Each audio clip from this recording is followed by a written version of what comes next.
Okay, guy.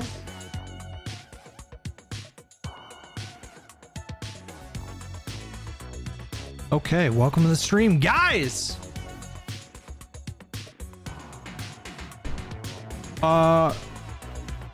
Did I miss anything on my day off?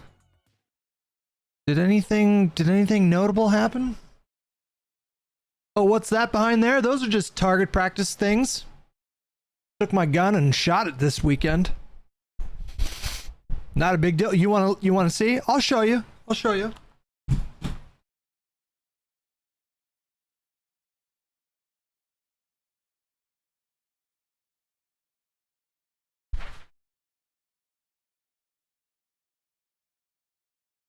This was the first one.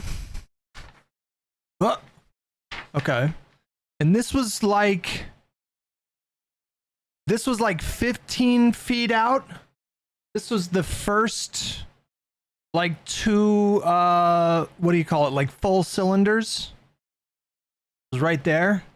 I was nervous as shit. My hand was shaking because I was so fucking intimidated by this gun. And then I, you know, the adrenaline wore off, and I started to feel a little bit more comfortable with it. And then this was like, the head was like after I calmed down a little bit. I'm gonna say that's not bad for a novice, right? Am I crazy? Like the grouping in the head, this is like 15 feet out. That's not bad for a fucking novice, right? Now you might notice my shots are a little bit to the left. Apparently that's because of a couple different things. Number one, I was bracing. I was bracing and like anticipating the recoil too much. And so I was like kind of doing micro adjustments right before fully pulling the trigger. And then also I was using the middle pad of my finger to pull the trigger instead of the tip. And so I was just veering a little bit to the fucking left. But yeah.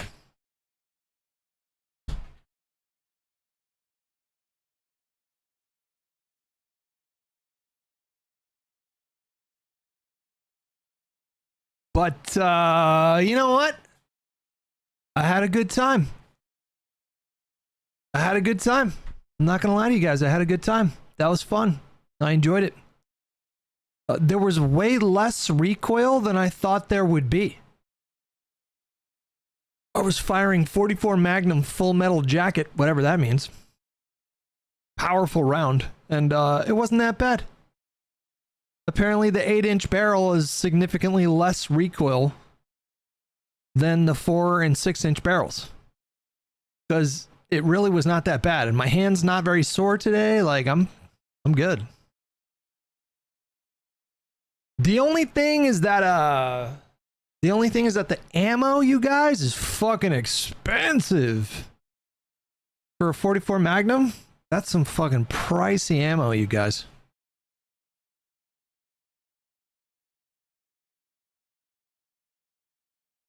The 8-inch what now? I have a Colt Anaconda 44 Magnum 8-inch barrel is what I have. You should probably still buy a semi-auto pistol 9mm or 10mm if you're a boss. So I'm gonna do that at some point this year, probably in the next few months. Probably end up buying like a Glock or something like that, but yeah. Your vape is a Ben 10 Omnit. What is it? What did you say? Omnitrix? Is that what you just said? I don't think so. I don't know what the brand is.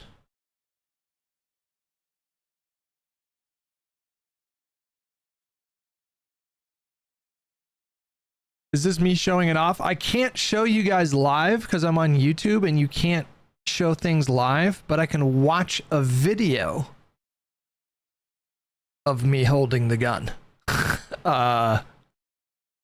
per their rules. It's an interesting rule set, but yeah. Is this the clip where I have the gun? Bro, look at that fucking thing. Yeah. Yeah. She's a big boy. IRL Anvil level 4. Yeah, true. Do I have any experienced shooters in the chat? Because I want to ask you guys some questions. I got some questions. In fact, I really only have one question, which is apparently IRL weapon sway is like real. I always thought it was just a mechanic in a video game, but it's like real. And when I was shooting, what I ended up doing was, so I worked on my posture. It was not perfect. We'll improve it as we get more experience. I was very, very much focused on like my form. You know, I read online and tell me if this is what you do, but I guess when you're shooting, you focus your eyes on the front sight of the gun and you keep your target in the background of your focus. Is this correct? Like you don't focus on the front sight. You don't focus on the target itself. You focus on the front sight of the pistol or of the revolver. But what ended up happening is because I had this like sway and it's a heavy gun, so it's like hard to kind of keep it on target, is I would pull the trigger when the sight would like pass through the target where I was looking on or looking at. HPIP says focus on target, sight is in peripheral. Is this true? Because I was told focus on the front sight. Get grip strength trainers. It's all grip strength. See, I think I might have been gripping it too strongly though. I think. You want your target focused. You should be able to see the sights blurred and in the foreground. Okay. All right. Do that next time.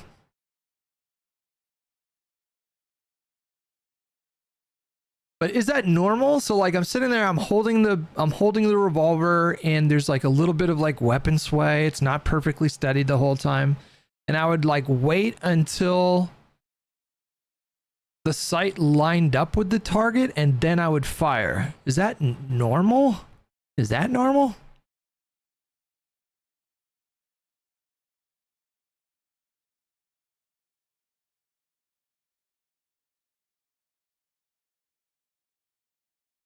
That is normal.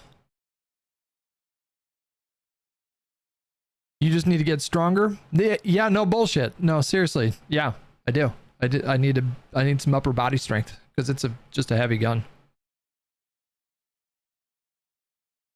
Got to get them stabilizing muscles worked up. Controlled breathing is key. You know what?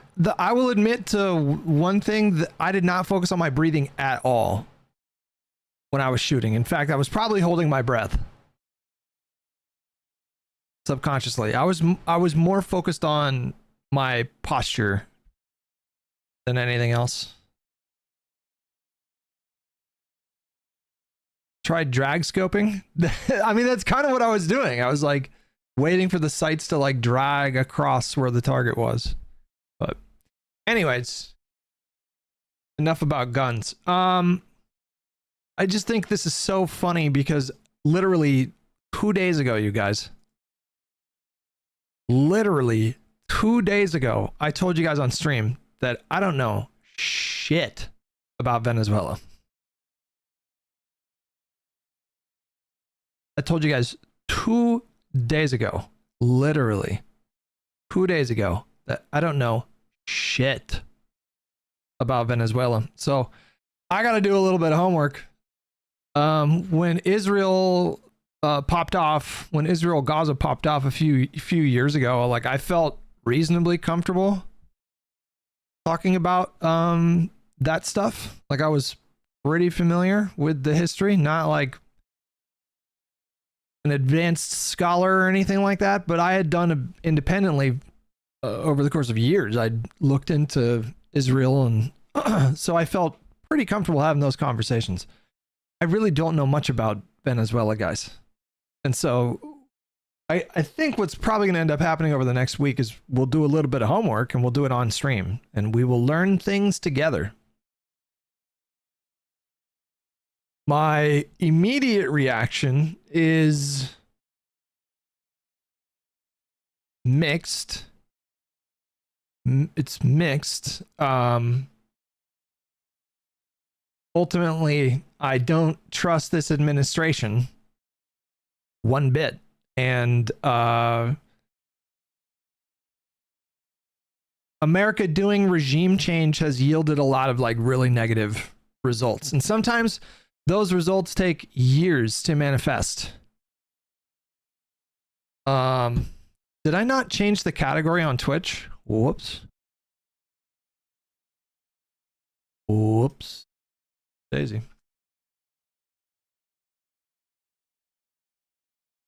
So I don't trust Trump. I think he is motivated by just genuine imperialism, which is a word that gets thrown around a lot. A lot. And I think that's what he's doing. I think he's motivated by his own ego and like genuine imperialism. I think he's just wanted to take over a country. You know what I mean? Like, I think he's just wanted to take over a country. That's how he has talked throughout this entire like first year of his presidency. And it became clear at some point that it wasn't just memes. Like he legitimately, I think, wanted a notch on his belt, as it were.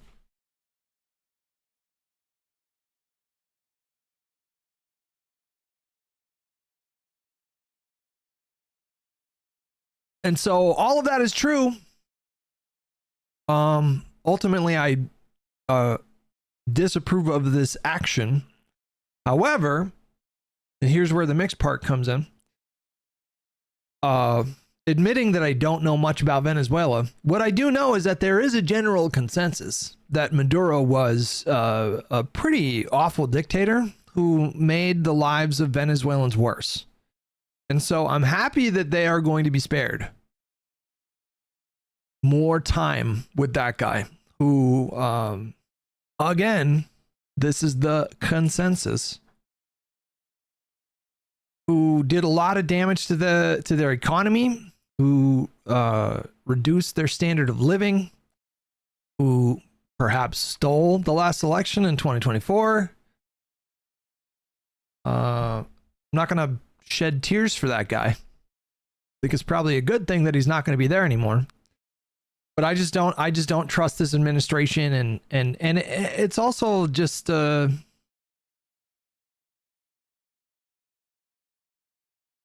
my head, it's mixed for me right now. There's also a part of me that is thinking like, Jesus Christ. Like, did any of you guys have the same reaction? I had the XQC reaction. There was a clip of him that I saw on Ox feed yesterday where I just fully agreed with what he said. I was Dazvidani with $10. I think under a more responsible presidency, there could be a justification for this.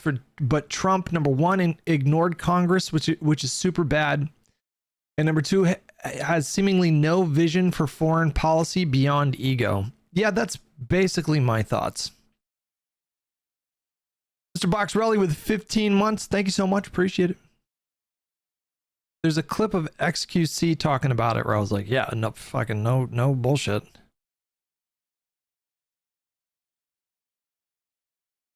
Let me find that clip, which I'm having trouble with. Why can't I find it? There's a clip of him talking about the logistics.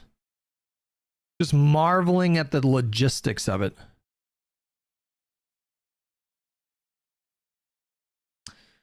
Which I cannot seem to find. Do any of you guys know what clip I'm talking about? How come I can't find this clip? Quicksilver with $5. Watch John Oliver season 5 episode 11 for some Venezuela stuff. It's from 2018. You know, I might have watched that, but I don't retain stuff the best all the time. Okay, here's the clip here. Hang on. Found it.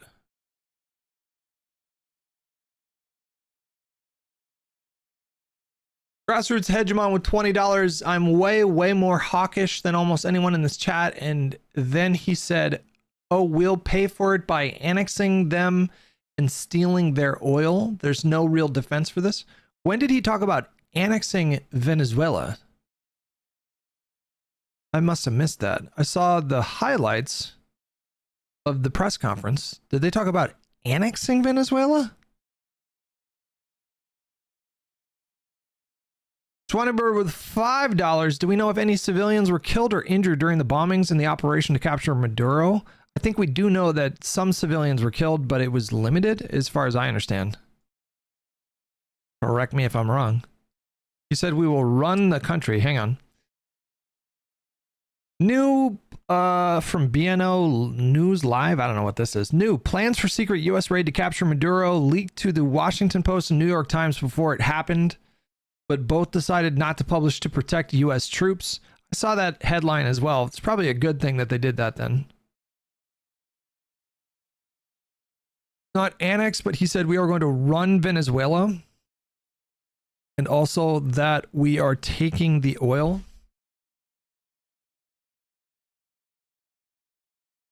Anyways, this XQC clip I thought was, I mean, I was thinking the same thing. It was an incredible thing to see. Not a single American service member was killed, and not a single piece of American equipment was lost. We had many helicopters. Jap, without even any political takes, right? If you just look at the facts here, it's a logistical marvel. It's a logistical achievement to go from one country, get a bunch of squad and dudes up on fucking moving, flying ships, land in some other country, get one guy, extract with no casualty. It's a technical, helicopters, many planes, strategic many people involved in that fight. I mean, he's right about that. Did any of you guys have the same thought where it was like, Jesus, what, like, how sophisticated are our intelligence systems that we were able to, like, immediately after the, or maybe during the attack in Caracas, we were able to successfully extract the president of an entire fucking country? Just casually snatch him and his wife up and just bing bong boom, in and out. Like, whoa, you know, like that was like a moment where I was like, God damn.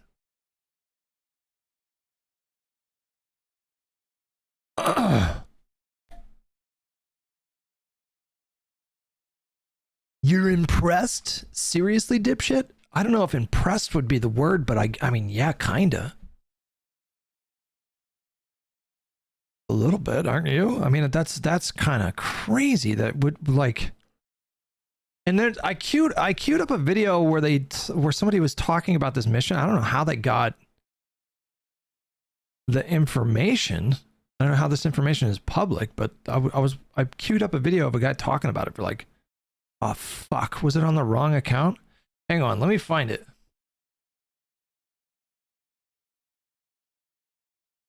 Apparently we deployed like intelligence assets months ago and have been tracking Maduro in real time for the last like 6 months. Some crazy thing. Like, it's just scary how good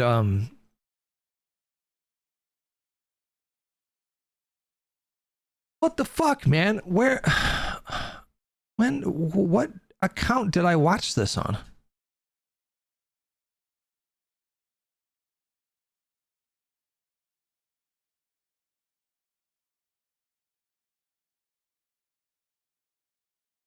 Which account was it? Was it this one? Oh man, come on, somebody help me find it now. I thought I saved it in my history, but nope. Fuck. There was a video that showed up on my feed. And it was a guy talking about it for like 15 to 20 minutes. And it was just explaining the actual logistics of them capturing Maduro. Cappy Army. That's it. Holy shit, I love you. I can't believe you figured Shortium. How the fuck did you know who I was talking about? That's the guy.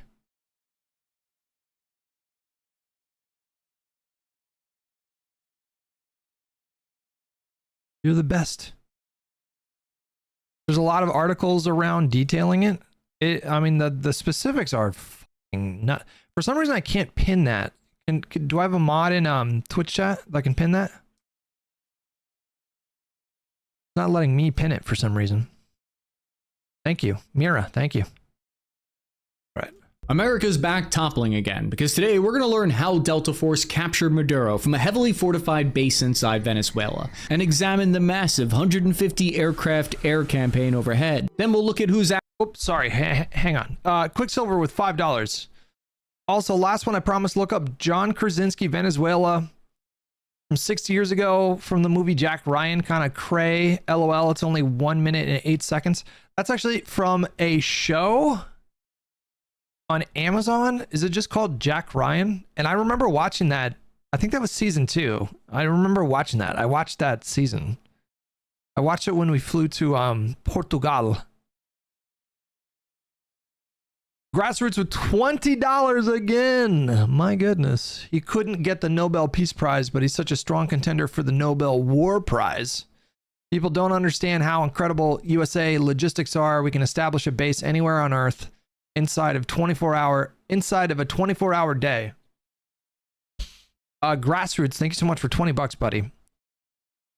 Ned with $5. Hutch, in 2019, Russia offered Venezuela to US in exchange for Ukraine. See Fiona Hill testimony. Russia basically gave us Maduro. This is all for show. I'm not entirely sure what you mean by it's all for show. Ned with $10. I need to wake up.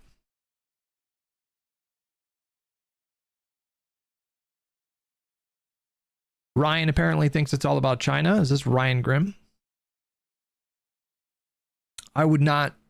Overnight on January 3rd, 20. This guy. I know this guy. Ned with $10. $10. This is very bad for Dems. Blue Wave and Jeopardy. Now there will be a big show trial all summer going into midterms. Americans love a foreign policy win and Epstein files take backstage. Dems are screwed. Ned, I think you're overestimating Americans' interest in foreign policy stuff. That seems a bit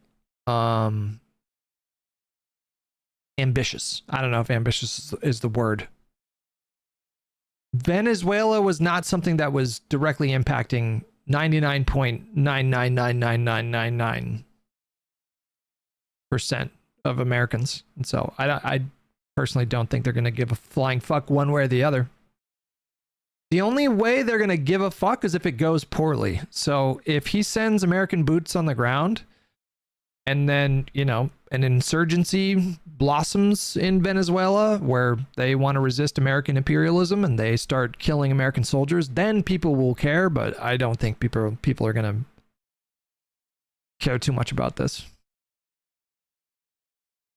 Could be wrong, but doubt it. It's a bit divisive. The polling that I saw is a bit divided, almost like evenly divided. It was like 38% oppose military action in Venezuela and like 37% or 36% support, and then the rest are undecided. HMC Sajax with 46 months. Thank you so much, buddy. And am I all caught up? I think so. All right. Actually in control of the country now. The first thing you need to know is the American raid really started 4 months ago with what's called Phase 1 shaping operations. It began in August when a group of CIA officers were secretly inserted on the ground into the country. They created intelligence packets that tracked Venezuelan President Maduro's movements down to the hour, and they operated. You can just do that with presidents, I guess. You can just do that. You can just send the CIA in, and they'll figure out a way to monitor the president's real-time movements in any... What, can they do this in any fucking country? Operated a fleet of stealth drones that sent constant live updates, professionally stalking his position. The clandestine operation developed what's called a pattern of life, which is fancy intelligence speak for what we would call a daily routine. This way, intelligence officers narrowed down Maduro's location to Fort Tiuna military complex, the large base that lies just south of the capital of Caracas, where 3 million people live. On Saturday, January 3rd, 2026, in the dead of night at 2 a.m. local time, the US government gave the green light on Operation Codename Absolute Resolve. The US military launched a wave of targeted missile strikes all across the capital city. Oh boy, here I go toppling again. Bombs were launched from 20 different bases and ships. The ground assault element chosen for the raid was 1st Special Forces Operational Detachment Delta, and somewhat surprisingly, law enforcement from FBI agents from the hostage rescue team were also embedded alongside them to arrest Maduro. I guess the most important question that sticks out for me right now, guys, is like, what is the risk of complete destabilization? Like, who are the different power brokers now in terms of this new vacuum of power? Because the people that I follow seem to think that there's less of a risk of it turning into an Iraq situation. But this is why I'm a little bit frustrated, because I wish I had more familiarity with Venezuela and I could give you guys like actual commentary, but I'm going to treat this as a learning process with you guys. We'll do a little bit of homework on Venezuela over the next like couple of weeks. But yeah, that's the question that sticks out for me. It's like, what is going to happen in the interim? Is Venezuela going to become like a US territory now? Like what is this? What are the ramifications of what's actually happening? And how will the next government be formed? How much of a direct influence will America have in the formation of the next government? Is there significant risk of a brutal civil war and a totally destabilized Venezuela? Like, I don't really have any special insight here, guys. They already said the US oil-friendly president must be installed or we will strike again. Well, surely nothing could go wrong there. Is there an indictment for Maduro? There is. They indicted him for like machine guns, I think, unless I got Facebooked. But I'm pretty sure the unsealed indictment for Maduro, they indicted him for having machine guns. Or was it drugs and weapons charges?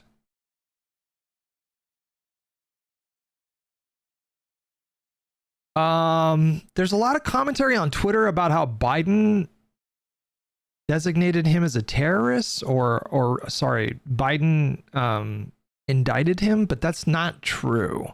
The DOJ actually indicted Maduro technically in March of 2020 when Trump was president. That wasn't Biden that did that. Imagine Maduro beats the case in the US. Oh my God. Can you imagine? I don't know, with how inept the DOJ is under Donald Trump, wouldn't shock me. The bold tactics used for the insertion method shocked many military analysts. Reportedly, 11 American helicopters from the elite 160th SOAR Night Stalkers were deployed to spearhead this raid. SOAR is like the stunt drivers, but for helicopters, and they're loaded with like 300 special operators in the back. The team launched from the USS Iwo Jima Navy amphibious assault ship that's parked just a few miles. Did you just say 300? You can fit 300 people on a helicopter? Miles off in helicopters from the elite 160th SOAR Night Stalkers were deployed to spearhead this raid. SOAR is like the stunt drivers, but for helicopters, and they're loaded with like 300 special operators in the back. The What? How fucking big are those helicopters? team launched from the USS Iwo Jima Navy amphibious assault ship that's parked just a few miles off the coast of Venezuela. They flew low, only about 100 feet above the Caribbean Sea, to avoid enemy radar detection. Then they traveled the dangerous stretch of 10 miles over land from the northern shores to Fort Tiuna.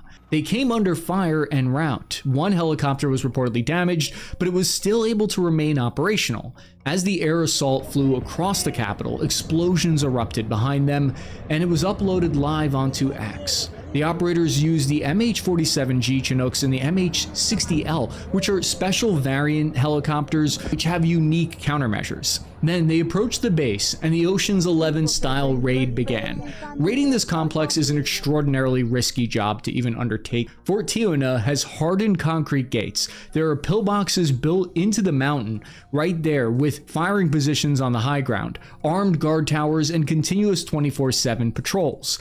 It's sort of like Venezuela's version of the Pentagon. You can see here it's built right into the side of the mountain to give defenders the height advantage, as well as being able to dig deep underground. Its perimeter is pretty large. It's got about 2 miles wide by 4 miles long. Intelligence reports estimate that 5,000 of Maduro's most elite soldiers are assigned to this post. What a crazy operation. Swan River with $10 to keep players in Venezuela who might take over are Maduro's VP, Delcy Rodriguez, Oppo leader Maria Corina Machado, and Edmundo Gonzalez, who ran against Maduro in 2024 and has been in exile in Spain.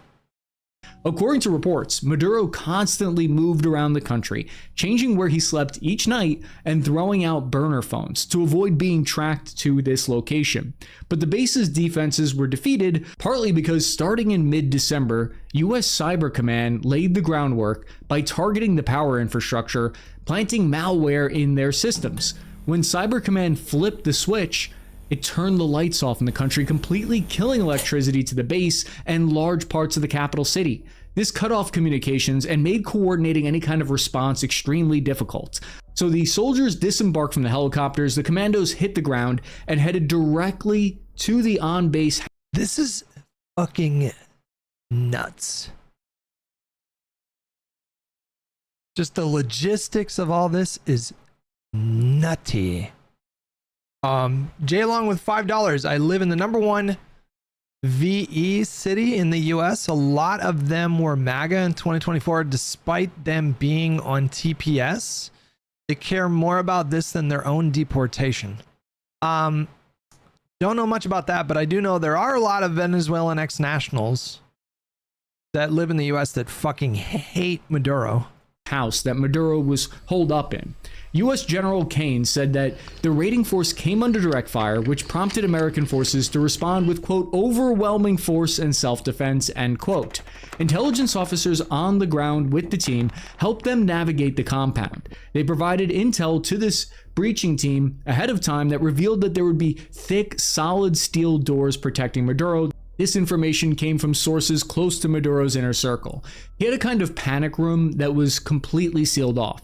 So operators brought explosive breaching charges and buzzsaws, and they were prepared to break through. Meanwhile, outside, the American direct action penetrator helicopter laid down close air support suppressing fire.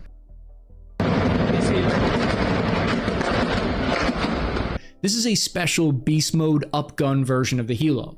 It went weapons free with 2 miniguns and Hydra rockets. But then Hilo started taking fire from enemy man-portable Igla air defense missiles. In response, pilots deployed their XM216 Dark Flares. Elway with 3 years. Thank you so much, buddy. Smoke and Tumbleweed with 4 months. Damn, they took his ass from a military base. Yeah, this is all news to me, guys. I spent not a lot of time on social media over the last couple days. Saturdays I spend with Esme, and so I wasn't really looking at my phone. So all this is new to me, and Jesus Christ. These defeat incoming missiles while staying invisible to the human eye.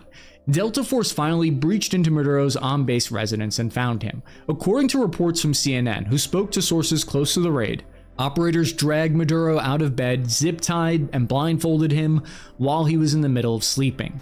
Then they led Maduro and his wife outside onto the Chinook helicopters and started flying back. Some Venezuelan military officer who gave away their location and was a source to the CIA just got $50 million in reward money.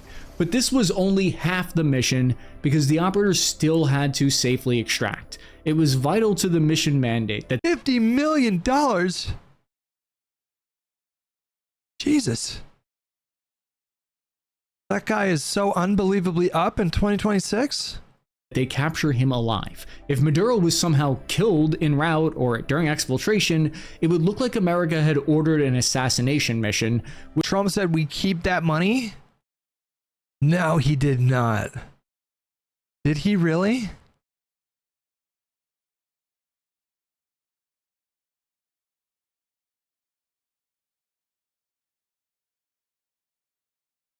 He was joking? Are America pirates now? Is this piracy? Do we say piracy? Let me turn off the heat. It's getting a little hot in here. 1 second.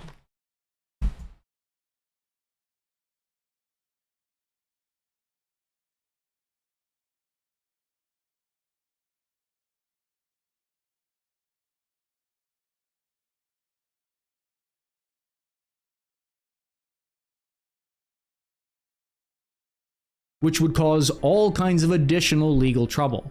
This was one of the most geopolitically sensitive missions that I can think of in recent history. They had kicked the hornet's nest, the whole freaking country was coming down on them now. The question on every Delta Force operator's mind on the way back was, could they trust US air power to cover their exfiltration? On their way out of Venezuela, the US air power continued to strike strategic military installations across the country to create a diversion for them to safely escape. F-22 Raptors, F-35 stealth fighters, F-18s, radar aircraft, and B-1 Lancer bombers participated in the attacks. They hit bases all over in the states of La Guaira, Miranda, and Aragua. This was to create multiple dilemmas. This was achieved thanks to an air campaign that had been happening simultaneously overhead that achieved air supremacy. The operation reportedly involved 150 American fighter aircraft that had the goal of complete and total control of the skies. Fighter aircraft launched long-range precision missiles, large explosions were heard across the capital. Local language news reporting stated that these explosions targeted air defense radar antennas. This was a massive seed operation, suppression of enemy air defenses.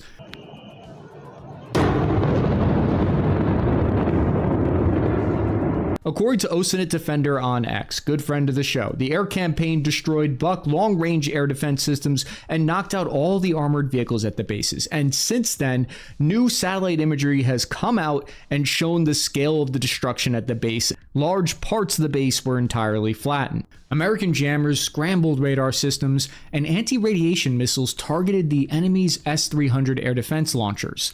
Not Putin furiously taking notes on how to do a anti-radiation missiles. What does that mean? Special 3-day military operation with 69 hours to spare. The reason they were able to achieve this is because they struck major air bases, including the one at La Carlota and the Higuerota airport, where Maduro's air force of MiG fighter jets could have launched from to intercept them. We see the aftermath of the destroyed armored vehicles on base here. Pulling together a response was difficult for Maduro's forces because Fort Tiuna, the military installation, housed some of the most high-level military generals, and once it was hit, it sent them all into chaos. In dictatorships, sometimes they they keep all of their decision-making military officials central in one single consolidated location, which is useful for maintaining control, but on the other hand, it has the downside of a single point of failure or weakness. Yeah.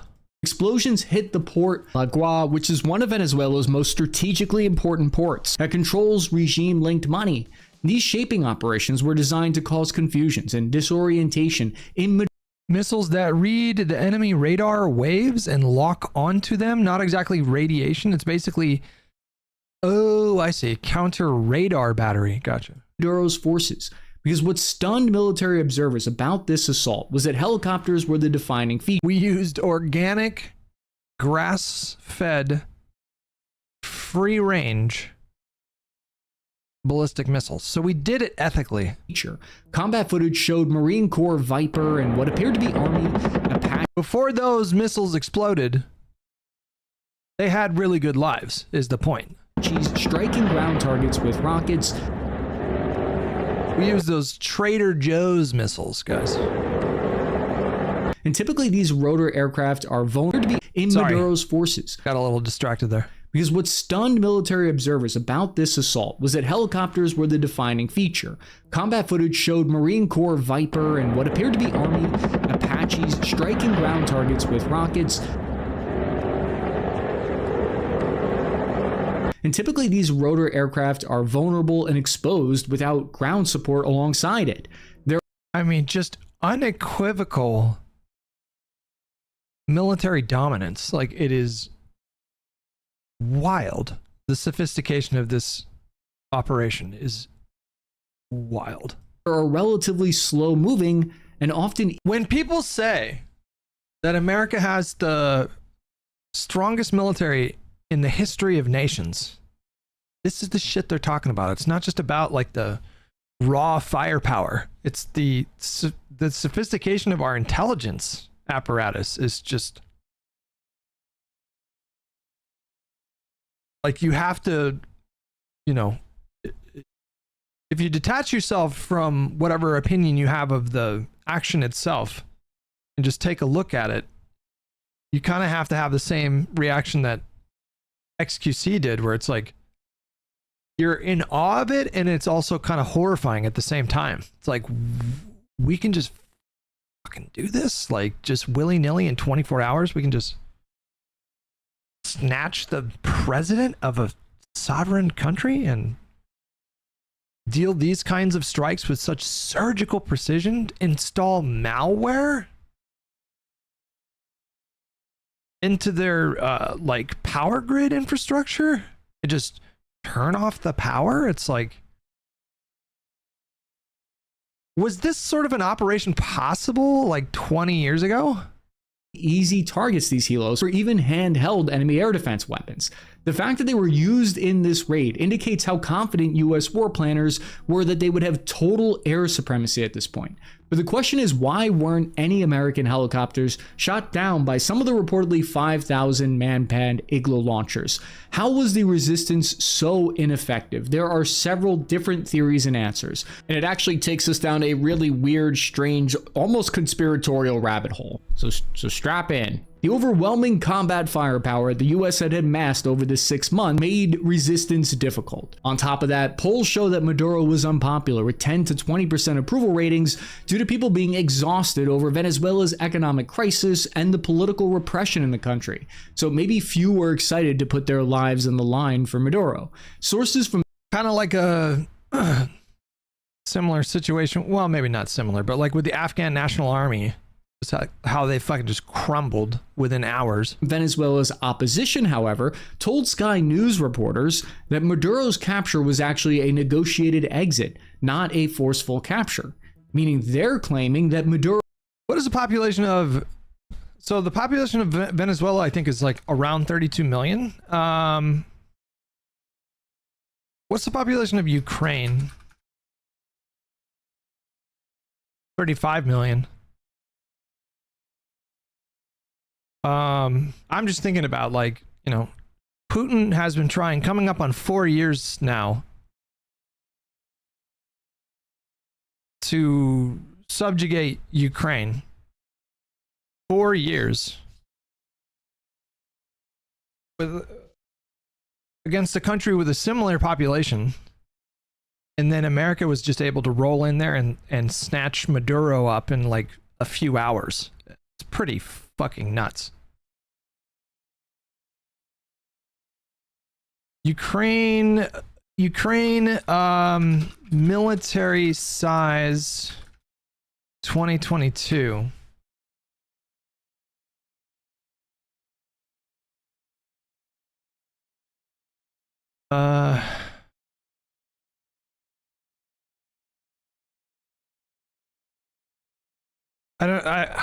I'm getting results for the military size now, but want to know what the size of their military was in 2022 when they were invaded.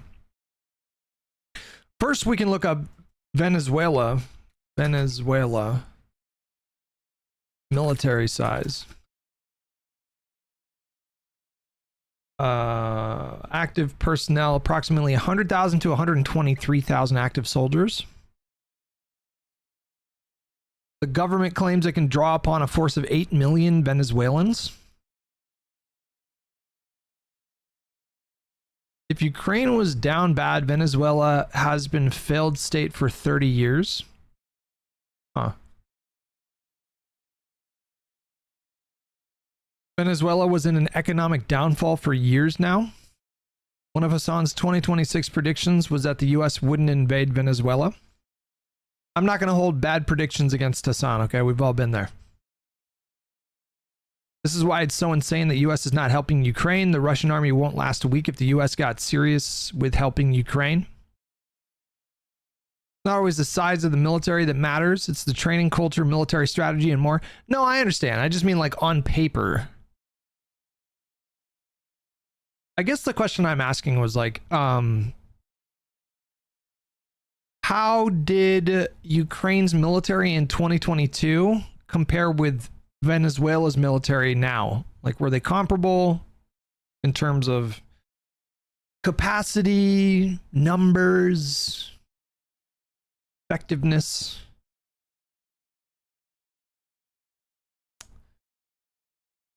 But Ukraine has had military funding. Doesn't Venezuela receive funding from Russia? Am I crazy? It was 5 hours before, and he said it might be another Russia won't invade Ukraine, which makes it coincidentally funny. China and Russia give Venezuela money. It's like pennies compared to $10. Yeah, guys, I don't listen. I'm going to lean on you guys for analysis here. I will do a little bit of homework. That much I can promise you. I will do a little bit of homework in the next couple of weeks so I can have like some basis to have opinions on things. But I'm not going to listen. I don't want to lie to you guys, and I'm not going to pretend like I know, like I'm familiar with Venezuela. I'm not. I know shockingly little about Venezuela. We know you aren't lying. Yeah.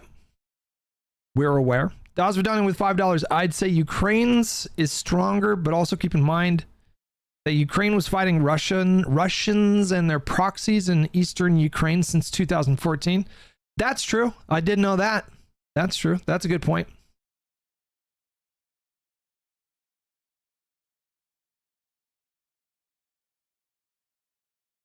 Russia also would not be able to support Venezuela in any meaningful capacity, compounded by their fuck-ups in Ukraine.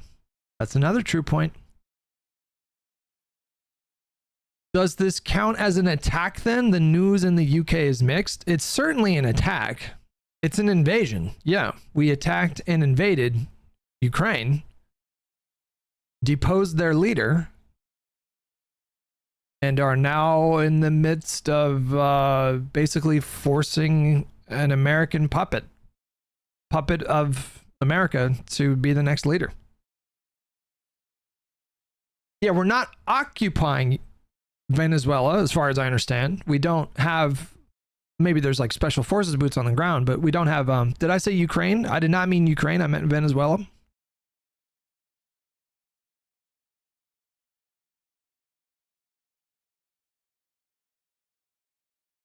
damn, America's really evil right now. Well, I think the administration is certainly motivated by evil intentions. I think Donald Trump is motivated by, now again, I said this at the beginning of the stream, imperialism is a word that gets thrown around way too much. 99 out of 100 times somebody mentions the word imperialism on social media, it's going to be a really dumb take. But this does appear to be very explicitly motivated by an imperialist agenda from the administration to assume control of a country and plunder their natural resources. That I would say is an evil action. However, what makes it complicated is that it sure does seem like getting rid of Maduro was a good thing. It sure does seem like that guy was fucking dictator who was not making the lives of Venezuelans better. Colonialism? I don't even... Imperialism versus colonialism. Don't think this would be colonialism, right? Colonialism involves the physical occupation of a territory, while imperialism refers to the political and economic influence exerted by one country over another. Maybe a healthy mixture of both in this case.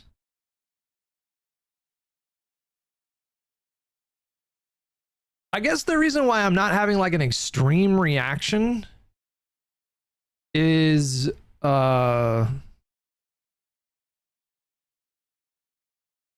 like this is nothing, well, currently this looks nothing like what happened in Iraq. Like what happened in Iraq was far more destabilizing. And I'm not sure where this story goes right now. Yeah, for now. Like if the country descends into a chaotic and bloody civil war, then it could end up just being another quagmire, which is why I'm opposed to the action. Well, one of the reasons, but it's playing out the same so far. I mean, technically true. I mean, like in the early days of the Iraq war, I mean, we did just roll through Iraq. I mean, they did not put up basically any fight in either of the wars, in the war, either the war in the 90s or the war in the early 2000s. Giggity, giggity, giggity, giggity, ooh, ee, ooh, ah, ah, ting, tang, walla, walla, bing, bang, ooh, ee, ooh, ah, ah, ting, tang, walla, walla, bing, bang. Zach with $5 got a weird feeling this puppet admin is going to be a Trump family member. Maduro had to go, but I don't trust this isn't for Trump family enrichment. I would not put it past this administration. That's what I mean, Mattonio. That's what I mean, yeah. So, like, we don't have any troops on the ground here, which is the big difference. I don't know. You guys tell me. I don't know. Like, I follow a lot of smart people, and the smart people that I follow, the consensus seems to be like nobody knows what's going to happen, but it seems like there's much less of a risk of totally of the country totally collapsing.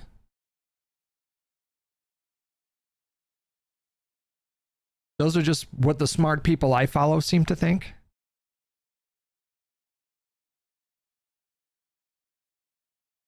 But again, I'm not familiar with the power dynamics within Venezuela, so your guess is as good as mine. Florida GOP want the opposition leader? The guy that's in exile in Spain? That's what one of you guys said before. Is this paywalled?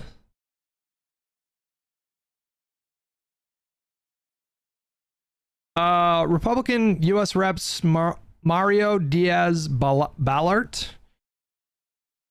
Carlos Jimenez, Maria Elvira Salazar waited years to speak the words Nicolas Maduro has been captured. The trio finally got the chance Saturday evening after the leader of Venezuela was deposed by U.S. armed forces in an overnight raid, using a joint press conference to thank President Donald Trump and project hope for a new democratic future in the South American nation. The three South Florida representatives, key voices in politics given the region's large Venezuelan community, said they support letting Venezuelans choose their next leader. They said they're hopeful that will lead to a presidency by Maria Corina Machado, a political leader that earlier Saturday Trump suggested is unfit for the job.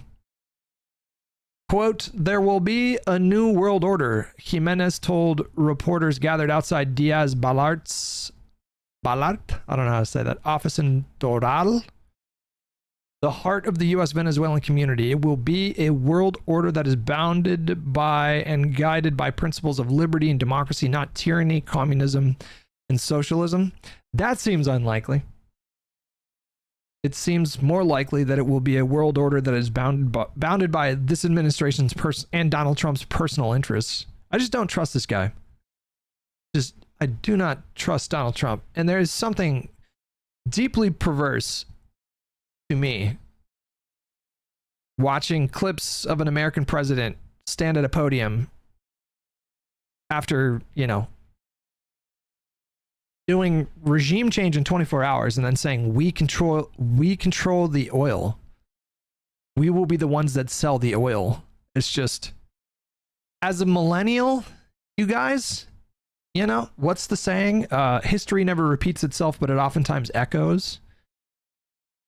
Maybe a lot of you guys were too young to remember the Iraq War. Maybe you guys were like fucking 10 when that kicked off, but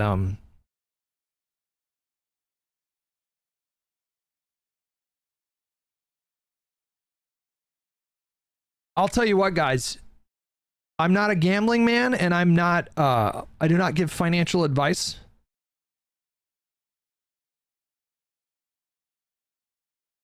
But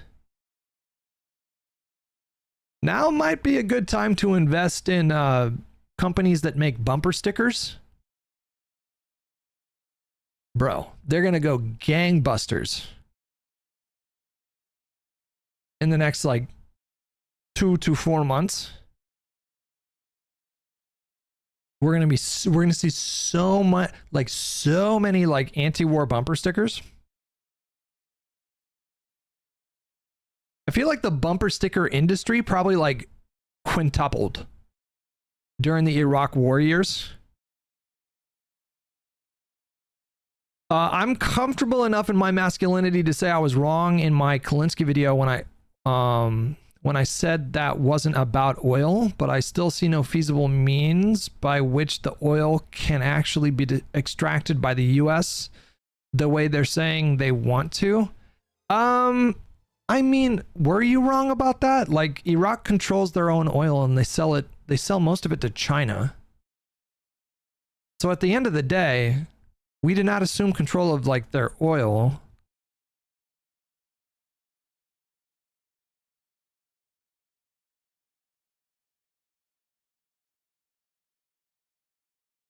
Where's the Venezuelan territory under occupation, please? Are you talking to me or somebody else? I didn't say that. Maduro actually knew American forces were coming to capture him and that he had agreed to it prior, and this ground assault was an elaborate way of him giving himself up to American authorities. Why would he do that? For domestic audiences in Venezuela. Wait, what? Country. So maybe few were excited to put their lives on the line for Maduro. Sources from Venezuela's opposition, however, told Sky News reporters that Maduro's capture was actually a negotiated exit, not a forceful capture, meaning they're claiming that Maduro actually knew American forces were coming to capture him and that he had agreed to it prior, and this ground assault was an elaborate way of him giving himself up to American authorities. Why would he do that? Oh my God, that would make so much sense. With how much of an... Now, I'm not saying that's true. That seems like thin sourcing on that. That's to be clear, very thin sourcing if the opposition is making this claim. But when you look at this administration and how much they put an emphasis on, what's the word I'm looking for? Like production. I mean, like, how much of an emphasis they put on, like what's the word I'm looking for? The fucking trailer music and the epic, like, video editing and, you know, kicking doors down and like, optics, that's the word I'm looking for. Optics, theatrics, yeah. Showmanship, these are good words for it, yeah. Can you imagine if all of this was like pre-negotiated? If the US, like, through intermediaries just told Maduro, like, we can do this the easy way or the hard way. And he just fucking laid there and just like waited for them to come and get him, and all of this was just about like performance. Now that would be crazy, but I would not put it past this administration to do it that way at all.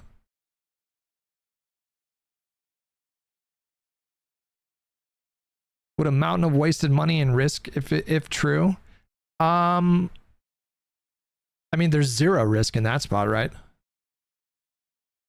Osvadonia with $5. That happened in Roman history. The Roman Emperor Aurelian captured the breakaway Gallic emperor, but we speculate that it was actually a show. I mean, there would be, I think, marginal domestic utility for something like that, and probably a decent amount of geopolitical value in doing it this way. Like staging a whole thing where it's all just like, yeah, you're basically just sending a message to most countries on the planet. We can do this anytime, any fucking day, and you can't stop us. Like, that's, I feel like that's what they were going for here.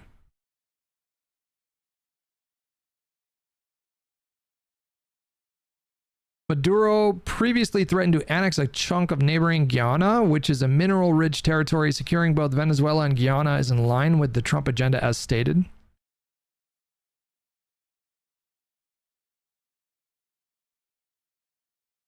Maybe someone should stop them?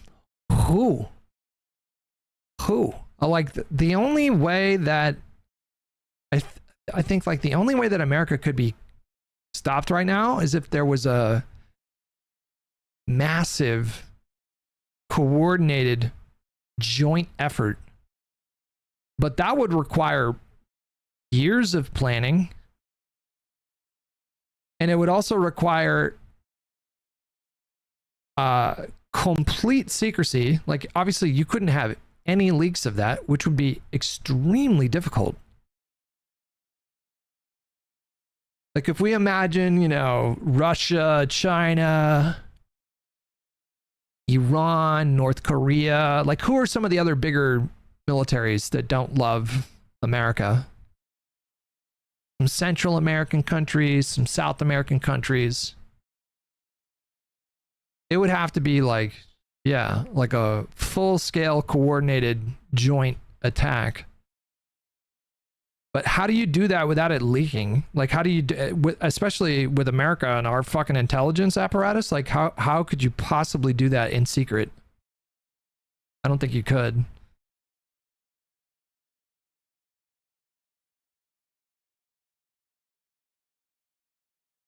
China, I don't think their military even comes close to, I think they spend 1/10 the spending that we do on their military. I think we spend, our population is a third or a quarter of their population. What's the population of China right now? The 1.2 billion? What is it? China population? 1.4 billion?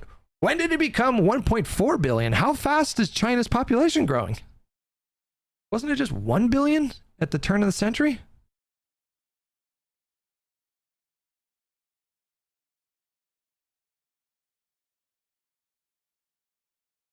Maybe it was 1.2 billion? I don't even know. But they spend 1/10. our population is like a quarter of theirs, more, maybe a little bit more. I'm gonna guess 28%. And we spend 10 times as much on our military than they do.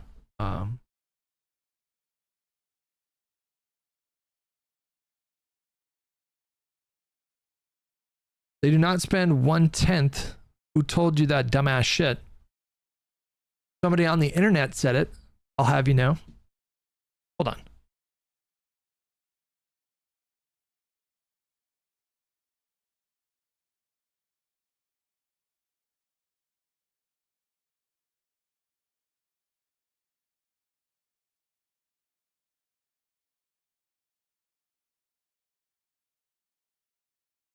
China's annual military budget for 2025 is about $250 billion. So you're right. It's not 1/10. I appreciate the fact check on that. And then our military budget, I want to say, is a little over $1 trillion now, right?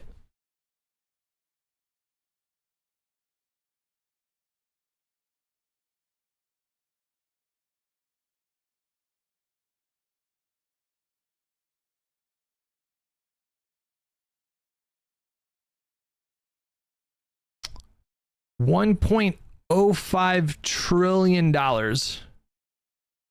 which includes a base defense budget of $895 billion and an additional $150 billion in supplemental funding. So China spends like a quarter, a little bit more than a quarter, just about a quarter, actually a little bit less than a quarter on their military, even though their population is 4 to 5 times bigger than ours.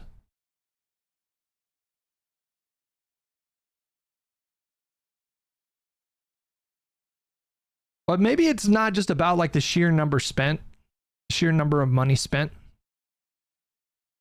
I don't know. This operation honestly scared the shit out of me. I was like, Jesus Christ. I mean, I knew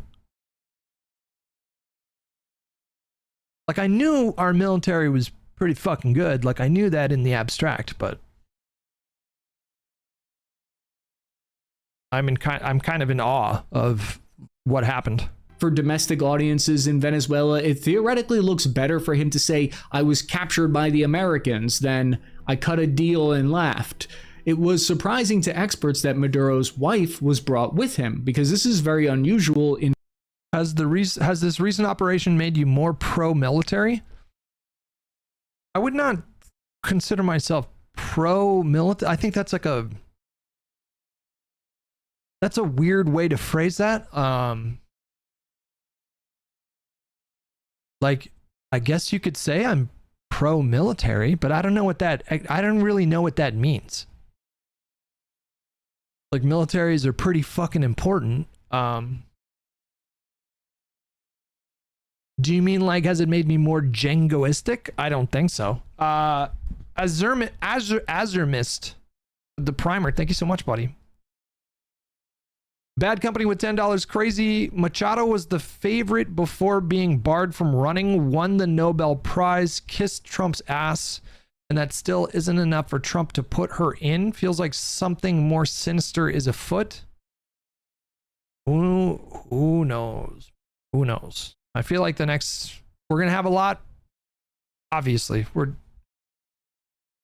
the next 6 months are going to be extremely important and telling.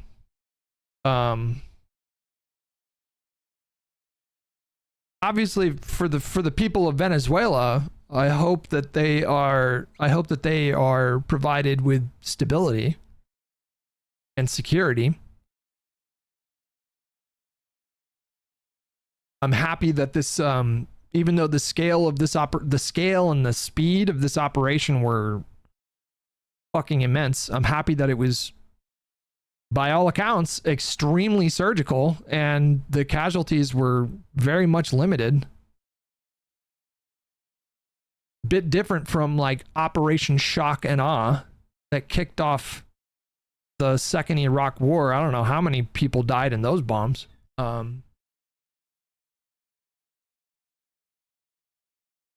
Swanee Bird with $2. Trump claiming anyone else is unfit is comical. Tagarung with $2. This is about China and Russia securing our flank.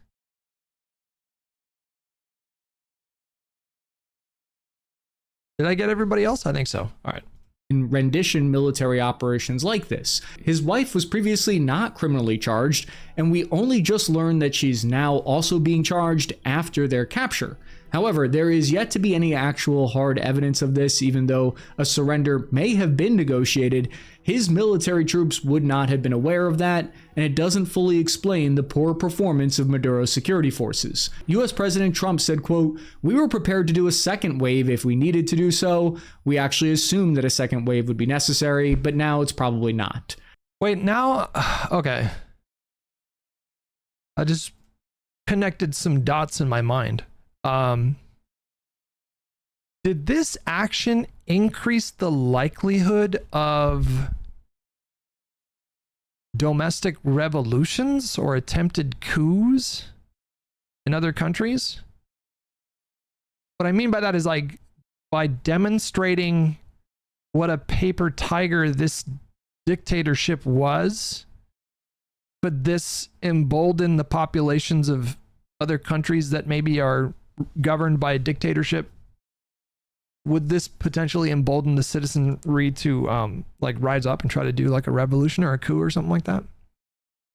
My listening library YouTube with $5. Pro the capacity to defend our country.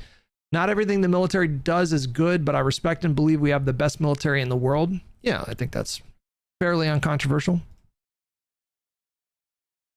Removing Maduro in this way puts Taiwan in more danger. I've seen somebody make those claims. I've also seen a fair amount of pushback against those claims, so I don't feel qualified to opine on that.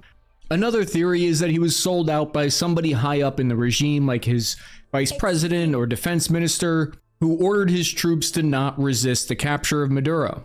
The alternative for how US operators successfully pulled this off without losing a single helicopter is it could be because modern US helicopters have electronic defeat of missile systems. It's called direct infrared countermeasures, which detects, tracks, and fires a laser directly into the seeker head, blinds it, confuses the missile, doesn't know which way it's pointing, and that works against Igloo launchers. Those launchers require proper storage also and training, which they appear to have not had. The 160th SOAR flies low-profile flights as well that deny the enemy the ability to even see and engage them. According to the chairman of the Joint Chiefs of Staff, Dan Kane, the success of the mission was the result of months of planning and rehearsals. Either way, the helicopters safely made their way back over the nation, back to the US Navy fleet, waiting for them offshore, where this photo was taken of Maduro. There were no American combat fatalities in the operation, although some troops were reportedly injured from bullet and shrapnel wounds, but nothing life-threatening. But now that Maduro is captured, who's in charge in Venezuela now in the aftermath? It's not as simple as a normal regime toppling that you might be familiar with. President Trump said that the US government will now run Venezuela now in the aftermath of the capture of Maduro. He said this will happen until a safe, proper, judicious transition of power can happen.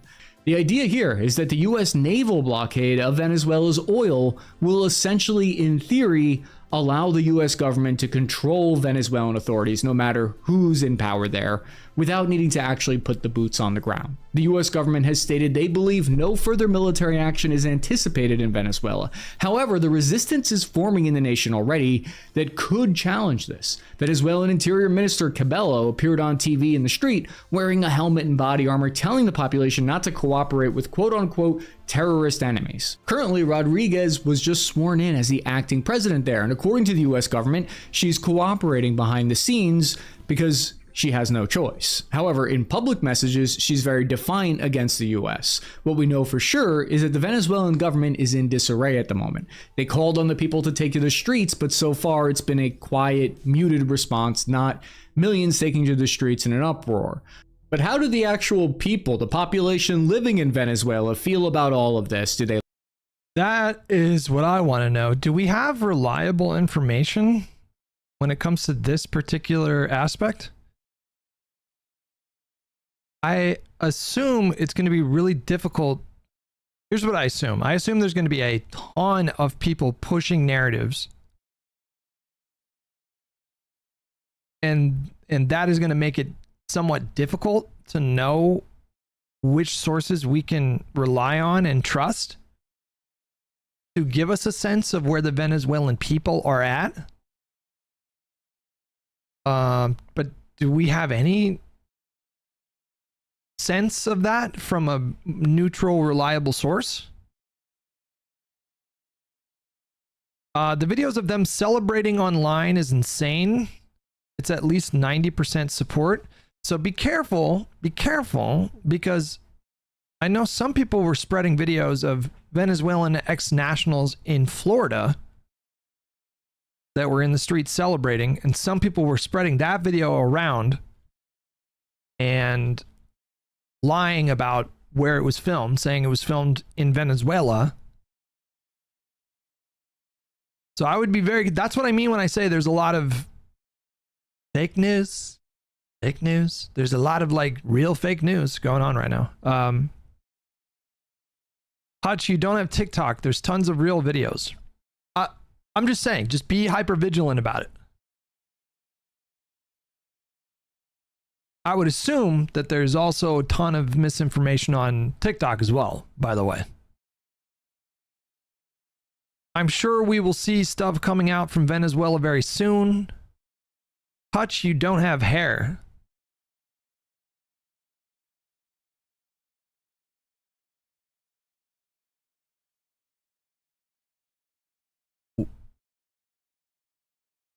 Why is that necessary? Why do you have to say that?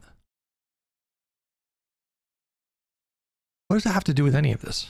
If I had hair, would I be able to gauge where the people of Venezuela are at? I mean, it's not hard to imagine a dictator being overthrown is good for the people. It's what comes afterwards that we don't often see the consequences of the removal.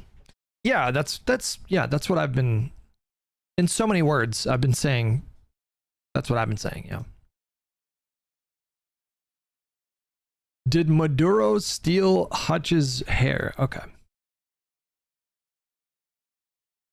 Sky News explains how Trump is pillaging and looting Venezuela for oil. Okay, we'll watch that next. They love it. Do they hate it?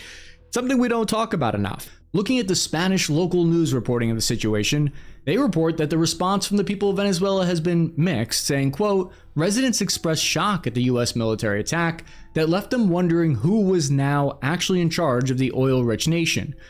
I assume, and maybe this is a bad assumption, I don't think so, but I assume that there could be, like it being mixed would not be surprising at all. You can imagine a lot of people in Venezuela being happy that that Maduro is gone, but also at the same time, I imagine a lot of people in Central and South America are vehemently opposed to American interventionism. We did that shit in how many countries in Central and South America in the post-war era? How many fucking military coups did we orchestrate? How many countries did we destabilize? So I assume that's probably like the most common sentiment in Venezuela. But again, it's not based on anything. It's just an assumption. Could be wrong about that.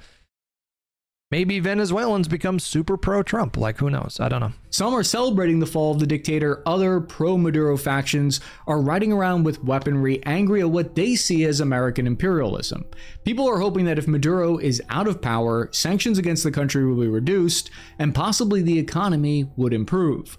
Others are skeptical of what will happen in the power vacuum. But was any of this even legal in the first place? When the US captured Saddam and Noriega, they had some kind of congressional approval. When the Libyan dictator was toppled, they too had some kind of congressional approval. That's another question mark I have for this, is the constitutionality of it. Like, that is another thing I'm just so out of my depth. Was there a legal basis for this? Was it unconstitutional? I don't know. There seems to be a bit of a debate about that. This attack was conducted without any kind of notification or authorization. What happens to Maduro from here? Secretary of State Marco Rubio said that Maduro would stand trial for criminal charges in the United States for narco trafficking in New York City federal courts. Maduro maintains his innocence. If you want to learn more, check out Just absolutely awe-inspiring and horrifying.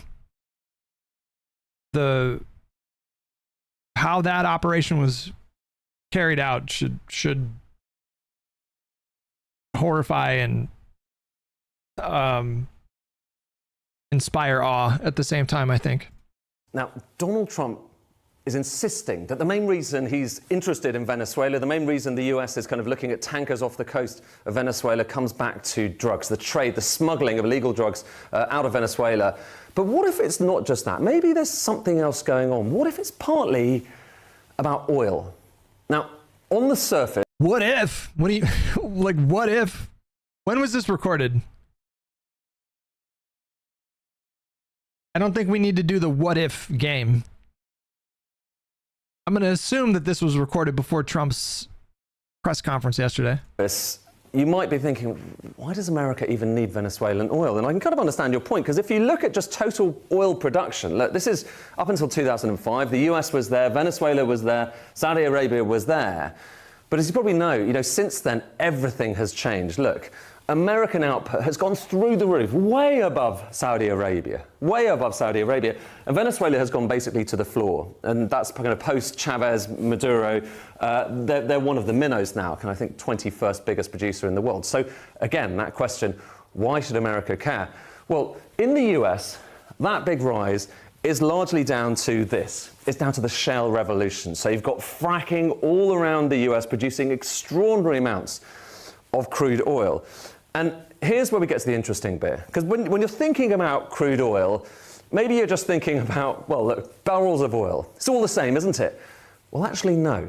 So if you kind of look at crude oil, there are various different types of crude in different parts of the world. There's actually kind of various different ways you can categorize it. But one way you can look at it is look at the kind of density. So you're basically looking at how thick that crude is. And when I say thick, I mean literally how thick. This is showing you global production broken down by the density of that oil. And so you've got the kind of medium stuff. And this is probably, if you've got a kind of image in your mind of what crude oil looks like, it's a bit like this, it's kind of black, but it's not too viscous, it flows around. But there's other stuff as well. So this is light crude. And it kind of almost looks like a smoothie, doesn't it? And that's the same stuff. This is still crude oil, but down to the kind of geological and the biological conditions in the ground when it was being formed, hundreds of millions of years ago, it comes out looking a bit different. And so that's light. You've also got heavy stuff. And it's kind of relatively small in global production, but this is gloopy, super viscous stuff. Heavy oil, so heavy, medium, light. Remember that. And remember also, the key thing here is, you get it out of the ground, it may look like that, but ultimately, you still need it to go into, someone's car, or indeed, be turned into chemicals. Not mine. I don't need that gloopy shit. Basically, you need to process it, and that processing, that happens in places like this, in refineries, and there are refineries all over the world, of course. There are refineries all over the US as well. There's kind of more than 100 of them. I'm having a situation with my car. I'm having a situation with my car right now. So I've rotated the tires, made sure all the PSI's at the right spot. I got now, do we say steering aligned, or do we say the wheels are is it a steering realignment or a wheel realignment?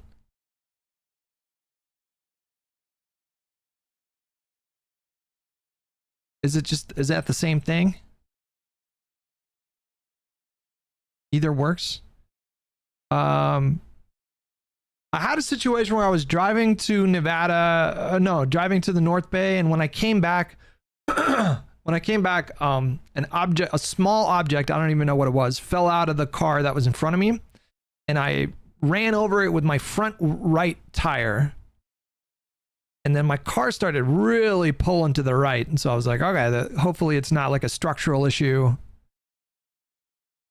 And I had just gotten my wheels realigned like 2 months prior. Or maybe even just like 2 months prior. And so I went in and I got my wheels realigned again. And it still kind of pulls to the right a little bit. The fuck's that all about? And then I looked it up, and there could be possible, like, a few different things that's going on, and it might actually just be something that happens typically with like Teslas.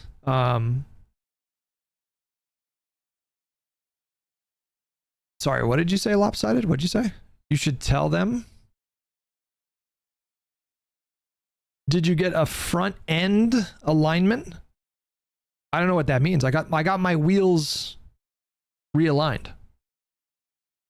They print out a little thing, and this wheel has this, and this wheel has that, and da da da da da. It's aligning the wheels' relationship to each other and to the ground, optimizing the tire's contact patch. It's pulling a little less to the right, but it's still kind of like, if I take my hand off the wheel, it'll just kind of eventually just go to the right. But this is going to sound like a stupid question. That's not ideal, right? Like, you should theoretically be able to take your hands off the wheel and it continues to go straight, right? That's like the ideal sitch, right?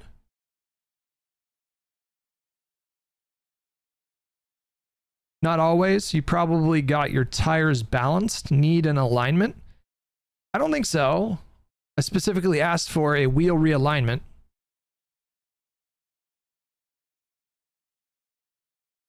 If you got an alignment and that is happening, you have a different issue. That's indicative of bad suspension alignment.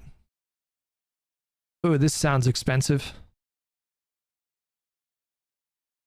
Have you tried turning it off and turning it back on again? I have. That's true. How long did you drive with the damage? Tire might be... I'm not going to lie to you. I drove probably like...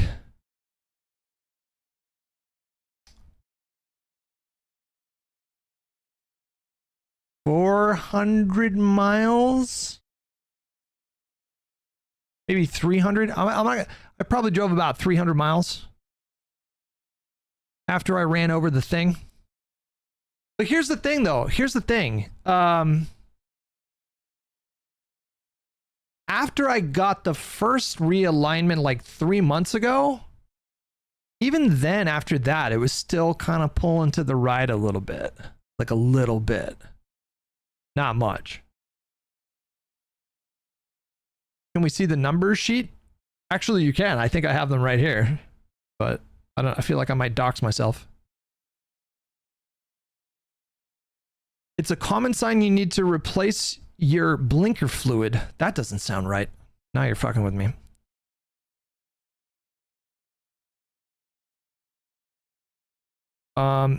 See, that's what I read, Sean. That's what I read. It's the road having a slight dip towards the sidewalk for rainwater to run off the road. That's what I read. Is that it could be that. That could be going on too. Nekop with $5. If the road isn't perfectly flat and smooth, that could be it. If the road is at an angle in any direction, it'll change the course of the car. Yeah.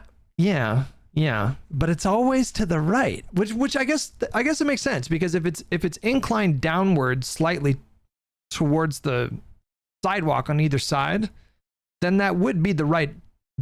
It would be like, yeah, the direction that the car kind of veers would be consistent then, right?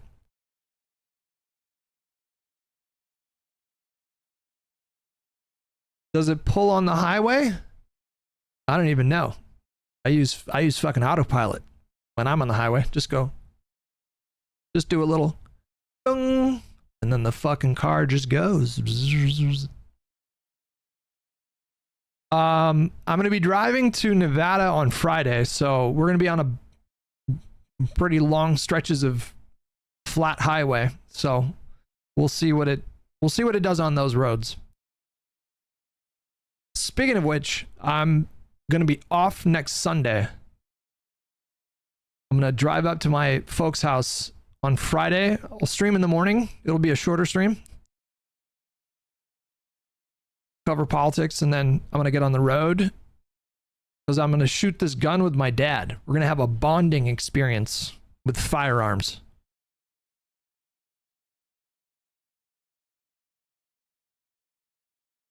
Wait, what did Davin say? Dude, your car is pulling right and you're using autopilot?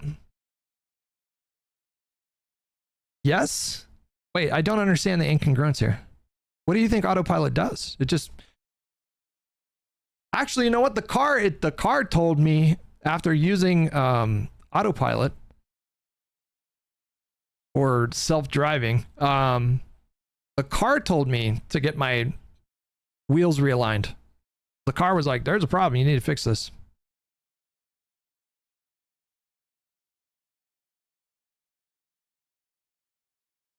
But it's not like the autopilot is discombobulated if the alignment's wrong. It's not like the car's going to like veer into the next lane. It works off of cameras and it just keeps you centered in the lane.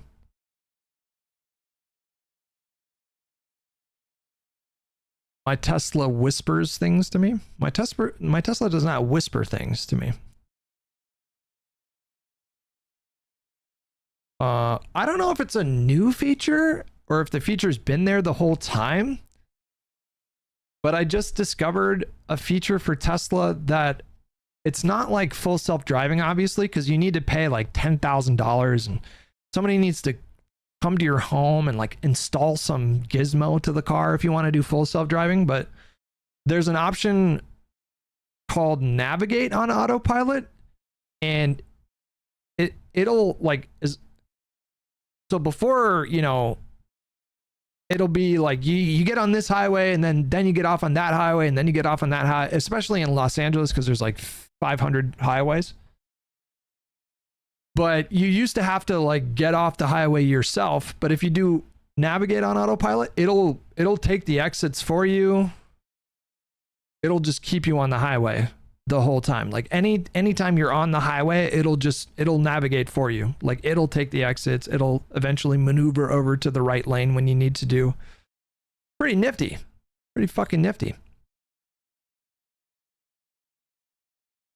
My Tesla tells me to stop researching nanofibers or else something bad will happen. Ooh, that's a reference. I understood that reference. Does autopilot work well in small towns? It does not function unless you're on a highway. You can't use autopilot when you're like downtown. For that, you need full self-driving, which is pretty pricey. Like when I bought the car to upgrade to, which I almost wish I would have done that, but when I bought the car to upgrade to full self-driving was, I think, $2,000, just an extra $2,000 or $3,000. And now if I wanted to upgrade to full self-driving, it would cost installable upgrades. What would it cost now? I think it's like 12,000 or something.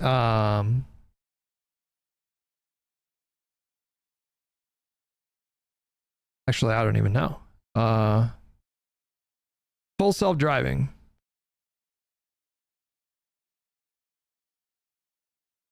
To schedule installation. I don't want to do that. Wait, what? It's only 2,000. Did it go down? I swear to God, the price went up to like 6,000. Some point. When did it? Hold on.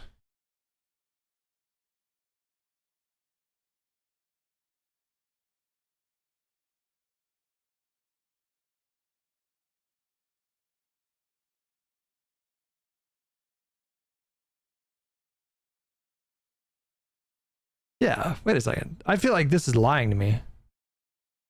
Oh, wait, hold on.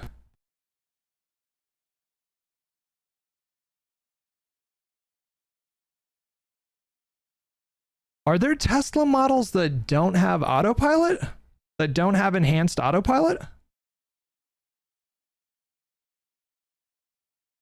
What's the difference between autopilot and enhanced autopilot? Apparently I have enhanced autopilot, and if you already have that, it only costs $2,000. If you don't have it enhanced autopilot, it costs $15,000. Or 200 per month. You can subscribe 200 per month. Anyways, all that to say, if you get full self-driving, then it will like drive you around the city. I don't know what Tesla's numbers are in terms of safety, but I know Waymos are insane. People are terrified of Waymos, but they released their data from 2024. And it was like 95% less accidents than human drivers. Which I saw those numbers and I was extremely excited because we can save so many lives every year with this technology. We can save so many fucking lives every year. I think 50,000 people die every year because of car accidents.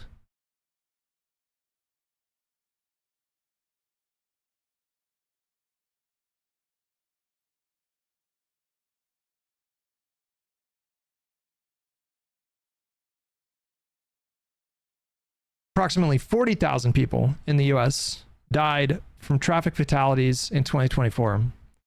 We can save, in the long run, fucking millions of lives with this technology. That's pretty exciting. All right, sorry. We'll go back to the thing. Them. And if we kind of look at where those refineries are, well, so there's some in California. So the history in America, actually, historically, a lot of the early Californian oil, that was the heavy gloopy stuff. And if you look at kind of some of the refineries in America, so here are some of the refineries. There's one in LA there. These are the 10 biggest. You've got some up here around kind of towards Canada.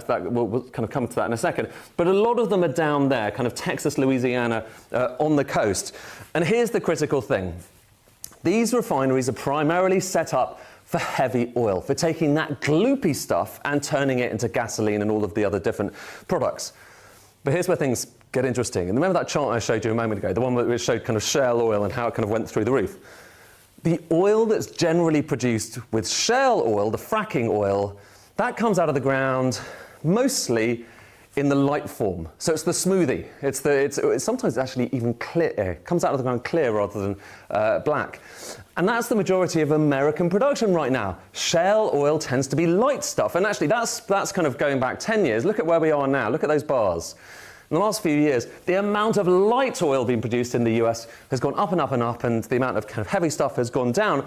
But back to those refineries. They need to be fed. If America's going to have gasoline, it needs to feed those refineries with heavy oil. Grassroots with $5. My Tesla keeps telling me there are hot single moms in my area. What could this mean? It's a great question. Nikop with $5. If the road, I think I already got you. Fumbungo with $10. Hutch's car runs off a middle-aged liberal hair. And I think we're caught up. Okay.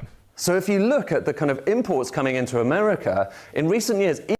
Can you repeat what he just said? I feel like you never pay attention to the video. He's talking about the need for American refineries to be fed the goopy shit from the earth, bro. I'm paying attention.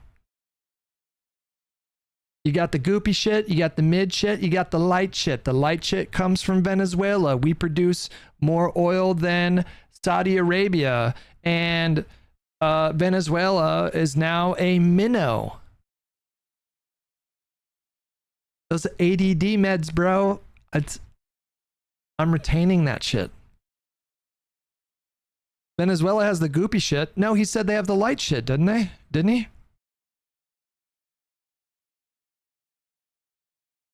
They got the heavy goopy shit.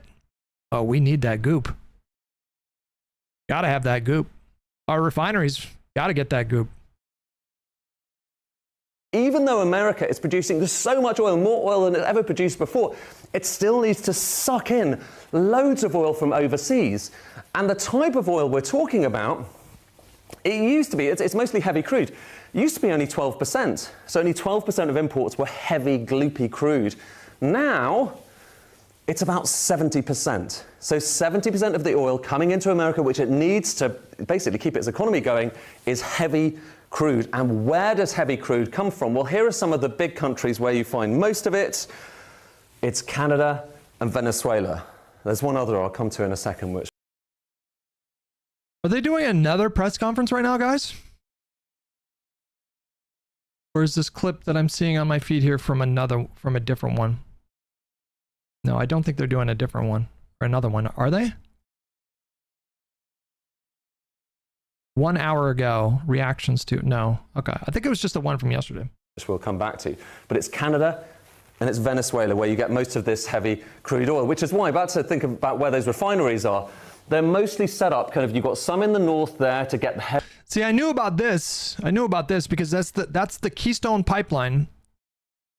Transports crude oil from Canada, like a shitload of crude oil from Canada, and it goes into the US, and then it goes to the east, and then it goes south, and then it goes to our refineries over here. And the Keystone XL was meant to be an extension that would just be like a direct line from the so there's oil refineries. What do you call the operations where you're extracting the oil? What's the word for that? But I knew about that. Heavy oil coming out of Canada, and you've got some around the kind of Louisiana and elsewhere and Texas to get that oil rigs. Yeah. Heavy oil that comes in from Venezuela. That was kind of the way they were set up. And it's really expensive to rebuild these things. You can't just chuck out a refinery very easily overnight. Some came from Mexico and the Gulf of Mexico as well, and that was pretty heavy too. So that's the picture in America. And the upshot is, even though America is producing more and more oil, the imports, this is showing you imports of oil into America, are still really high. And if you break down those imports by the country that stuff is coming from, well, there's... What does heavy crude look like in Greenland? Is that perhaps why Trump wants Greenland? I have no idea. Is there a lot of oil in Greenland, guys? I think he just wants Greenland to give to the fucking tech bros so they can have their libertarian utopia. Venezuela, and it used to be a decent slug, actually more coming from Venezuela just about than from Canada just at the turn of the millennium. But now look at what's happened since. Right now, Canada has gone from 15% of all of the US imports of oil to 61%. 61%, and Venezuela is basically next to nothing. But here's what's tantalizing, and here's the reason I think that a lot of people are looking towards Venezuela and thinking, well, there's more to this than just drugs. Look at total oil reserves around the world. The higher these bars are, the more oil there is in the ground, so that hasn't yet been taken out of the ground. So there you've got Saudi, Iran, Iraq, all of the usual suspects. But the biggest of all, and this is according to various different sources, the biggest of all is Venezuela. And what's that oil? It's the heavy, tarry stuff that you might well want to put into those American refineries. And there is really only one other place in the world that has a kind of serious amount of heavy oil other than Canada and Venezuela. Saudi Arabia? Iran? And lo and behold, guess where that is? Russia. Okay. It's Russia. All of which is to say, you know, it matters what kind of oil America needs. It's worth just delving into these kind of nuances because that helps you understand a little bit more about the backstory of geopolitics. I still think it's so funny he opened with, now if this is about oil. Venezuela Supreme Court. When did they record this? Because then Trump just gets in front of a podium and was like, we're going to take the oil. It's about the oil. Rubio. Joining me now is Rubio was interviewed on Meet the Press this morning. Secretary of State Marco Rubio. Secretary Rubio, welcome back to Meet the Press. Thank you. Thank you so much for being here. I want to start with this big picture question. Is the United States now at war with Venezuela? I think obviously not, right? Not currently, right? Grassroots with $10. If we annex enough countries, one day I may be able to actually fully fill my 18-foot box truck without taking a second mortgage on my house. Did you even think of that, Hutch? I did not. I did not think about your truck. There's not a war. I mean, we are at war against drug trafficking organizations. It's not a war against Venezuela. We are enforcing American laws with regards to oil sanctions. We have sanctioned entities. We go to court. We get a warrant. We seize those boats with oil, and that will continue. We will continue to reserve the right to take strikes against drug boats that are bringing drugs towards the United States that are being operated by transnational criminal organizations, including the Cartel de los Sols. Of course, the leader of that cartel, is now in U.S. custody and facing U.S. justice in the Southern District of New York, and that's Nicolas Maduro. So we made a big progress in that regard. Mr. Secretary, who is in charge? Are you running Venezuela right now? Yeah, I mean, I keep people, fixating on that. Here's the bottom line on it is we expect to see changes in Venezuela. Changes of all kinds, long-term, short-term. We'd love to see all kinds of changes. But the most immediate changes are the ones that are in the national interest of the United States. That's why we're involved here, because of how it applies and has a direct impact on the United States. Okay? We are not going to be able to allow in our hemisphere a country that becomes a crossroads for the activities of all of our adversaries around the world. We just can't allow it. We can't have a country where the people in charge of its military and in charge of its police department. You linked me a clip of Trump. This is from yesterday's presser, right? Whoops. You did, yeah. You said that Maduro is responsible for drug trafficking. You recently pardoned the former president of Honduras, who was convicted on many drug trafficking. Can you explain how these two situations are different? And would you ever pardon Maduro? I endorsed, as you know, the winning president, the man who won in Honduras. I endorsed the man who won in Chile. I endorsed the man who won in Argentina. And we are doing very well with that whole group. What the man that I pardoned was, if you could equate it to us, he was treated like the Biden administration treated a man named Trump. That didn't work out too well for them. This was a man who was persecuted very unfairly. He was the head of the country. He was persecuted very unfairly. And there are a number of them. And we felt that it was a very unfair situation that happened to him. He's also a party member of the man who won. So obviously the people liked what I did. And one of the reasons that was done is because of the fact that the party in power felt very strongly that that man was treated very badly. I studied it very quickly, and then I studied it in great detail. I went to a lot of the people standing behind me, and they felt that that man was persecuted and treated very badly. That's why I gave him a pardon. What a strange thing to say. I studied it very quickly, and then I studied it in great detail. Why didn't you just lead with studying it in great detail? You can just cut one of those steps. Just a strange thing to say, but okay. Are openly cooperating with drug trafficking organizations. We're not going to allow that. These things are direct threats to the United States, and we intend to use every element of leverage that we have to ensure that that changes. The one I would point everyone to is that our military is helping the Coast Guard conduct a law enforcement function, which is not just the capture of Maduro, but the enforcement of our sanctions. We go to court, we get a warrant, we seize the boats. And we think this is tremendous leverage, incredible, crippling leverage, which we intend to continue to use until we see the changes that we need to see that are benefit to the American people. And by the way, we believe to the people of Venezuela as well. But Mr. Secretary, I think there's a lot of questions about who the point people are during this transition. President Trump said we're going to run the country. So is it you? Is it Secretary Hegseth? Who are those people who will be running the country specifically?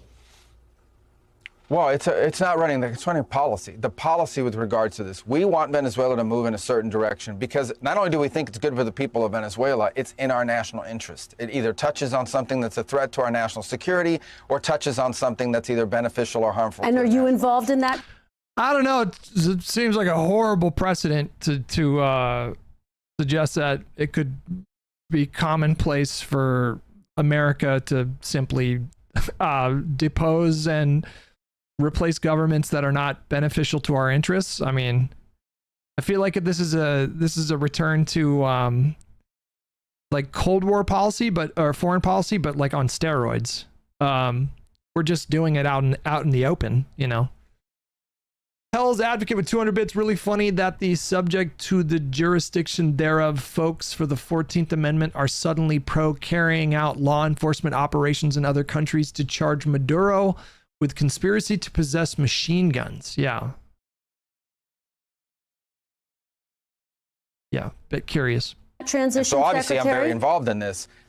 Well, of course. I mean, I think everyone knows I'm pretty involved on politics in this hemisphere. Obviously, as Secretary of State and National Security Advisor, very involved in all these elements. The Department of War plays a very important role here, along with the Department of Justice, for example, because they're the ones that have to go to court. So this is a team effort by the entire national security apparatus of our country, but it is running this policy. And the goal of the policy is to see changes in Venezuela that are beneficial to the United States, first and foremost, because that's who we work for, but also, we believe, beneficial for the people of Venezuela, who have suffered tremendously. We want a better future for Venezuela, and we think a better future for the people of Venezuela also is stabilizing for the region and makes the neighborhood we live in a much better and safer place. President Trump said the administration is working with Maduro's Vice President, Delcy Rodriguez. Why does the administration oppose working with the opposition leader, Maria Corina Machado? She's the Nobel Peace Prize winner, of course, as well. Her coalition has the support of 70% of Venezuelans. Why not Sub DNS with 30 months. Thank you so much, buddy. work with her?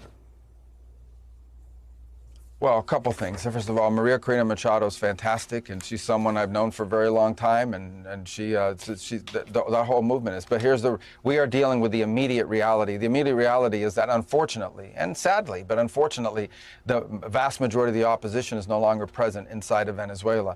We have short-term things that have to be addressed right away. We all wish to see a bright future for Venezuela, a transition to democracy. All of these things are great, and we all want to see that. I've worked on that for 15 years on a personal level, both in the Senate and now as National Security Advisor and Secretary of State. These are things I still care about, we still care about. But what we're talking about is what happens over the next 2-3 weeks, 2-3 months, and how that ties to the national interest of the United States. And so we expect to see more compliance and cooperation than we were previously receiving.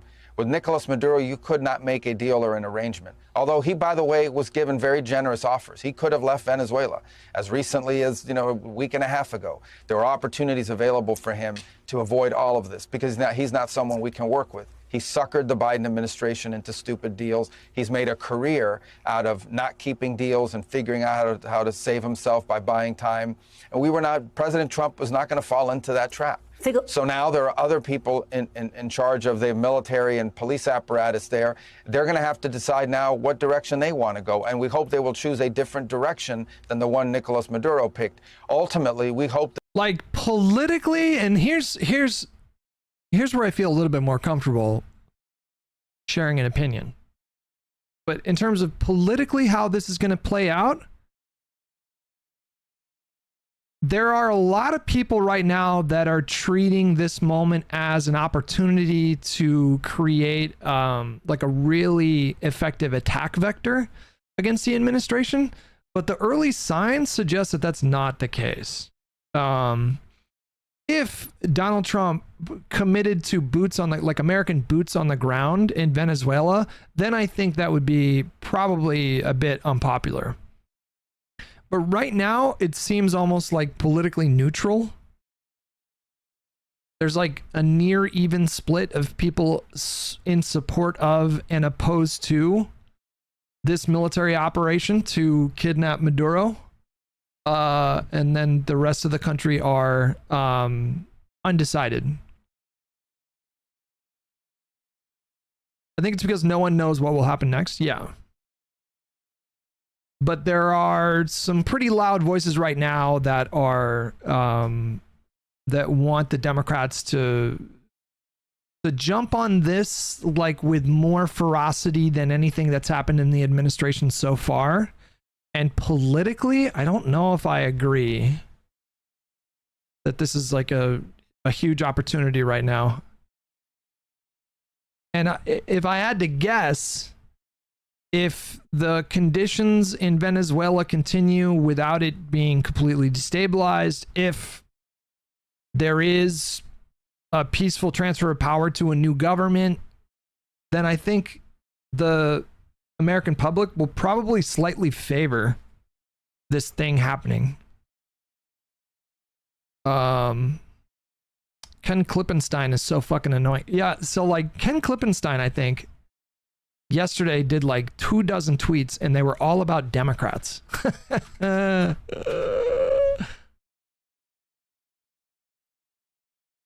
Which is the least surprising thing, I think. Let's go to his tweets from yesterday, okay? How many of them were about Democrats?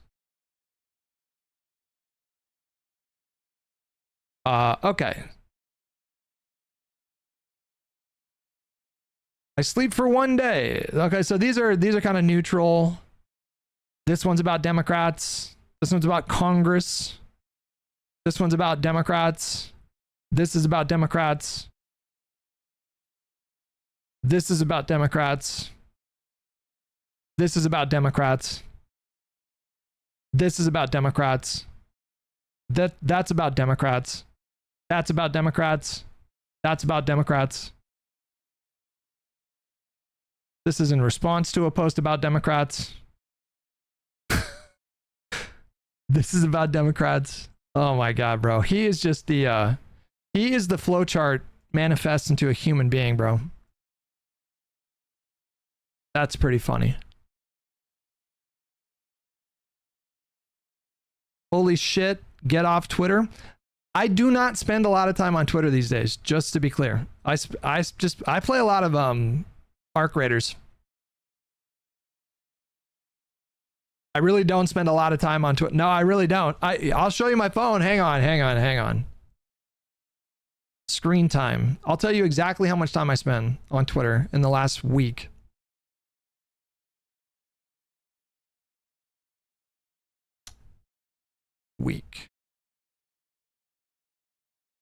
X. Daily average 29 minutes. That number used to be like 4 or 5 hours, guys. That used to be like 4 or 5 hours. 29 minutes daily average. Compare that to like 3 months ago. I'm telling you, it was like 4 to 5 hours. It was a lot. It was a lot. How does Esme feel about you spending that much time on your ex? If we're spending time together, we've kind of established that, like, so Saturdays are like our days together, and it's strongly discouraged to spend those days looking at Twitter. But sometimes stuff happens. Whoosh. Wait, hold on. What? What went right over my head? What do you mean? Apparently it did. Whatever you guys were saying. Oh, I get it. I get it now. I get it. I spend 0 daily minutes interacting with my exes.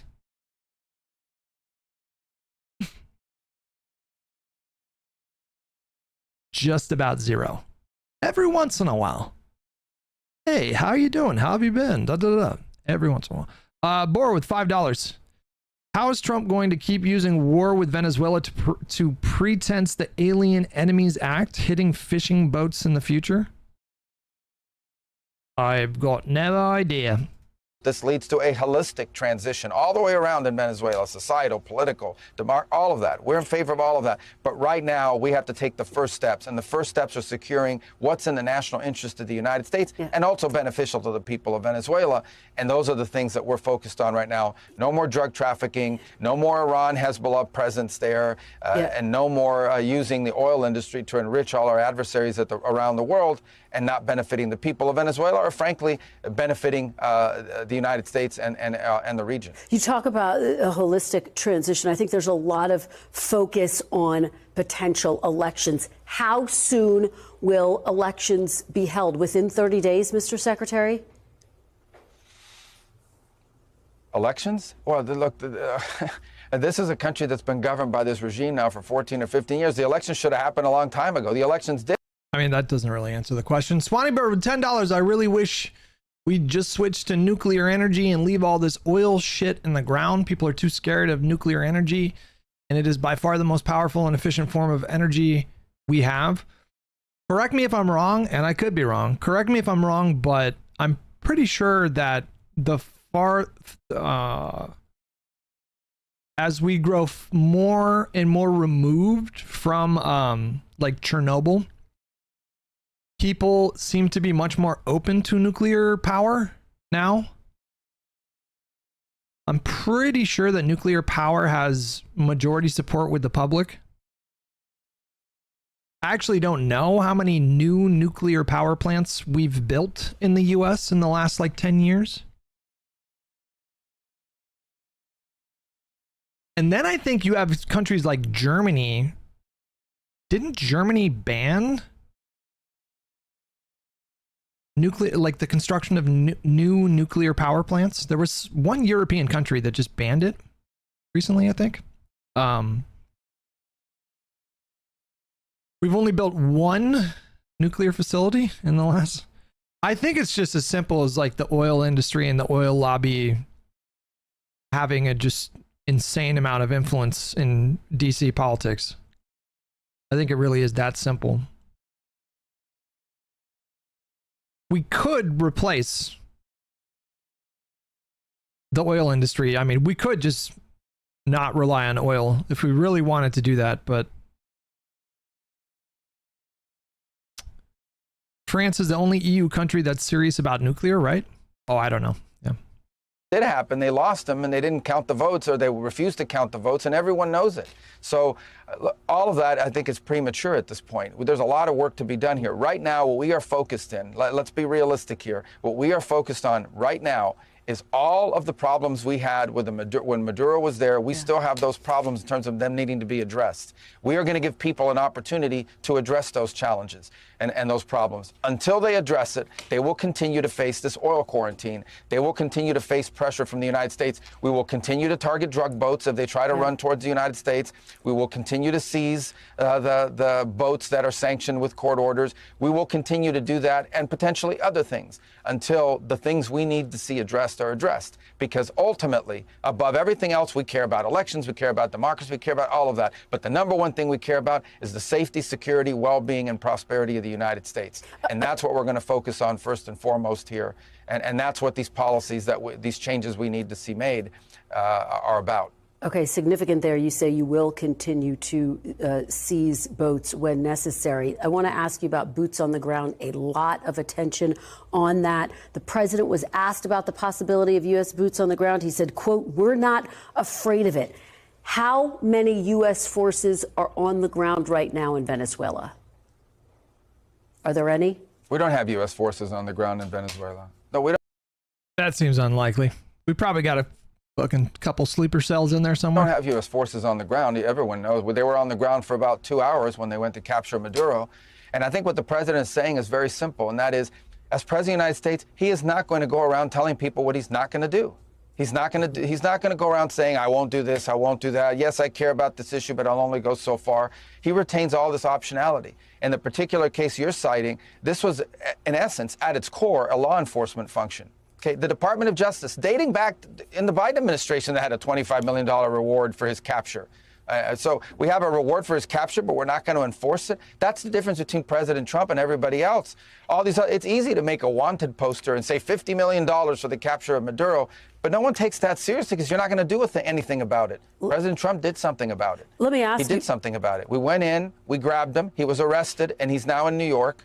No Americans were killed, no equipment was lost.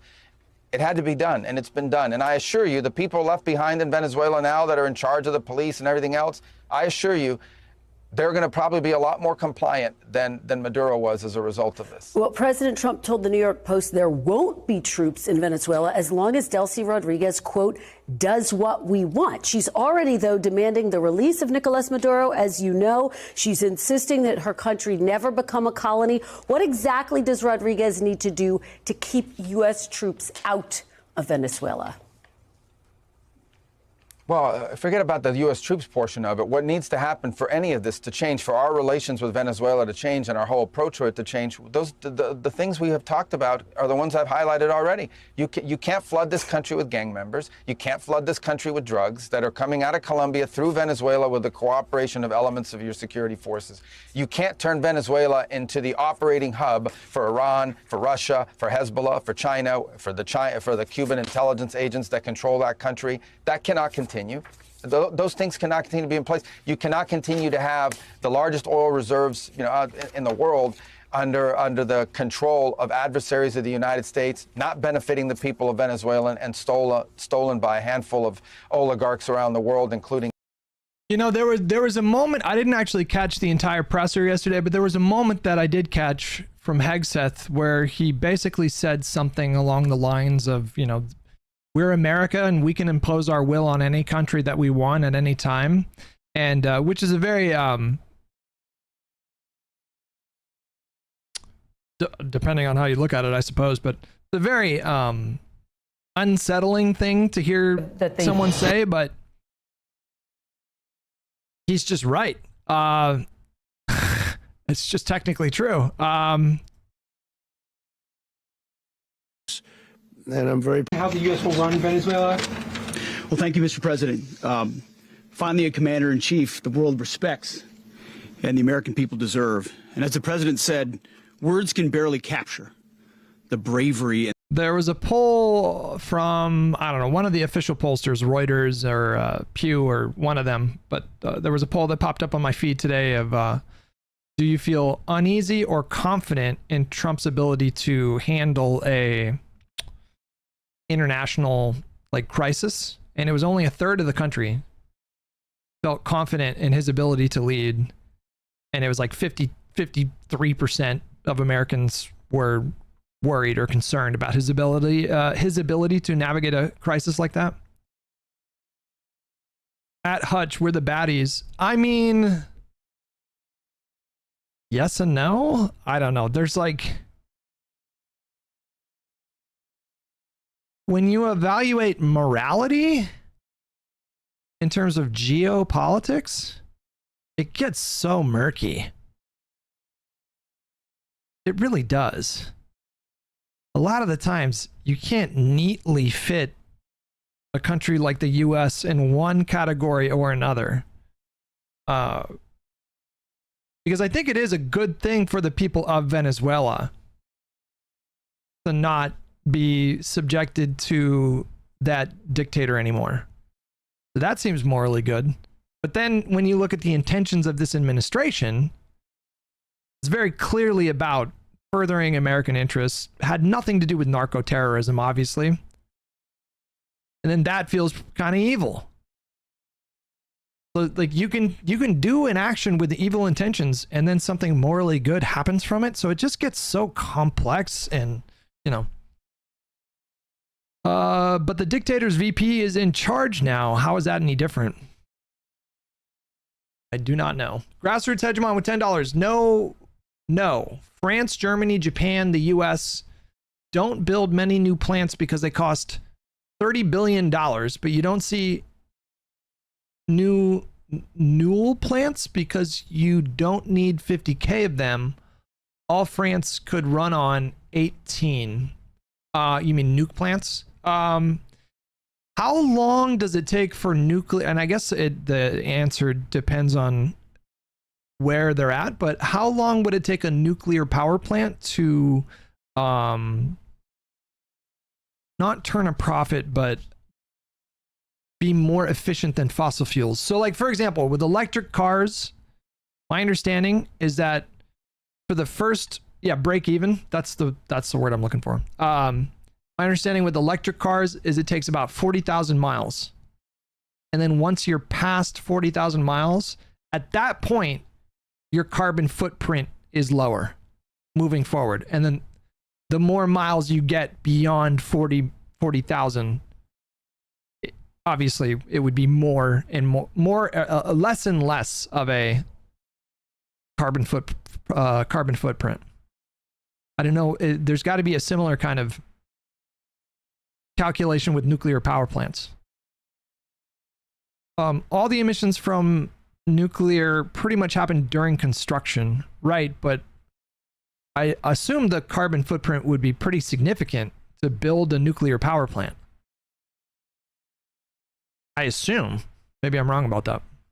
And the power and the precision of the Bad Company with $5. We had a national crisis and dude told us to jump in a tanning bed and drink bleach. Yeah, true. historic operation, a massive joint military and law enforcement.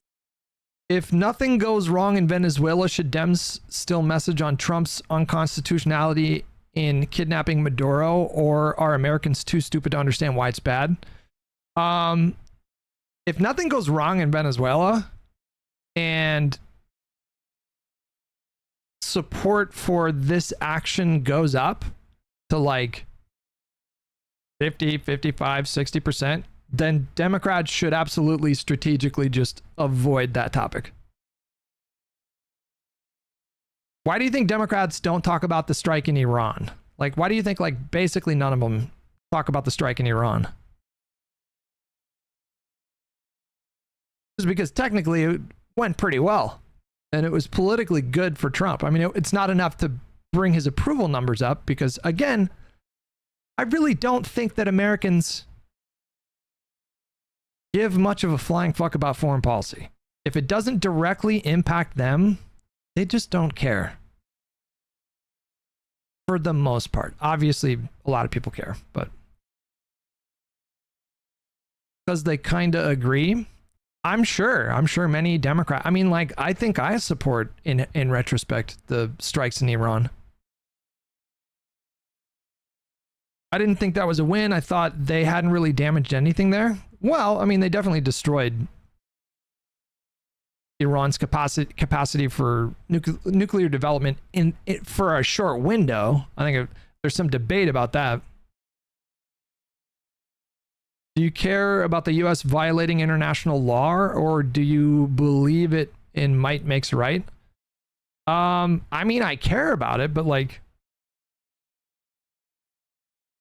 I don't know. I'm in a different place now that I'm fucking 42 years old. I'm in a different place with things. I think about things as they are, and I think much less about how they should be. In an ideal world, you would have some kind of governing body that could hold governments accountable. But we don't really live in that world. And who the fuck is going to hold America accountable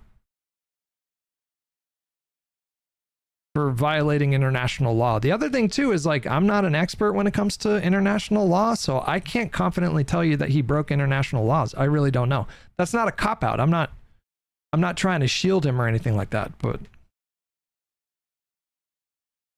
I'm not sure what the constitutional basis is for this attack. I don't really know like what our constitution says in terms of, or what the laws say about the administration's legal authority to conduct strikes like this. My understanding is that conducting limited strikes do not require authorization from Congress. That's my understanding. Hutch, this is MAGA rhetoric. Whatever rhetoric it is, I just think it's just I think about the politics of things. Like, I think about like the political angle of things. Like, that's what I focus on. And generally in politics, you don't want to spend a lot of time aggressively attacking something that is popular or even marginally popular. What's the benefit of that? Like, do you think like the Democrats are going to be able to change people's opinions? Like, do you think if the Democrats ran a full court press, if we just construct a hypothetical, okay? So like, let's say the situation in Venezuela ends up being like pretty good. for the Venezuelan people.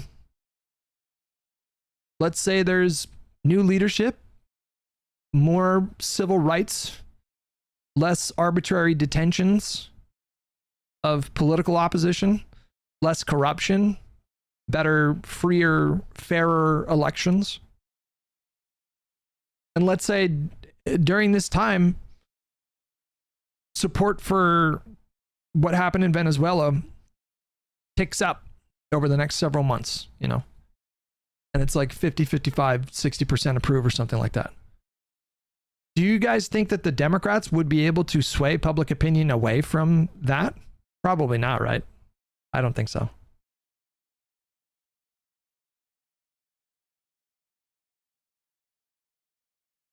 So if you want Democrats to win, you know, probably wouldn't be politically smart to spend a lot of time attacking it, similar to the situation in Iran.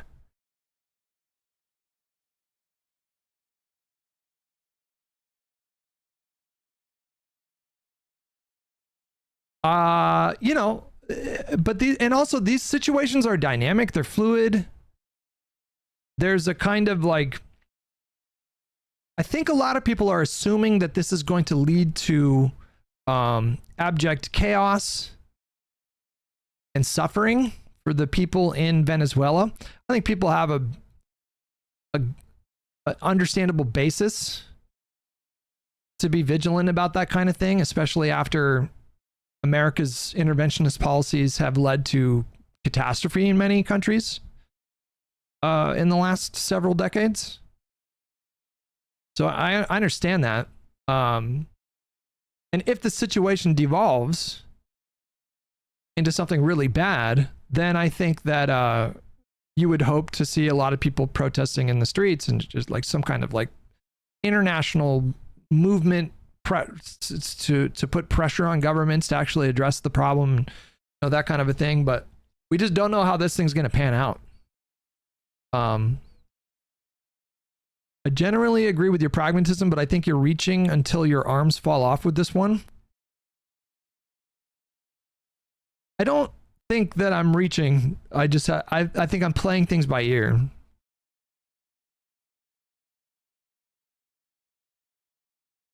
Babza with 5 months. Hutch, I understand your practical take on this, but it really seems like you're admitting that populism is ultimately superior.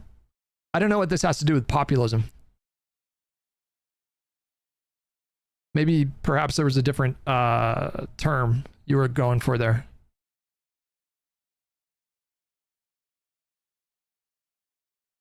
I mean, look, like I said it before, like I understand it's not really coming through with the way that I'm speaking about this, but like I'm disgusted by this administration. I do think that this administration is very nakedly motivated by explicitly imperialist agenda. And at the same time, this could produce good outcomes for people in Venezuela. And so it's like similar to like the situation in Afghanistan. Hutch is pro invading others. No, I'm not. I am opposed to this action. It's just I don't feel the kind of urgency that I felt when the second Iraq war kicked off. Like I'm not there in terms of the urgency. As far as regime change goes, this one was really fucking quick and really fucking surgical.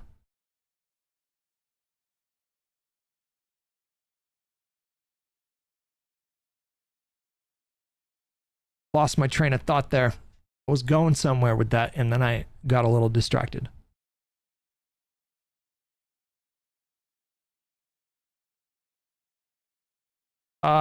Afghanistan. So Afghanistan ended up being a 20-year quagmire. Actually, wait, hold on. When did we pull out of yeah, it was 20 years, almost exactly 20 years. And I think the consensus is that it ultimately ended up being very wasteful. After September 11th, obviously some military action was warranted. It's the government's job and the military's job to prevent these kinds of attacks from happening. And in that responsibility, they were obligated to strike at the forces who conducted the terrorist attack on September 11th. It was morally good for them to stop that from happening again. But we ended up staying for 2 decades. There were no defined, not even like vaguely defined win conditions in Afghanistan. And so it was kind of like a trap. Like, we had 2 choices: withdraw or just keep a semi-permanent military presence there.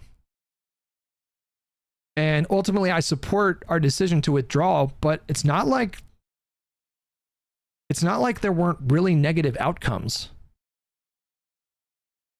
as a result of that. Like, what do you think the average experience for women in Afghanistan is now compared to 5 years ago? They just can't go to school anymore. It's just a fucking horrible situation. So, like, oftentimes with these kinds of foreign policy decisions, there is no like clear, unambiguous, pure like good or pure evil, is my point.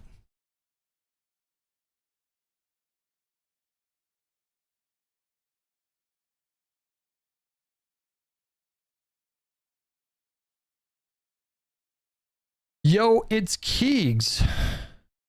Hutch in his chat are geopolitically regarded. Maybe. Admittedly, foreign policy is not my strong suit. But right now, again, right now in this, and we're 2 days removed from the action. Obviously, a lot can and likely will change. Perhaps very quickly. But right now in America, it's kind of like politically neutral. Like, I'll just repeat myself for the fucking 5th time. I don't think foreign policy is something that meaningfully motivates voters. And so I'm just not in a place where I feel like a strong sense of motivation to try to capitalize on this politically, because I just don't think the opportunity is there right now. So just move on, LOL. Well, as opposed to what? Like, what are our options right now? I don't really feel like there's much.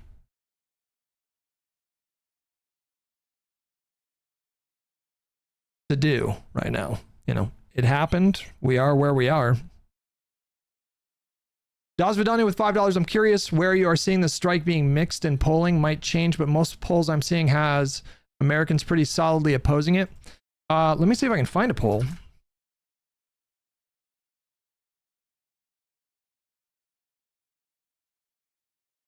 Let me see if I can find the poll that I saw. There have been a number of polls. So like, okay, so there's a YouGov poll that was just released today. Trump approval on Venezuela. Disapprove 46%, approve 39%. That is almost a wash. That wasn't the poll that I saw before.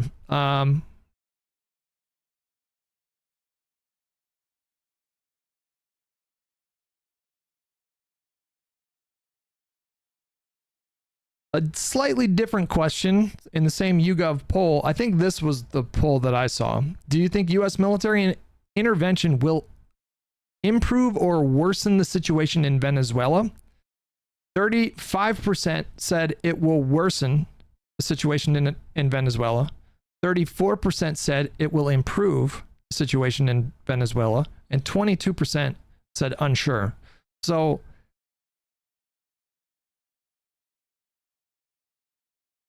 again, like, that's actually not incoherent, right? So like, this would imply that there's a certain number of people in the country who both disapprove of what Trump did in Venezuela, but simultaneously think that the situation in Venezuela will get better. And like, I'm at a place where like, I don't know, obviously, like, I don't know if the situation is going to improve. I don't really like, if somebody asks that question, I would say unsure, because I have no understanding of Venezuelan politics or anything.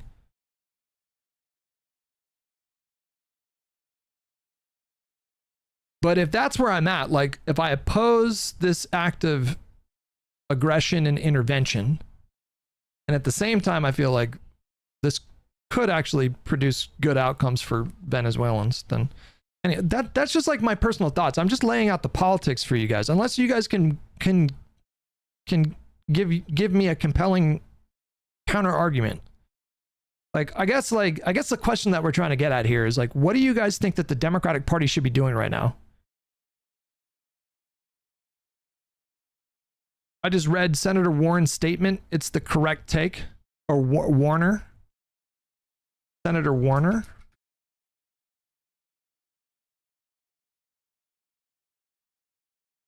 Can you link the statement? Whoever just said that?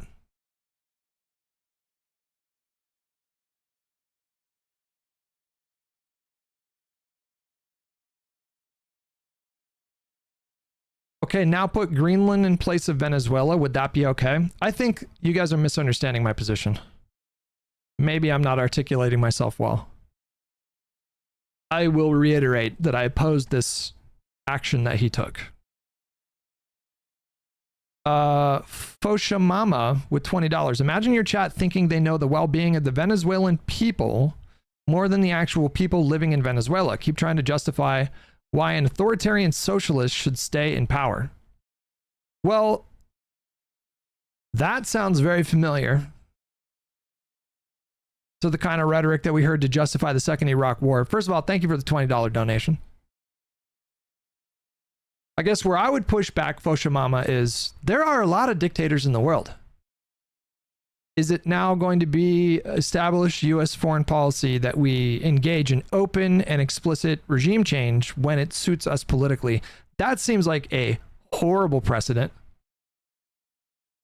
that can only lead to bad outcomes in the long run.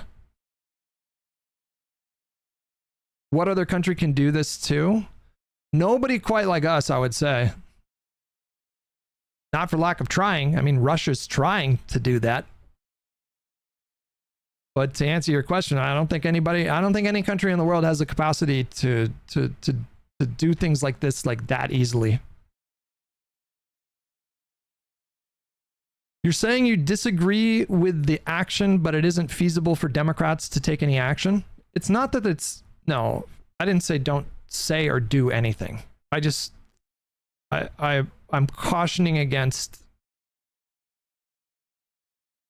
I'm pushing back against the idea that there's like this clear political vulnerability right now.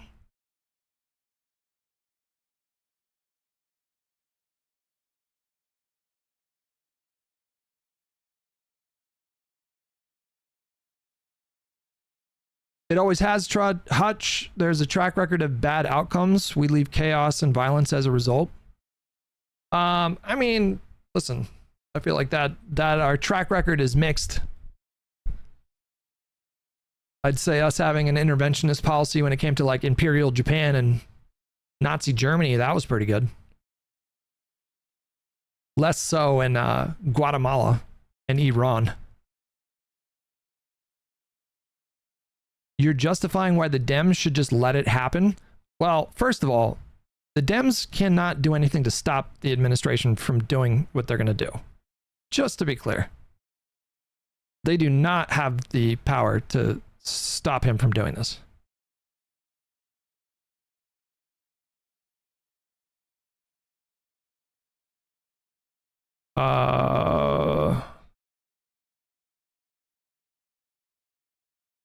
So there was a YouGov poll. It looks like these are flash polls. There was a YouGov poll yesterday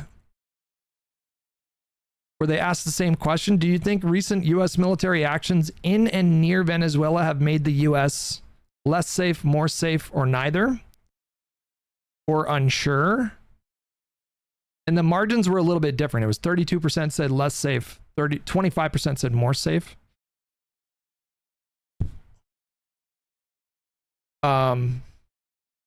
Actual facts racing with $10. We can't run Venezuela without occupying it. Watch Rubio again and note the questions he will not answer. This is bad and is going to get much worse. My guess, Trump seeks pretense to invade. I'll tell you, like, that would be, I think, a big bright red line for me, is if we militarily invaded and occupied Venezuela and committed thousands of boots on the ground, then I think you hit the ground running, like, strongly and aggressively, like, right away. Because I don't think Americans will be okay with that.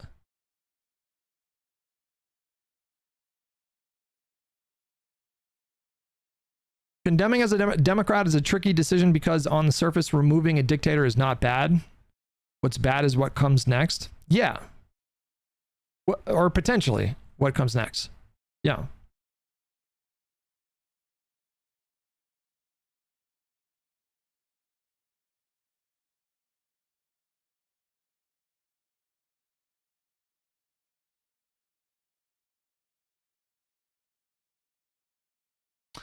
I think, and here's my sense of things, I think some of you guys are misdirecting your anger. You think you're angry at me, but really you're angry at the American public for not caring about this stuff more. I think that's what's happening. I'm simply telling you how the American public generally behaves. Am I wrong?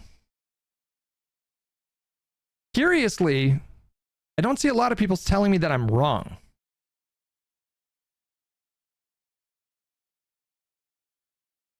That's kind of curious. Am I wrong about what I'm saying? General with $5. Maduro was bad, needed to go. But number one, you don't bypass Congress to do it. Number two, it wasn't to help the Venezuelan people like Trump said it was. The oil. Yeah. I'm wrong and bald. Hutch, you're not saying you're angry. You disagree, but you're not angry. I'm a bit zen about things these days. I'm a bit zen about things in terms of like acceptance. That doesn't mean that I like things. I think that's maybe there's the disconnect. Like I go to a place of acceptance about things like pretty quickly now. That came with age. There doesn't appear to be like too many options. If there was going to be some kind of significant grassroots resistance to this action, to this course that we're set upon at this point, there does not appear to be like a clear kind of path to that right now, because number one, Trump just has the authority to do these things. I don't know what people are imagining. Are we talking about like trying to initiate impeachment proceedings? I don't know what are we, yeah. Hutch, you aren't zen, you're numb. No, I mean, maybe. Where was the action for, where was the statement from Senator Warner? This YouGov poll was from December 23rd, Smudge.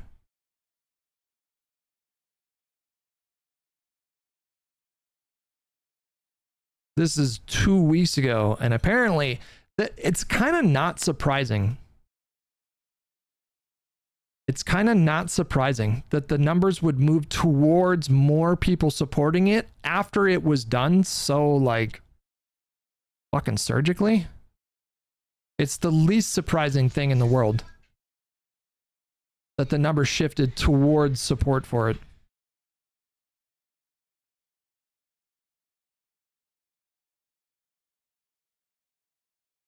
Did I miss super chats? Boars, $10 super chat. I don't know how you get to the conclusion that a 10-point net disapproval is enough of a wash. The Dems shouldn't message on it because regime change might be good this time out of all other times.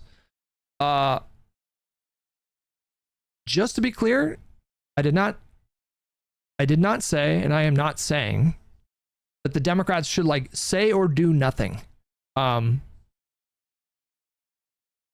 YouGov poll, this is from January 3rd. And it is 34% strongly or somewhat approve, 41% somewhat or strongly oppose, and 25% not sure. So again, I think this was a flash poll from yesterday, because a YouGov poll from today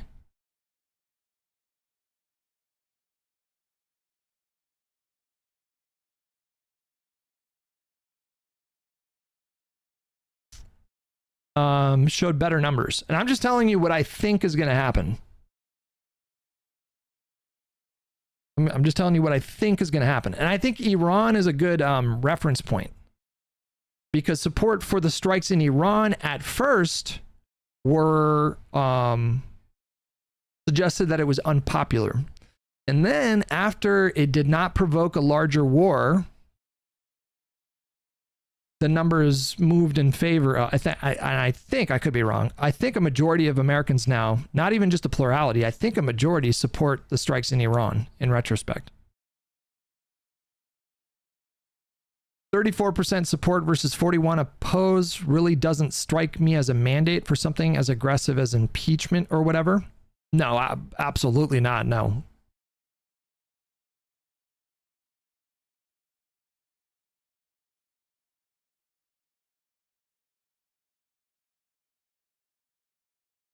Are we also ignoring the 100+ civilians that were murdered? Are those updated numbers?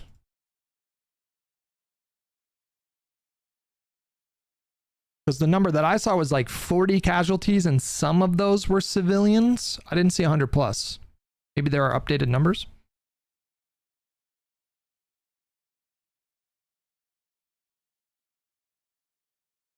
Hutch, will you be doing disagreement call-ins on this topic today? I don't know what people disagree with, to be honest with you. I guess the question is, I think what we're getting at is like, what I think this is ultimately about Democrats, because what kicked off this conversation was just me talking about the politics of it. Like, here, let's pull up Kamala Harris's statement, okay? I read her statement, and I think her statement is a pretty good,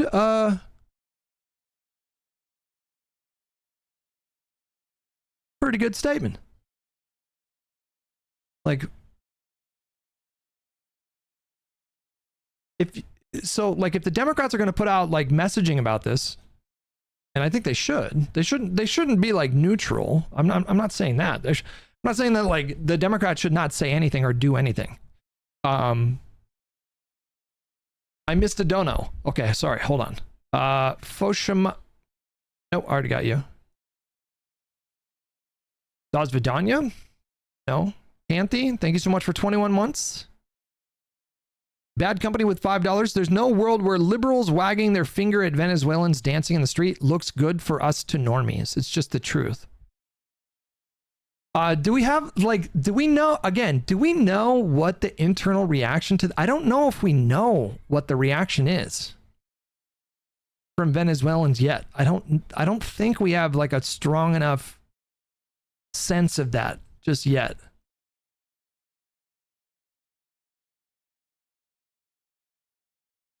Vedadino says, we love it. We wanted this to happen.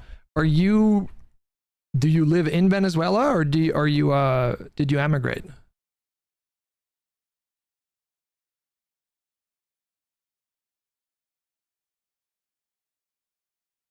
Kamala said Donald Trump's action in Venezuela do not make America safer, stronger, or more affordable. That Maduro is a brutal, illegitimate dictator does not change the fact that this action was both unlawful and unwise. We've seen this movie before. Wars for regime change or oil that are sold as strength but turn into chaos, and American families pay the price. The American people do not want this. They are tired of being lied to. This is not about drugs or democracy. It's about oil and Donald Trump's desire to play the regional strongman. If he cared about either, he wouldn't pardon a convicted drug trafficker or sideline Venezuela's legitimate opposition while pursuing deals with Maduro's cronies. The president is putting troops at risk, spending billions, destabilizing a region, and offering no legal authority, no exit plan, and no benefit at home. America needs leadership whose priorities are lowering costs for working families, enforcing the rule of law, strengthening alliances, and most importantly, putting the American people first. I think that's a pretty fucking decent roadmap for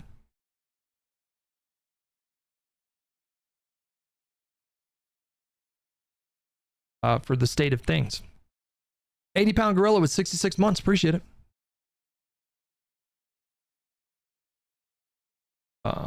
There was one spot in this presser with Hegseth that I wanted to stress here. Enforcement raid flawlessly executed by the greatest Americans our country has to offer. American warriors are second to none, the best in the world and the best of our country. What all of us witnessed last night was sheer guts. Did I miss your last donut? What the fuck? With $10? Did I miss that one? I think I did. I believe the justification for the strikes come from the AUMF. That's the, what is it? Authorization. What is the AUMF? What does that stand for? That was like post September 11th, right?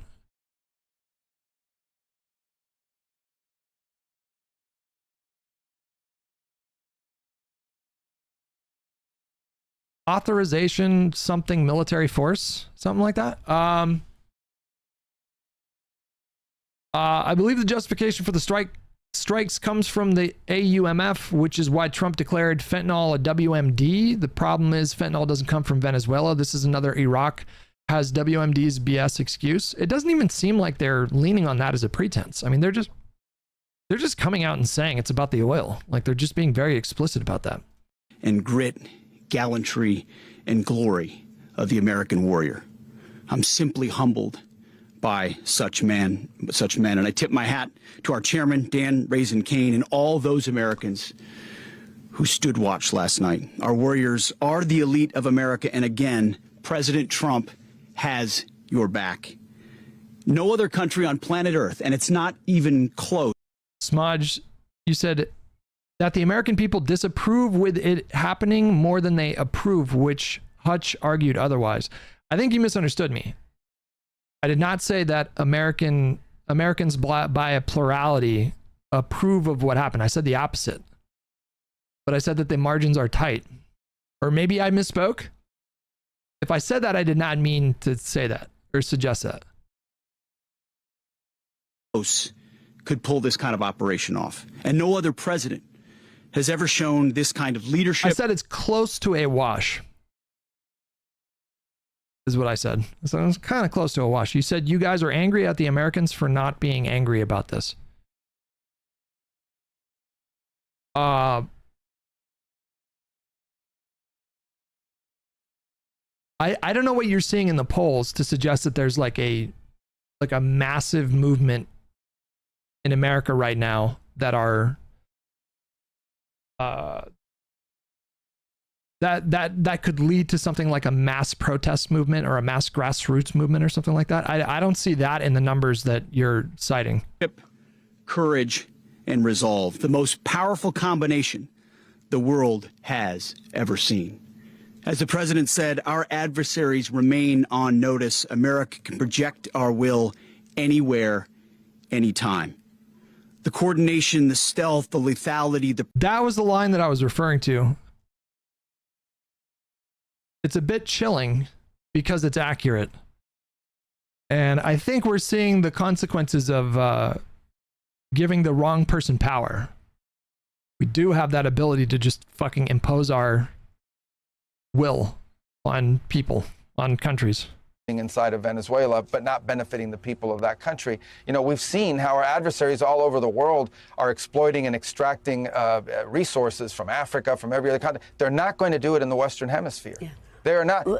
That is not going to happen under President Trump. Read our national security strategy. He is serious about it, and he's going to do something about it, and we're doing something about it. Let me ask you about oil. The president says the U.S. is taking over the oil. The question is, I guess, if the purpose of the operation was to capture Maduro and bring him to justice, why does the United States need to take over the Venezuelan oil industry? I just think Trump doesn't have a filter. I mean... This is not the same thing as like the Bush administration, where they at least tried to stick to what ultimately ended up becoming a false pretense. I think in a normal administration, you wouldn't have a president just coming out and saying like, basically, yeah, it's about the oil. Like Trump just doesn't have a filter. He just doesn't care.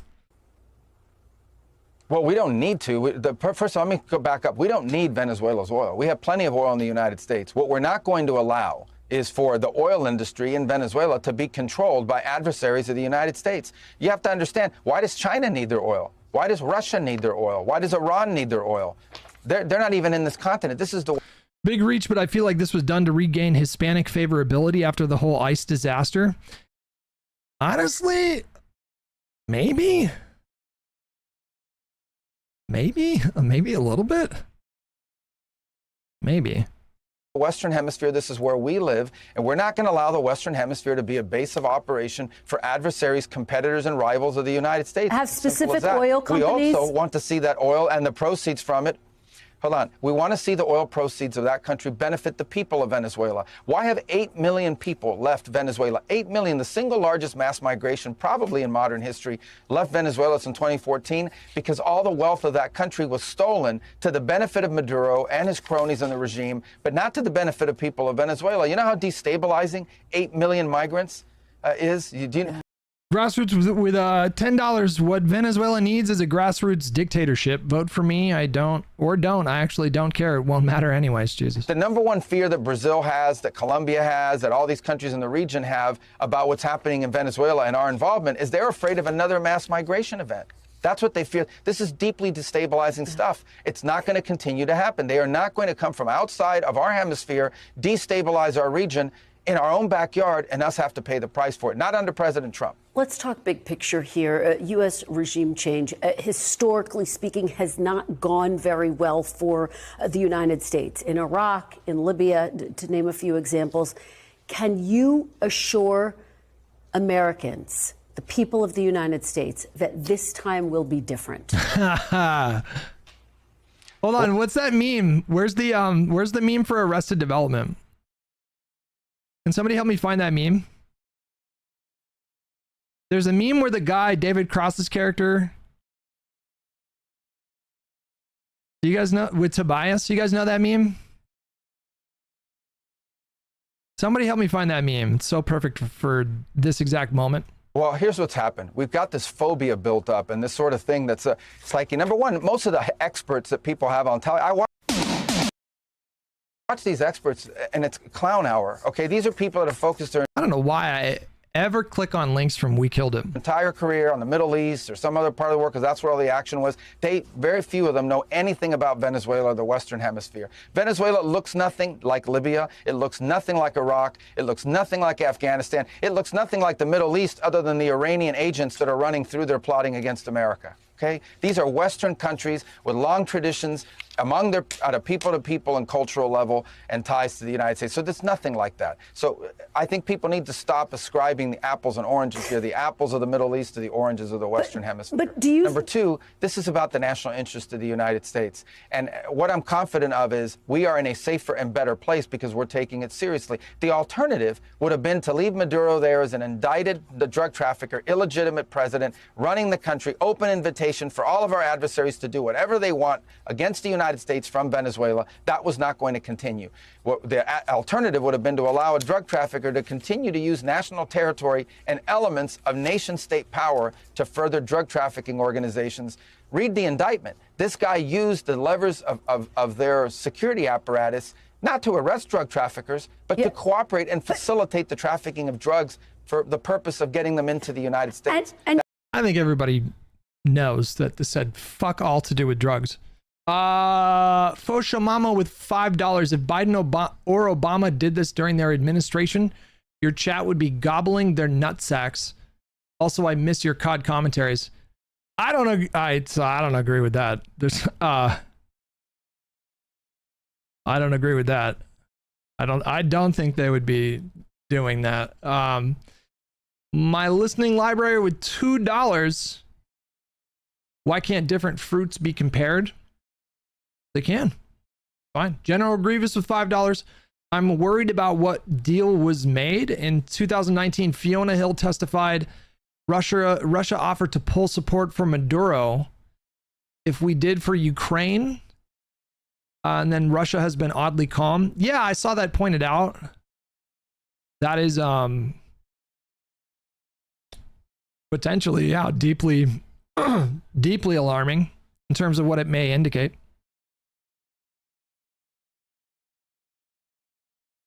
Yeah, that would be fucking, that would be something. Like if that's something. That's going to stop. And yet, Mr. Secretary, a month ago, President Trump pardoned the former president of Honduras, who was just starting a 45-year sentence for trafficking more than 500 tons of cocaine. Does that not I'm not sure about inside Venezuela, but Colombians seem pretty happy about Maduro being removed. Colombians celebrate after Venezuela's Maduro is captured by U.S. forces. Gabe Gutierrez, who has now found himself in Bogota, Colombia. Gabe, you've got people behind you. What is the reaction to what's happening in Venezuela in neighboring Colombia? Hi there, Gadi. Well, we are here in the Plaza Bolivar. This is the city center of Bogota. This is the center of the city. And over the last several hours, there have been demonstrators here. This is a pro-U.S. rally, and there's a very celebratory atmosphere here. You can see people behind me. Now, there have been some protests in front of the Venezuelan embassy as well as the U.S. embassy here in Bogota that have been anti-U.S. But at least here, we just arrived here a short time ago, and it has been very celebratory. And of course, this all comes, Gadi, just after President Trump earlier this morning, he had spoken about basically threatening Colombia's president, saying that he needs to watch himself, and threatening other countries and hinting that there could be issues if they cooperate with drug cartels. Now, I have been speaking with some people here in the crowd, and I want to introduce you to some of them right now. First of all, ma'am, what is your name? What is your nombre? Daniela. Daniela, thank you so much for speaking with us. Tell me about today. What's your reaction to what transpired in Venezuela overnight? Okay, as a Colombian, we are very happy for our neighbors because this moment represents freedom and a milestone in the history. So this is epic. This is very happy for every one of us and our neighbors in Venezuela. We are very happy for this moment. Would you say it was a surprise to hear what happened overnight when you woke up this morning? Yeah, we were in shock.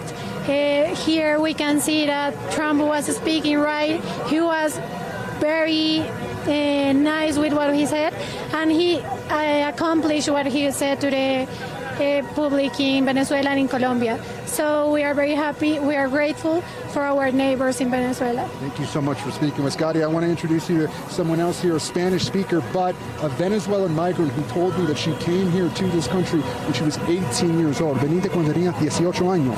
¿Cuántos años llevas aquí ahora? How many years have you been here? She said she's been here 8 years, Gadi. ¿Y cuál es su nombre? What's your name? Geraldine. Geraldine.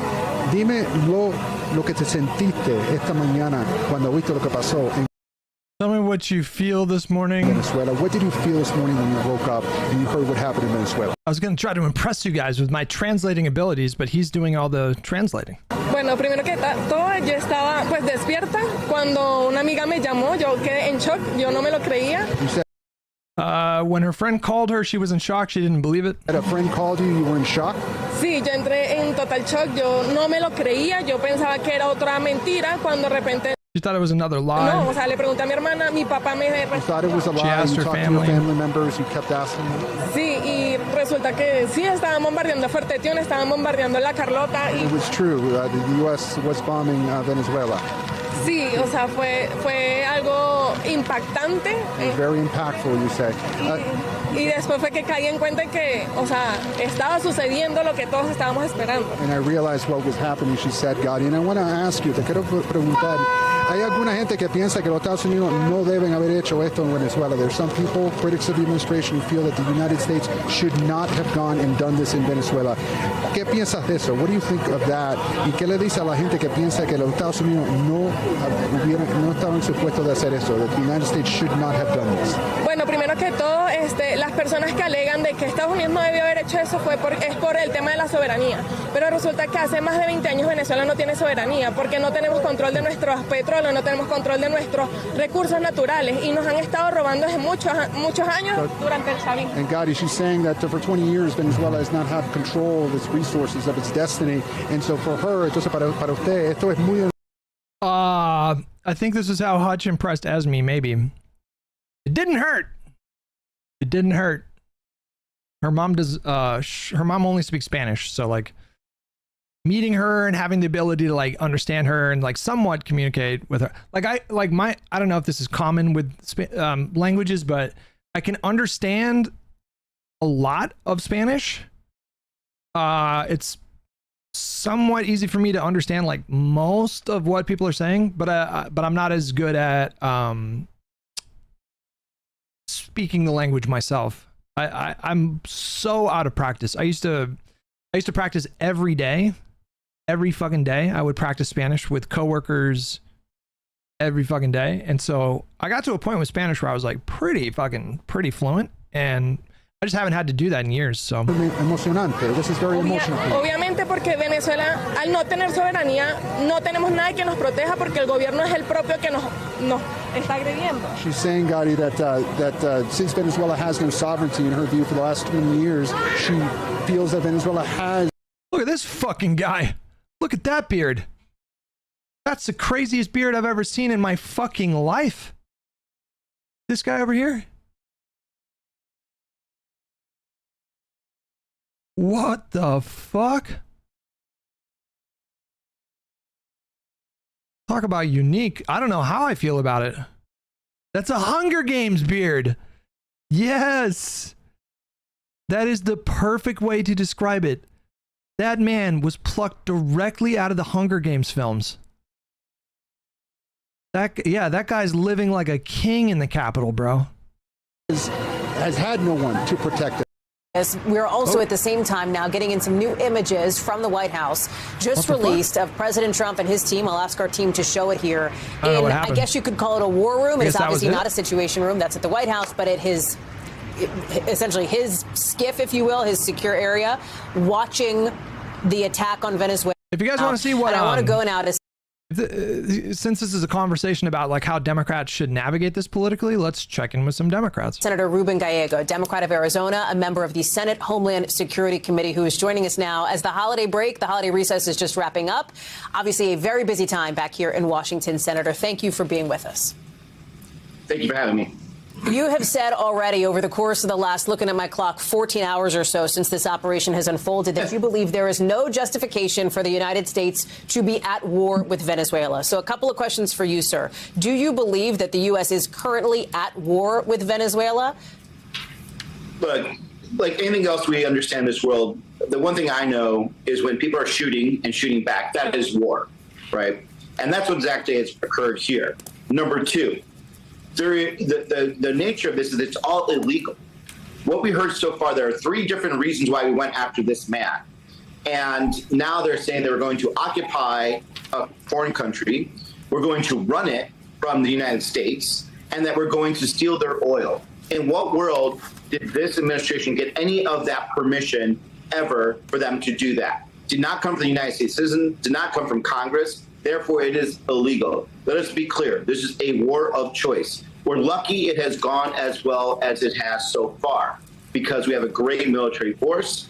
It's great that, in all essence, Maduro is out. The fact is we violated the Constitution of the United States. We are weaker as a country when we start violating the Constitution of the United States for these illegal wars, and we're not going to be better off in the future. So just to be clear, you don't buy the argument that the Trump administration, that the president himself has made as justification for this, which is that it's in the best national security interest of the United States, they say, to put a stop to the drug trafficking that they say Maduro has undertaken. Well, the problem is, so far that message has changed so many times. Now it's oil. Now it's that we're going to control the government. Now it's that, yes, maybe it's drugs. But also just about 3 weeks ago, you also pardoned the former president of Honduras, who was also a convicted drug dealer. So we all know this is BS. This is a war of occupation. This has been building up for a while. I said this a couple of weeks ago. They're just trying to get people climatized to the idea of us going to war. And this is what actually has happened. Jake said, there right there is how you message on this issue. Yep. No issues here.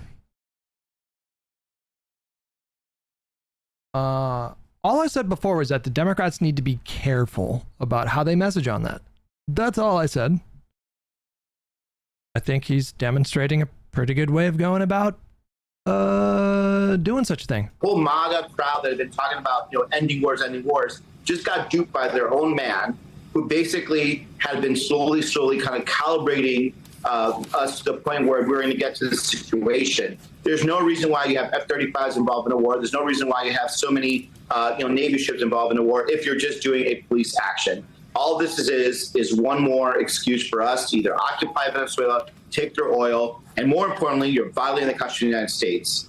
And that's the problem is here. You're violating what we should be doing right now, which is making sure that we are going to war for proper reasons. And by the way, also for proper outcomes. These guys have no clue what they're doing. They have no clue. They can't tell us who's in charge of Venezuela.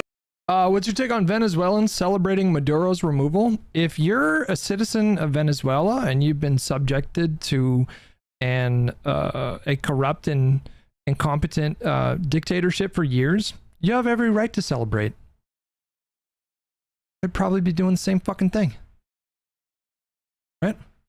Does anybody disagree with that? Right now, they can't tell us what the end goal of this is, but now we are involved in this war, and we don't know what the end result of this is going to be, and that's not how we should be conducting ourselves. I want to ask you more about the outcome piece of that, but before I do, have you gotten any word about any kind of a briefing for members of Congress, for members of the Senate from the Trump administration so far? Look, I'm sure we will. We also got a briefing last week or 2 weeks ago, where Marco Rubio said, we're not actually here for regime change. We're just focusing on, what's funny is Venezuelan people are celebrating like they're going to be in control of their country, and not the same people who are already making their lives shit too. Yeah, well, I mean, obviously, I think these next 6 months are just very crucial. Michael with $5. It is time. We need to break glass in case of emergency. Levels of stupid. We need to bring back the Vuvuzela. That was 2014 shit, right? Stopping the drug cartels. Clearly a lie. So what are they going to do is going to lie to us again. This is why you have to actually come and talk to Spirit says, if the Dems allow this to slide, Cuba, Colombia, Mexico, when do the brakes get put on? Cannot stress enough that the Democrats do not have the power to stop this administration from acting on its foreign interests, from executing their foreign policy. The Democrats do not have the power to stop this. Very similar to the tax credits expiring at the end of last year. Democrats did not have the power to stop them. This is not a Democrat situation. Fosha Mama with $5. Why do Dems always take the side of 40% in a 40-60 issue? From a political perspective, just take the L and be quiet. Well, again, the polls that I've seen show a slight more Americans, a slightly more level of what's the word I'm looking for here? Slightly more Americans disapprove of this action than approve. So you're not at a 40-60 yet. The numbers might shift, but it's not 40-60 right now. Congress actually get permission from us to do this, which you're not going to get at this point. And, this is why I'm going to force the vote actually in the House and the Senate to make sure, on the House side at least, to make sure that we understand. I'm just telling you guys my prediction politically here in the United States, assuming that Venezuela does not devolve into total chaos and Trump doesn't send thousands of American troops into Venezuela to keep the peace and establish some kind of order. In the absence of that, I predict that Americans are going to inch slightly more towards being in favor of this action. That's how I think this is going to play out. And then who knows what happens in the long run? 6 months from now, a year from now, a year and a half from now. Because sometimes these things are like a delayed fuse. Sometimes these things are like a delayed fuse.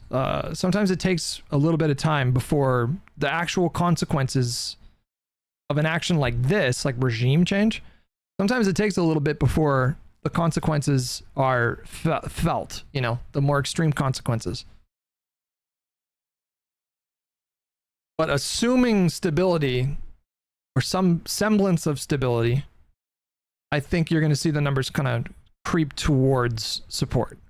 That's my prediction. We'll see if I'm wrong. I've been wrong in the past, but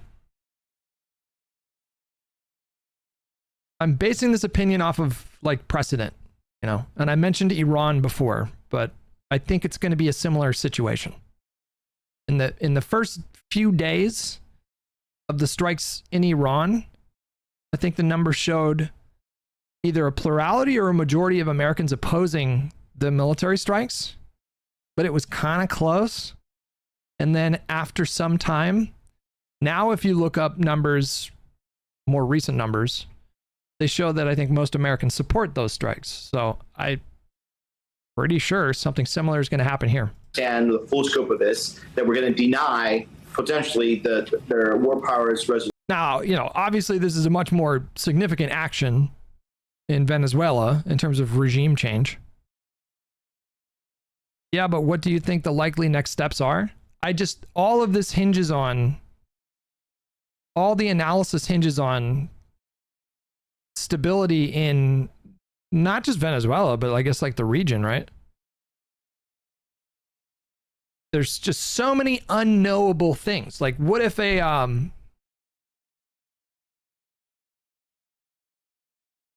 what if this action causes a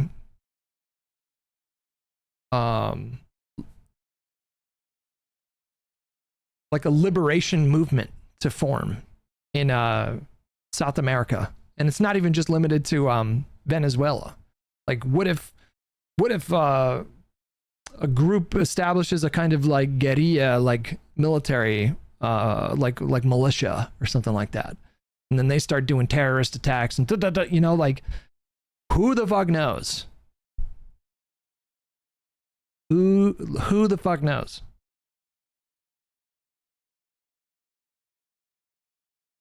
There are like so many, there's like infinite paths that this story can go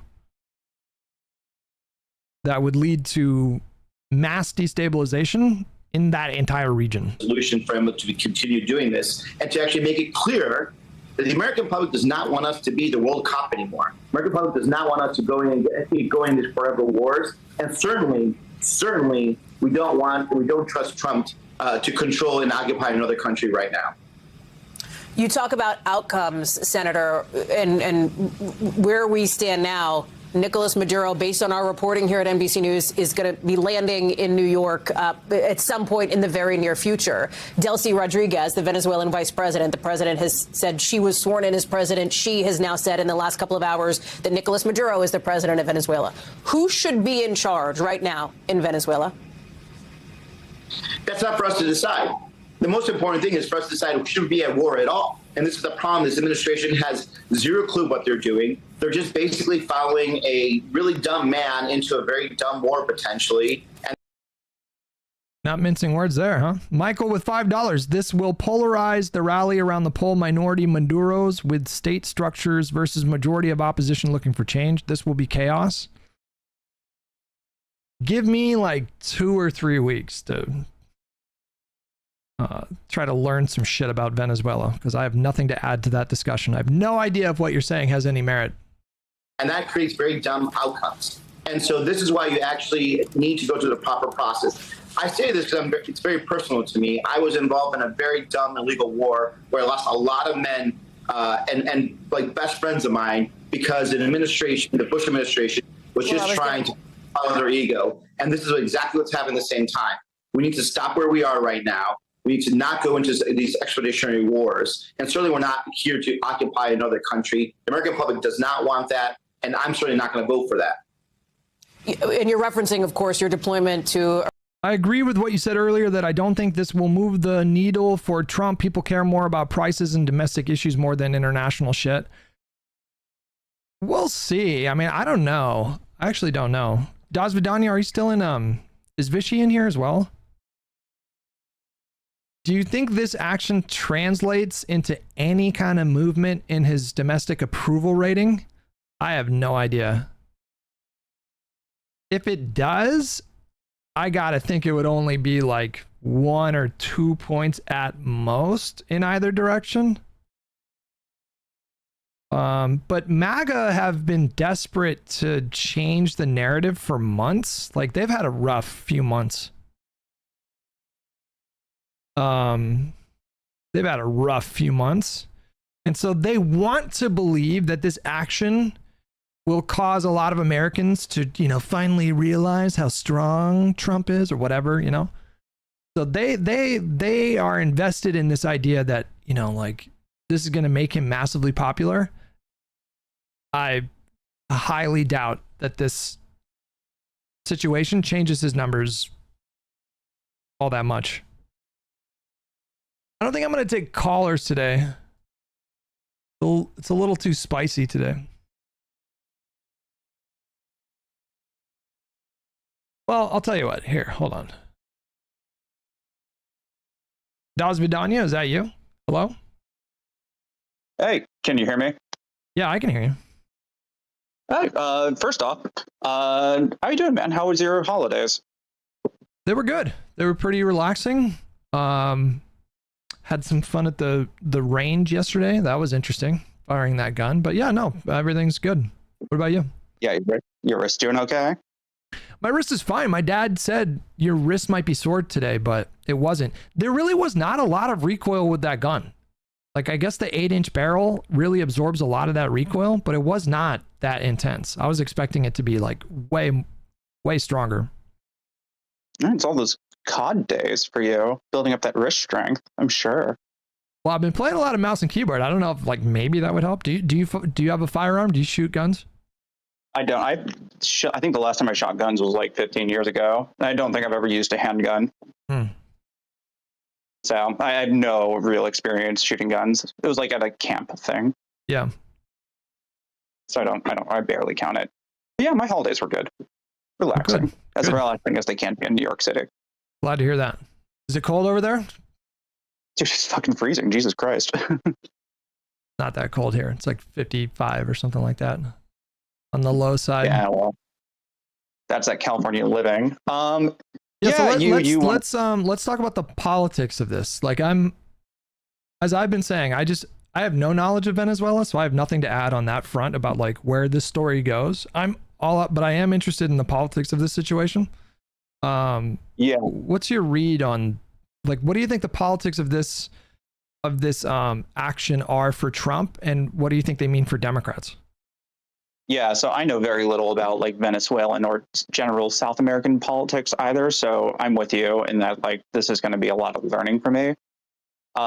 Any foreign policy experience I have was like stuff I studied about like Eastern Europe and like it's like Eastern Europe and the Middle East. So I think like I'm going to stay away from like trying to say anything of value about specifically what's happening in Venezuela. But in terms of like what it means, I think, from like my experience here in the United States, I think I agree with you that like there was someone who commented earlier this stream who was like, this is real bad news for Democrats. I don't think it is. Like, my read is that, like, if this goes extremely well, it might help Republicans and Trump. But, like, my general read is that, like, so much more is going to happen domestically that those are going to drive voters in the midterms more than this could. Like, if this goes really well, like, it could help them, but it feels like the margin for it helping them is significantly smaller than if this goes wrong, in which case that could really hurt Republicans. Yes, I agree. I agree with that. That's, yeah. It could get really bad for them. Like, if that situation just evolves into chaos and then it turns into like an Iraq war situation, I think that would be really catastrophic for Republicans at a time where they're already on, you know, not doing great. But the margin of like benefit for the party, I think, is very low. As you said, I think there's other issues domestically that take precedence. Like, in order to buy into the Republican narrative that this could be like a real huge boon to the party, you would have to theorize, you know, a median kind of voter who maybe their healthcare premiums went up, maybe their energy bills went up, maybe maybe they were relying on the tax credits and they lost those. You would have to imagine like millions of people that are impacted by inflation and the rising cost of these things. That person would experience all that and be like, but you know what? You know, we showed a lot of strength in Venezuela, so I think I'll support Republicans in the midterms. It's just really hard to imagine that kind of voter.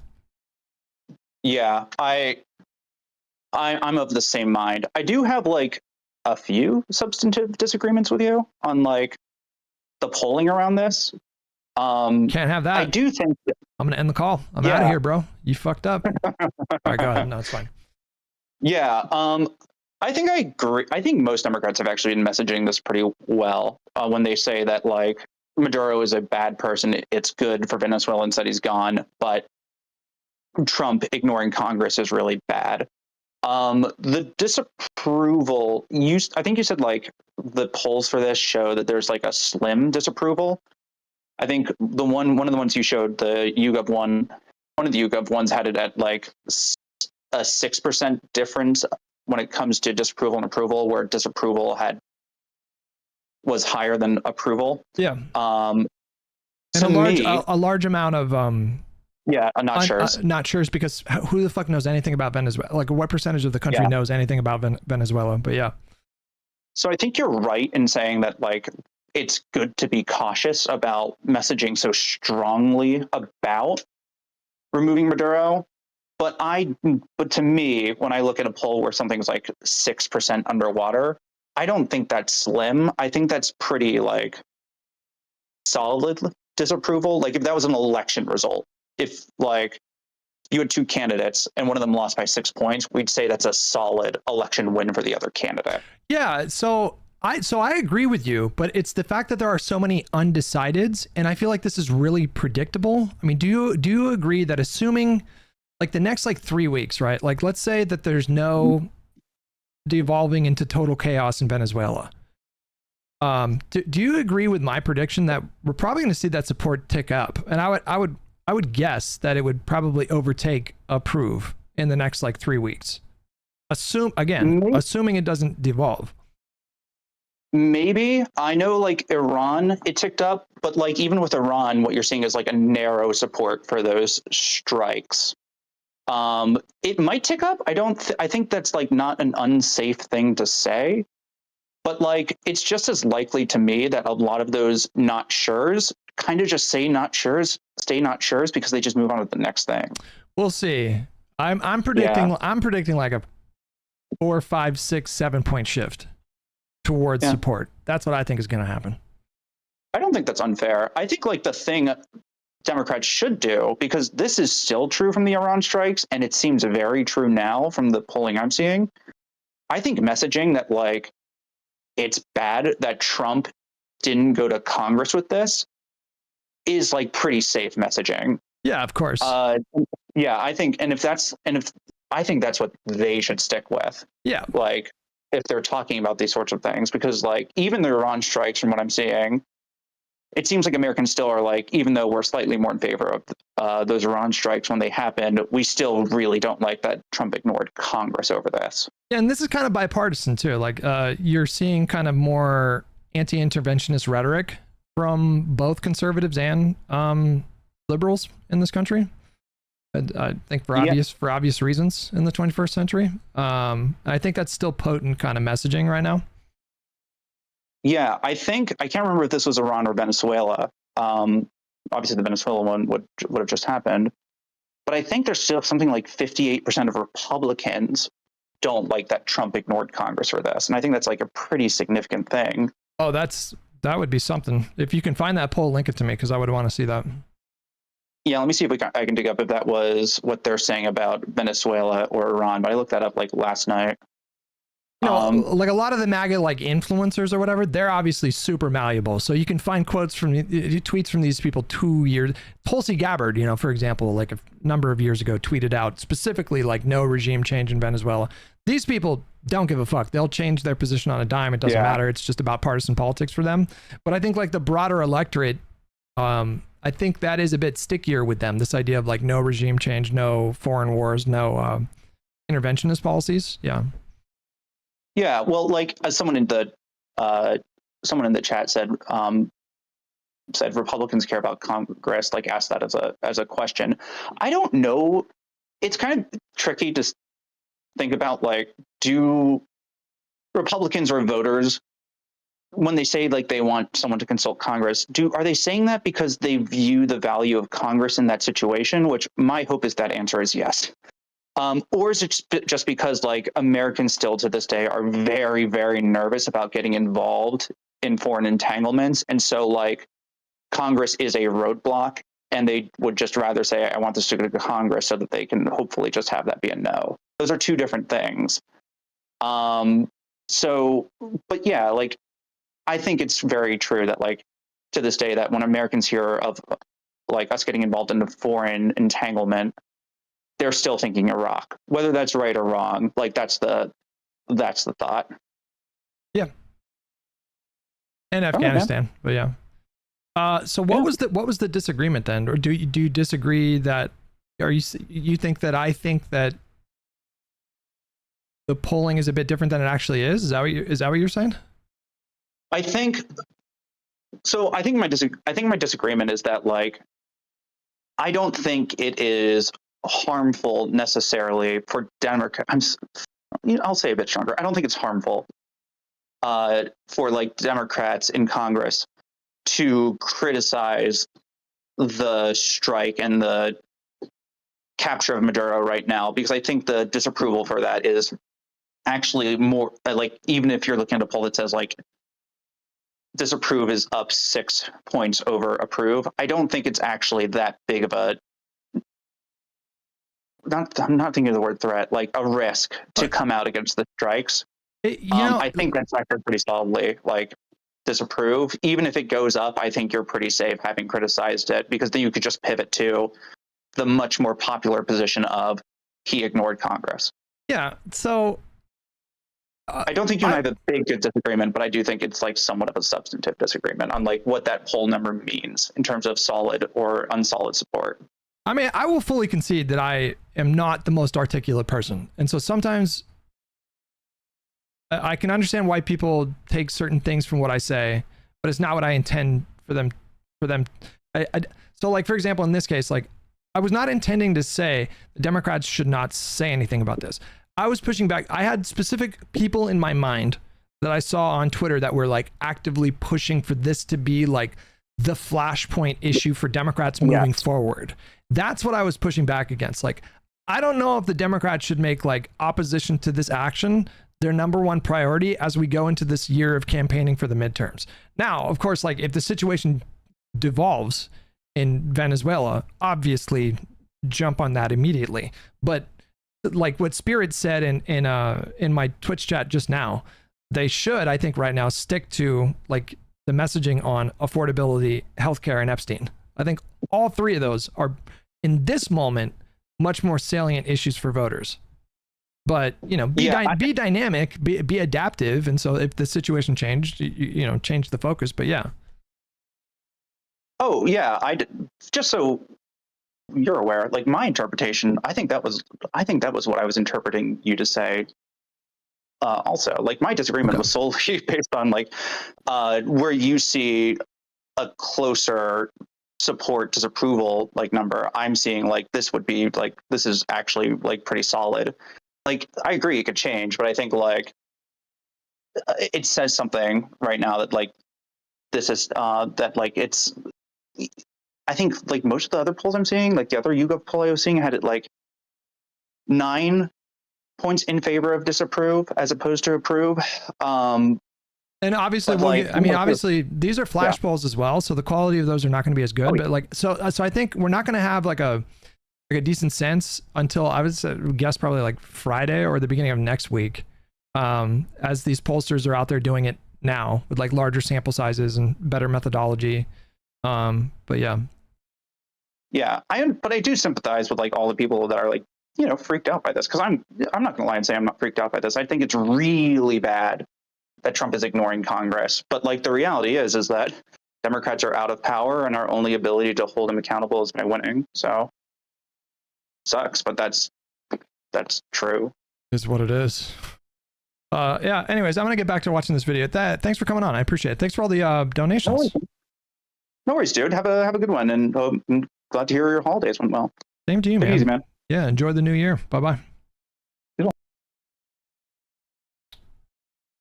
Iraq, as a Marine there, when you talk about this being personal to you, I also wonder at this moment, Senator, as somebody who was raised by your mother who is from Colombia, the president issuing a warning, it sounded like, to other leaders in the region, to Colombia, to Mexico, it sounded like. We talked to our correspondent on the ground in Cuba as well. Do you worry about the escalation into a broader regional conflict beyond Venezuela's borders?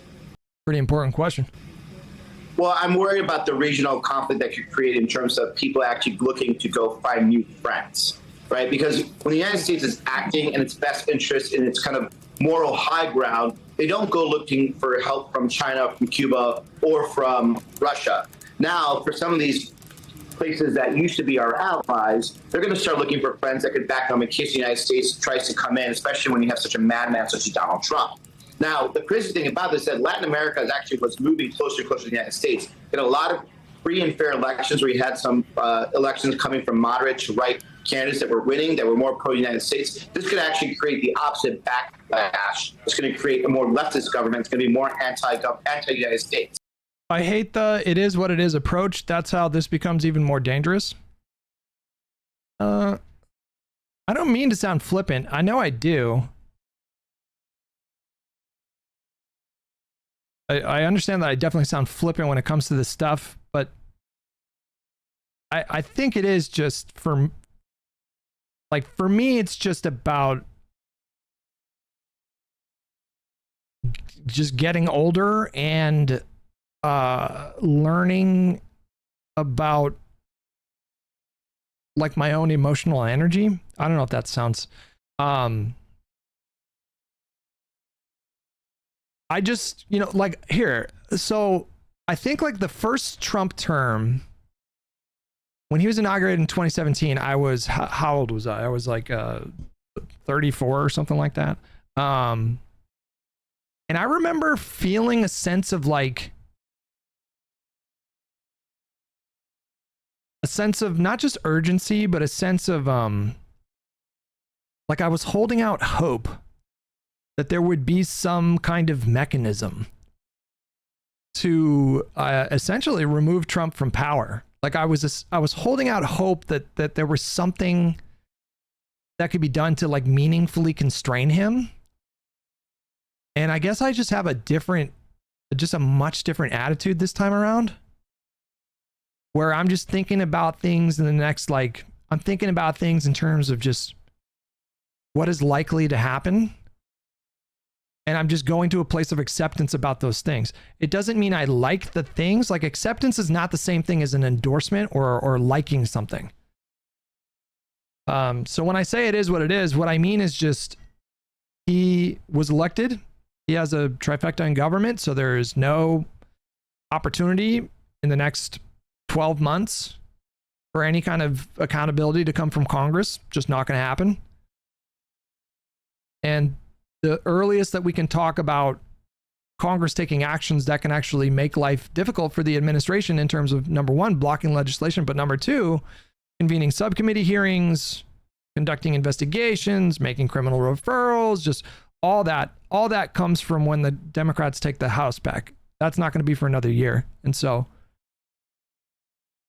as far as interventions and regime changes go, certainly we've seen much, much messier examples of that happening. Now, granted, this is like day 2, and so I'm not predicting that things are going to stay nice and calm moving forward. But as it stands right now, you know,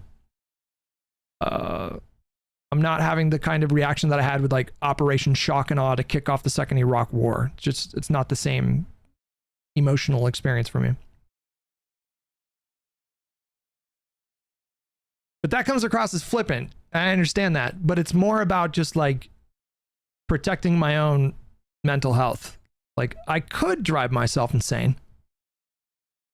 I could do that. I could whip myself up into a fit of fury and rage. Could do that. I don't think it would help anything. I don't think it would change anything. Which is the point, though. Like, if it's not going to help anything, it's not going to change anything. Don't know why I would do it then. So, I think that's why I come across that way. And it's just, I don't know. At the risk of sounding condescending, maybe some of you guys, when you get to be my age, you may have a similar kind of, it's like kind of like it's like the same vibes as that meme with, what's his name? James Franco? The first time meme? That's kind of how I feel about politics right now. I'm a bit hardened. You might say jaded, but I think hardened, I think, is a better word for it. I'm just a bit more hardened. I'm more the Ben Affleck meme. That's valid too. I mean, I have days where I'm the Ben Affleck meme. Black-pilled? I don't think it's black-pilled. Because when I think of black pill, I think of an irrational hopelessness. That's what I think of when I think of black pill. Like an irrational hopelessness. Like closing yourself off to the possibility of things getting better in the future. Where I'm at is more of just, just acceptance. I just accept that things are fucked, you know. In my head, I'm like, all right, like the silver lining that I find is like, you know, we only have 3 more years left of Trump. I know that's cold comfort, especially to a lot of people who are like directly impacted by Trump. To be clear, I'm directly impacted by Trump. I experience inflation just like everybody else does. Things are fucked. Nods. Yes, they are. But that's in my head. I'm like, 3 more years, bro. 3 more years, and then we are fucking done with this guy. And then it's on to the next challenge. Whatever that challenge is, and I'm in and in my head, I'm like, cross that bridge when we get there. I'm not going to spend the next 3 years catastrophizing about what comes next, because I don't think that helps anything. Whatever the challenge is, we'll figure it out then and try to chart a course when we have more information. But yeah. So this is what happens when you actually engage yourself in this type of, you know, activity where you don't actually like really plan out what's going to happen. You know it's going to end after, you know it's not going to end after 3 years, right? So I do know that, but I want to say something like, I feel like we need to come up with a like a philosophy. Like I do believe in Trump exceptionalism. There's like American exceptionalism. I believe in Trump exceptionalism. I think Trump is exceptionally destructive. on so many different levels, applied to so many different arenas.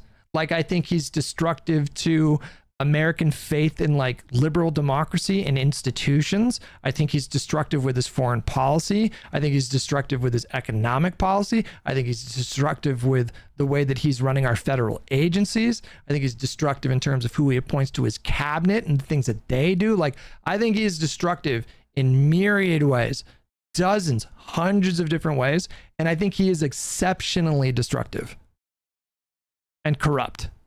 And I think he, in an exceptional way, makes the discourse dumber and more juvenile and just bad. And so when he's gone, I'm under no illusions that we will face problems in the future. If you're a person who lives in the United States and you have left-wing politics, we're going to face plenty of challenges moving forward as the world changes. But I think when he is gone, I think I will, you know, I may even sacrifice my sobriety and fucking pour one out and just take, it'll only just be one. I'll probably be fine. One little sip of whiskey to celebrate it, you know? Certainly that couldn't lead to any bad outcomes. I will breathe a huge sigh of relief. The sight of that man leaving the White House is going to, I think, produce a level of serenity and calm that I haven't known since maybe I was a baby.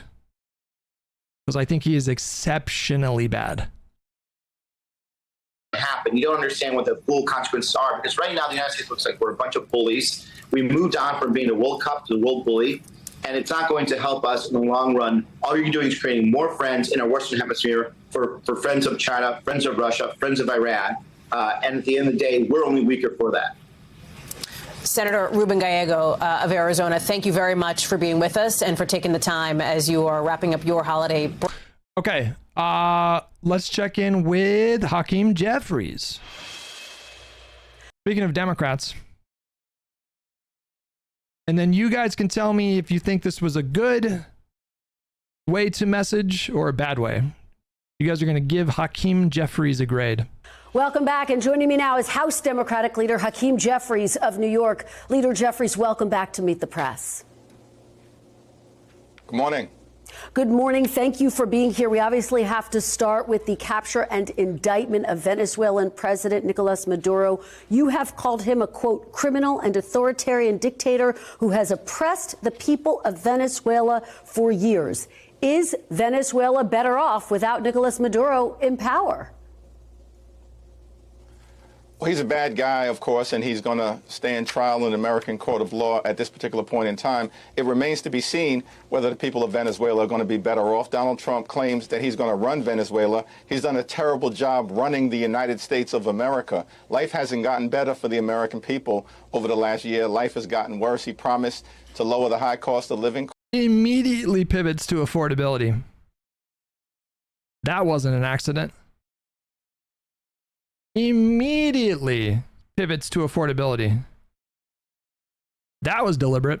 Costs haven't gone down, they've gone up. The healthcare system is broken. Donald Trump refuses to do anything about it to address the Republican healthcare crisis. So the notion that he's going to run Venezuela and make life better for... Did you see the WIC panel yesterday with Pisco and Lactoid? Oh, no, I did not. That is content fodder. The Venezuelan people, of course, is belied by the facts as to what he's done as president here in the United States of America. Well, you just heard my conversation with Secretary Rubio. I asked him about the administration's decision not to inform Congress ahead of this operation until President Maduro had been captured. Secretary Rubio saying this was not the kind of mission where they could have afforded to notify Congress. There were concerns about leaks. He made that point. President Trump made. Did you guys know that Venezuela's GDP per capita fell like 280%? in recent years. That's just catastrophic consequences for the people of Venezuela. Don't say like, I'm just eyeballing it here. At that point, was the administration...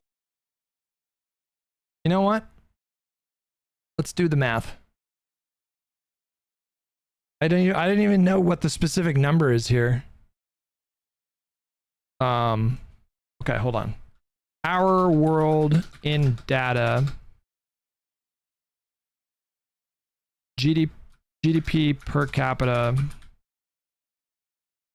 Poland versus Venezuela.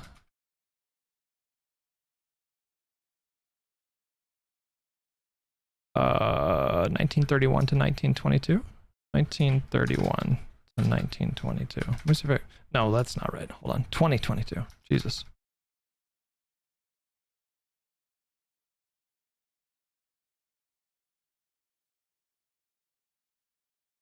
I don't know how to replicate this to get the specific numbers. I'm guessing it's like 280%. Because if it was perfectly at 20,000 per capita, and then it went down to 5,000, then that would be 300%, right? 300% decrease? Quick math? No, that's not right. Jesus Christ. Am I doing Donald Trump math right now? Did I just do Donald Trump math? Like what he did with the pricing for pharmacies? For drugs? Oh my God, I just did a Donald Trump. I meant 75%.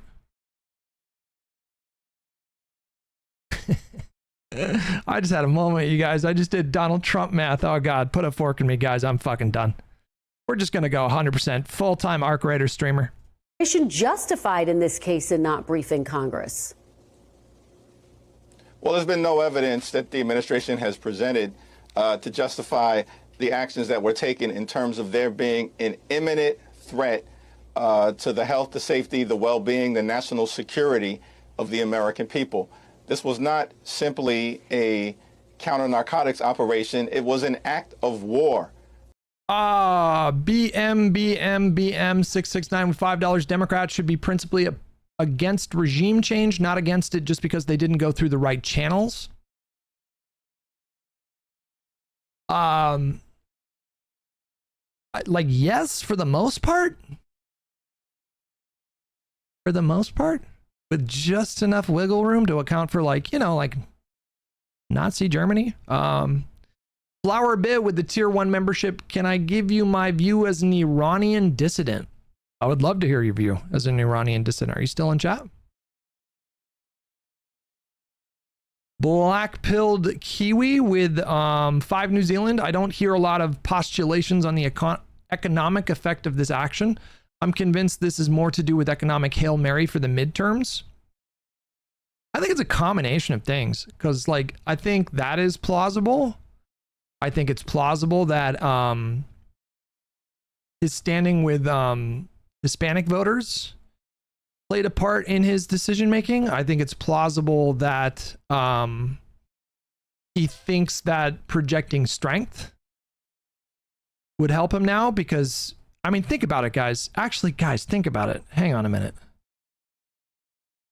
Let's think about this. Bro, what if this happened because of the recent commentary about his health? And I'm not even kidding you. What if this 100% happened because of the commentary about his health?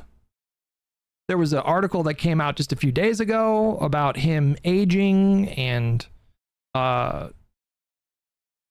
people in his administration commenting off the record about being alarmed by, you know, he seems to bruise very easily. He, you know, bled after giving someone a high five. Like, what if he was just like, you know what? They're calling me weak. I'll show them weak. And then he fucking did that. Bro, that would be so in line with his fragile narcissistic ego, you guys. I mean, no doubt that something like this, they must have had a plan brewing for some time, but I'm saying ultimately the decision to pull the trigger now, right now, I think the timing is a little too close. I mean, it was literally just like 3 or 4 days ago. A Wall Street Journal article came out. I read it on my Apple News Plus subscription. That was diving into him aging, having a hard time keeping his eyes open during cabinet meetings. I bet that fucking pissed him off, you guys. For someone like Trump, that's like the worst thing you could say about him is that he's weak. I think in Trump's mind, the worst thing you could say about him is that he's weak or diminishing. I still think it's Epstein. I think that is a bit overstated, you guys. I don't know. I'm not convinced that. Maybe. I don't know. But yeah.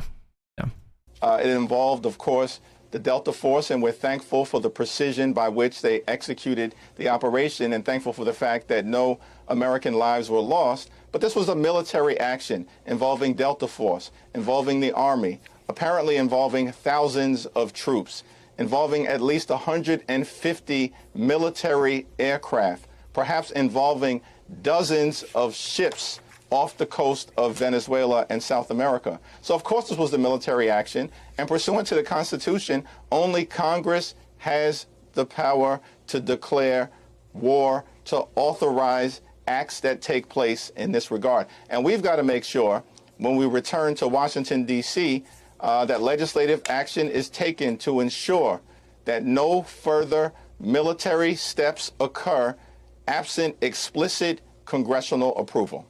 All right, well, let's talk about when you return to Washington, D.C. One of the big topics at the forefront of Congress will be, of course, the fight over these Obamacare subsidies. They expired just days ago. The House set to vote on a 3-year extension of those subsidies. But as you know, Senate Majority Leader John Thune has said it's a non-starter in the Senate.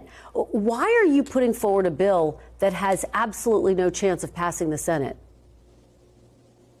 Well, let's take it one step at a time. We've got to make sure that a straightforward extension of the Affordable Care Act tax credits passes out of the House upon our return next week so we can protect the health care of tens of millions of Americans who are about to experience dramatically increased health insurance premiums, copays, and deductibles. Back to affordability, man. I think this is the correct play. In some instances, Carefree Traveler. Hold on. Hello, mic check.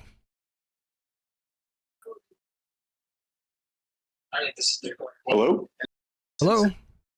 Carefree Traveler. The mic situation is not great because I'm hearing some echoes. Do you have the stream on in the background, maybe? Yeah, I just walked out of the room to grab some water, but the stream was on, so maybe that's it, but I'll turn it off. Were you the Iranian dissident that was in chat? No, I'm a Guatemalan. You're what? I'm a Guatemalan. Oh, okay. Here, all right. Let me turn this off. Here. Hold on. Here we go. It's off. Yeah. So what's your name in chat? Are you in? Yeah. Okay. Yeah, I turned it off. Cool. Yeah. No. I'm a listener of yours. I would say I'm a regular listener. I turn your stream on a daily basis usually. Gotcha. So you had some thoughts? Yeah, I haven't. I just turned on your stream right now today, so I haven't listened to what's been going on with you for today. But yeah, I mean, my general thing on what happened is that it's a moral good. Like, I'm not morally confused about what happened. Like, it's a moral good. And I am in Guatemala right now. I'm a dual citizen of the United States and Guatemala. I work in California. Who'd you vote for in 2024? Nobody. I don't vote anymore. I'm a Christian conservative. Do not vote for Trump. Didn't vote for Trump. The last person I voted for was Obama. Registered Democrat. I've never voted Republican in my life. Always voted Democrat. But I'm a conservative, and I doubt that I'm going to be voting Democrat anymore. How do you feel about vaccines? Vaccines are good, efficacious. Anti-vaccine is fucking stupid. Was COVID would you call it a serious pandemic? COVID was a serious pandemic. Yeah. Here in Guatemala, everything was shut down, bro. All the streets, everything. I'm in Antigua. If anybody wants to look up, I'm at the foot of a volcano in beautiful Antigua, Guatemala. There's an active volcano here, and I'm in a colonial city. It's fucking gorgeous here. So you say this is a moral good.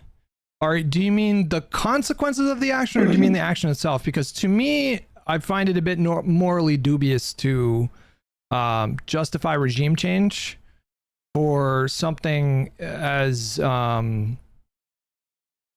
cynical as like access to their oil reserves. That seems a bit dubious. But are you saying that that's a moral good, or are you saying that people being free from a dictator is a moral good? What do you mean by that?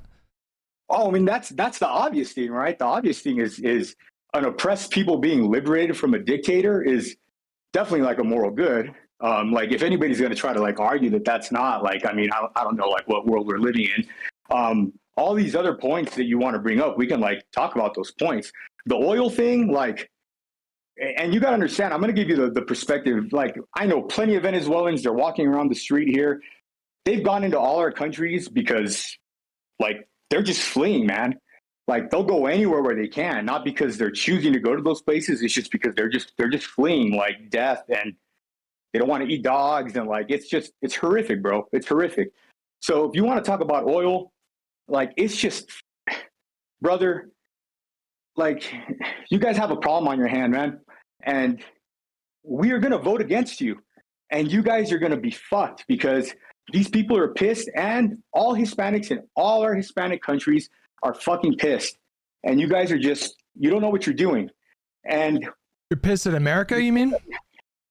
They're pissed at people that are upset about what's going on and that won't stop talking about these policies and all these things that you guys have a problem with when these people have been liberated, right? And I'll try to be calm about this because people can have opinions, and you're allowed to care about what you want to care about, right?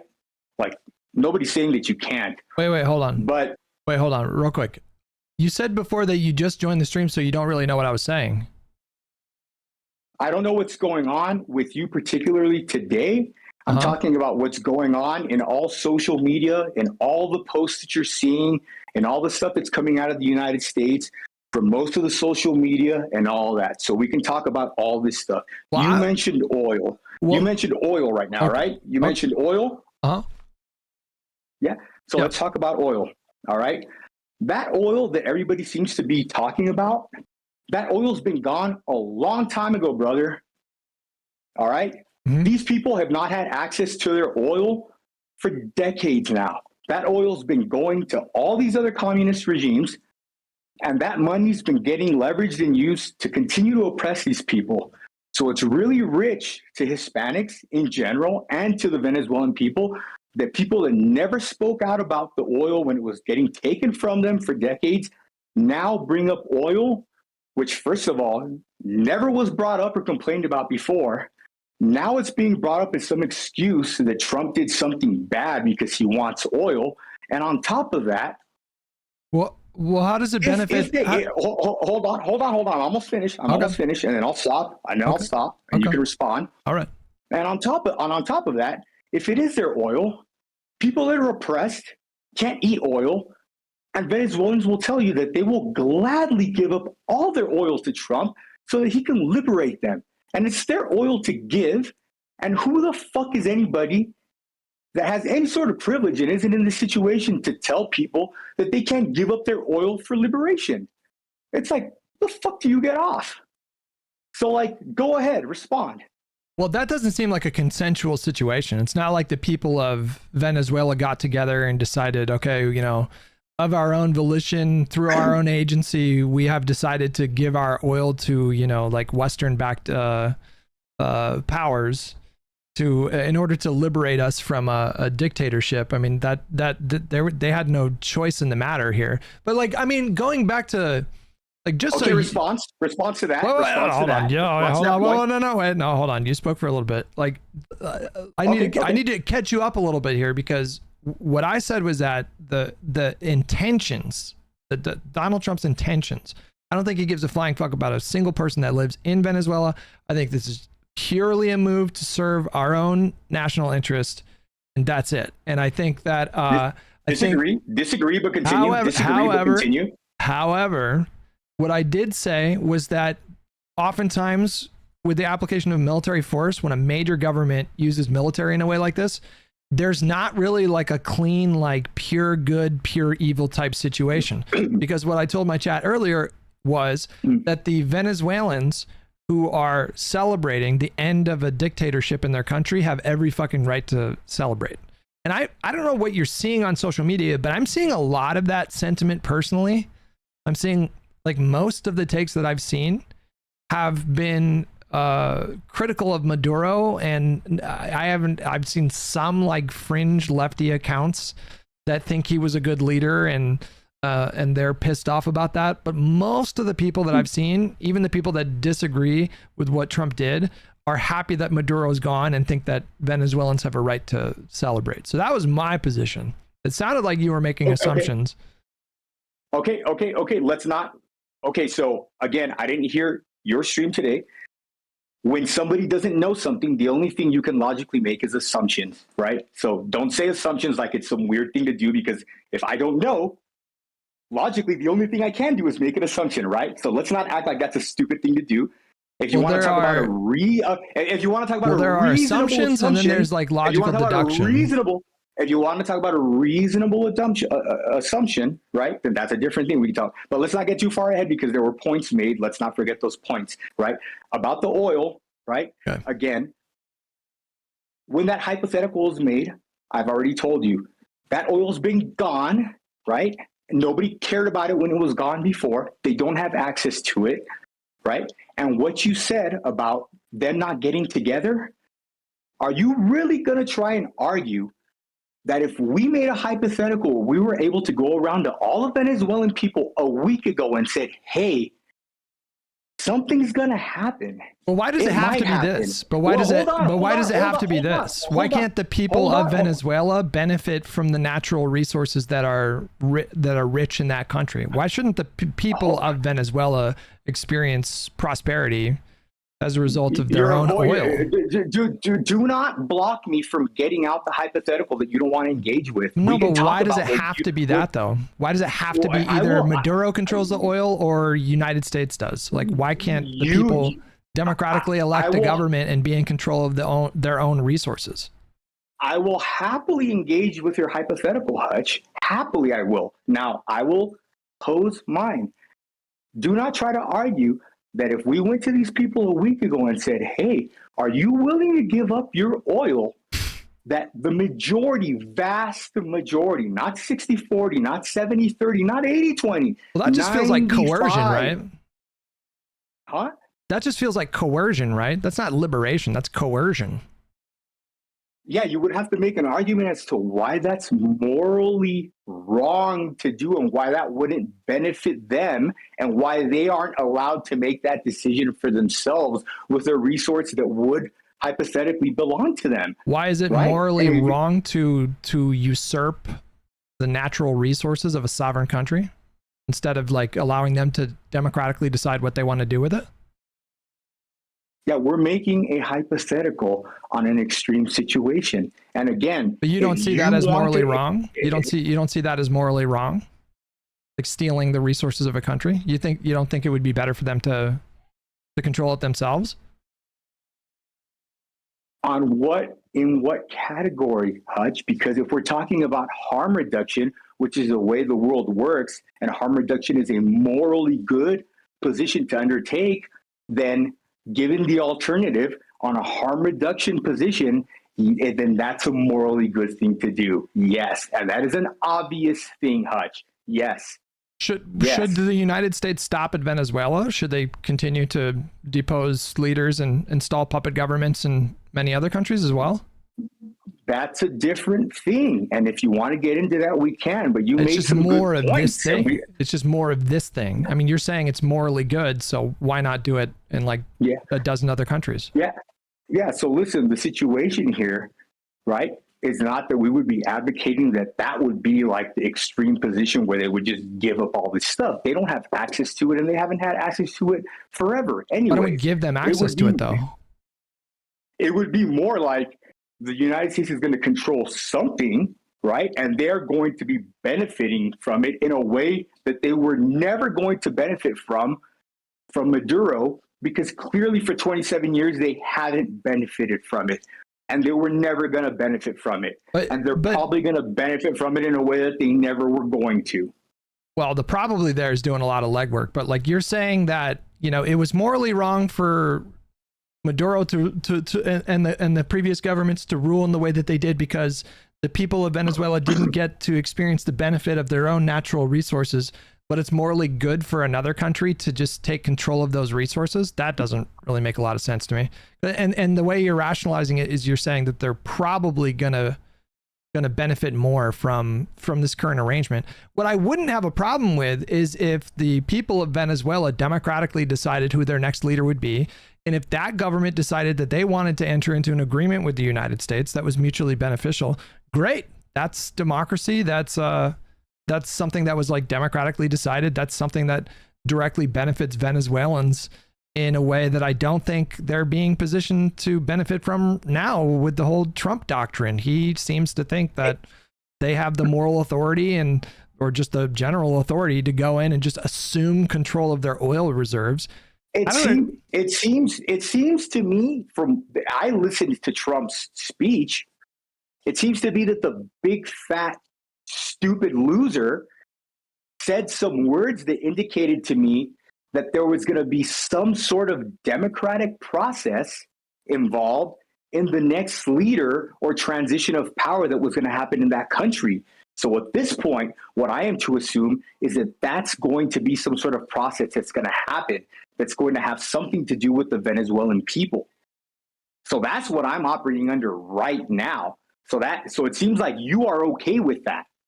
So unless you're saying that what he's saying, that those words don't really have that meaning, then okay, that's going to be your opinion. But that's what it sounds like he said to me. Oh, so my understanding is that the only democratically elected people that we will allow will be people that are aligned with our interests. And I think the more important. Why would we allow somebody that isn't aligned with our interests?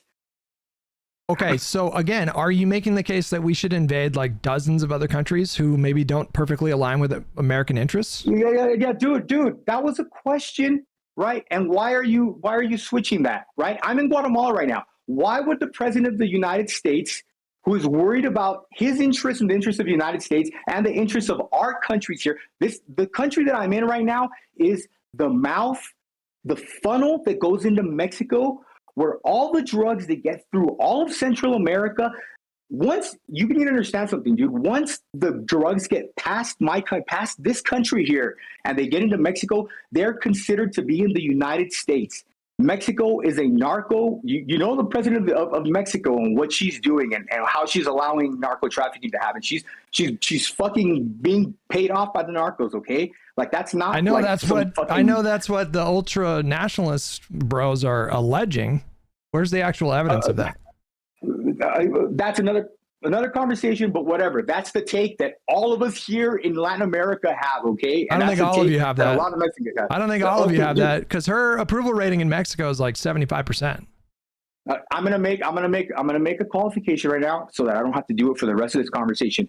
When we speak colloquially, and I say all or you say all, I'm never going to take it that you are making a categorical statement that everything at all times, okay? So please do not do that with me. When I say all, I'm not meaning that every single Mexican ever believes this or whatever, all right? So let's not be pedantic. Wow. I mean, when you say all and she has overwhelming support from Mexico, that's pretty incongruent, wouldn't you say?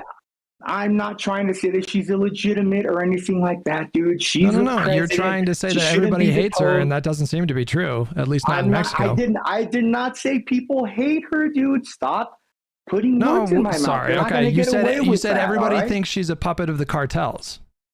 The majority of people, even people that support her, understand. I don't think from this the is true. History from the people. No, listen to what I'm going to say. Even people that support her understand from what has happened in Mexico with drug cartels in the past that the people Listen, in power. listen, I'm going to cut the conversation short because I don't find this conversation particularly interesting. You don't find getting information and a viewpoint of people. I mean, I just don't find this conversation interesting. So, but I appreciate the call, and we'll talk again another time. Eesh. Eesh.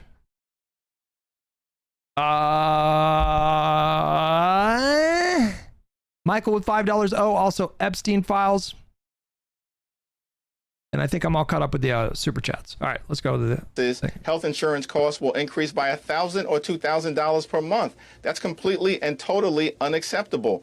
And Republicans have a responsibility to partner with us as Democrats to stop it, to protect the health care of everyday Americans, working class Americans, and middle class Americans. Now, Hell's Advocate with 200 bits. This was born out of you mentioning Trump might try to depose her. He actually justified the U.S. getting rid of her. That was his entire point. The caller is simply lying.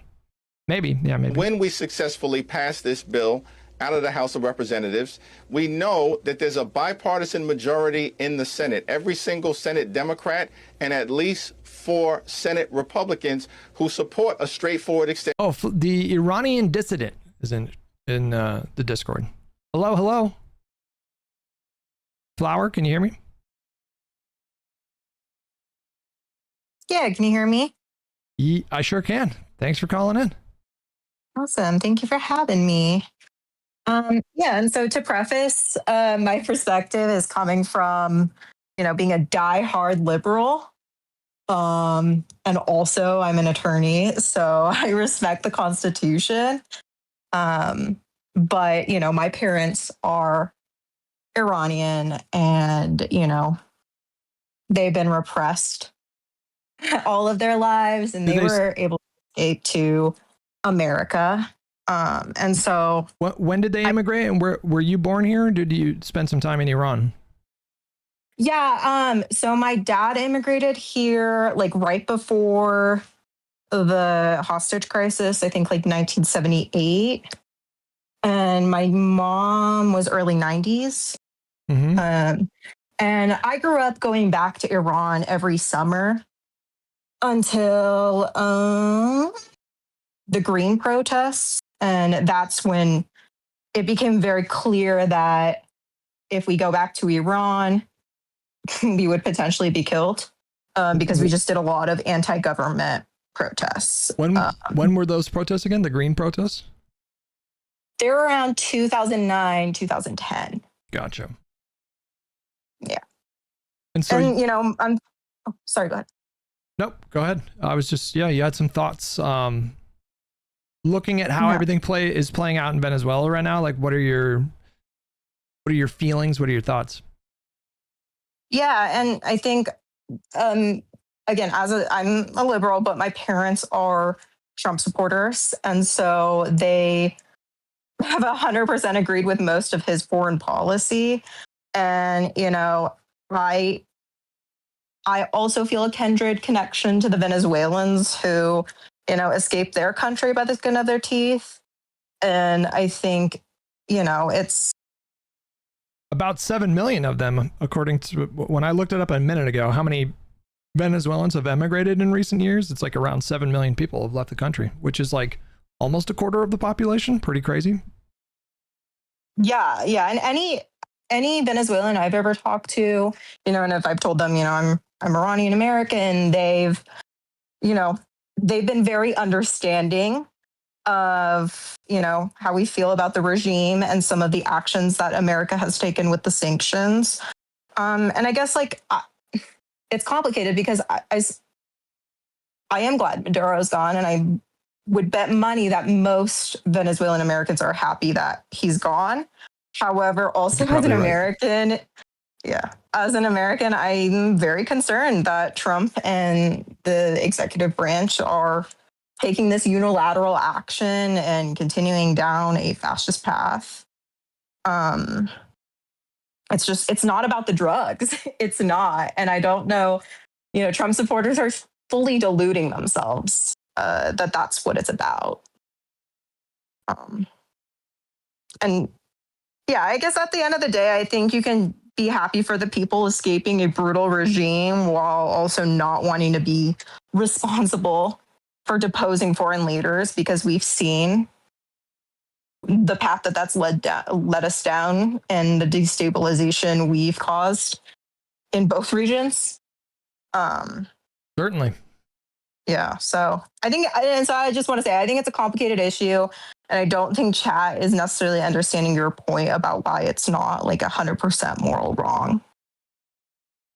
Yeah, I feel genuine happiness and relief for people that are in Venezuela right now in this moment, that are celebrating and maybe experiencing an optimism that they haven't felt in a really long time. I'm genuinely happy for those people.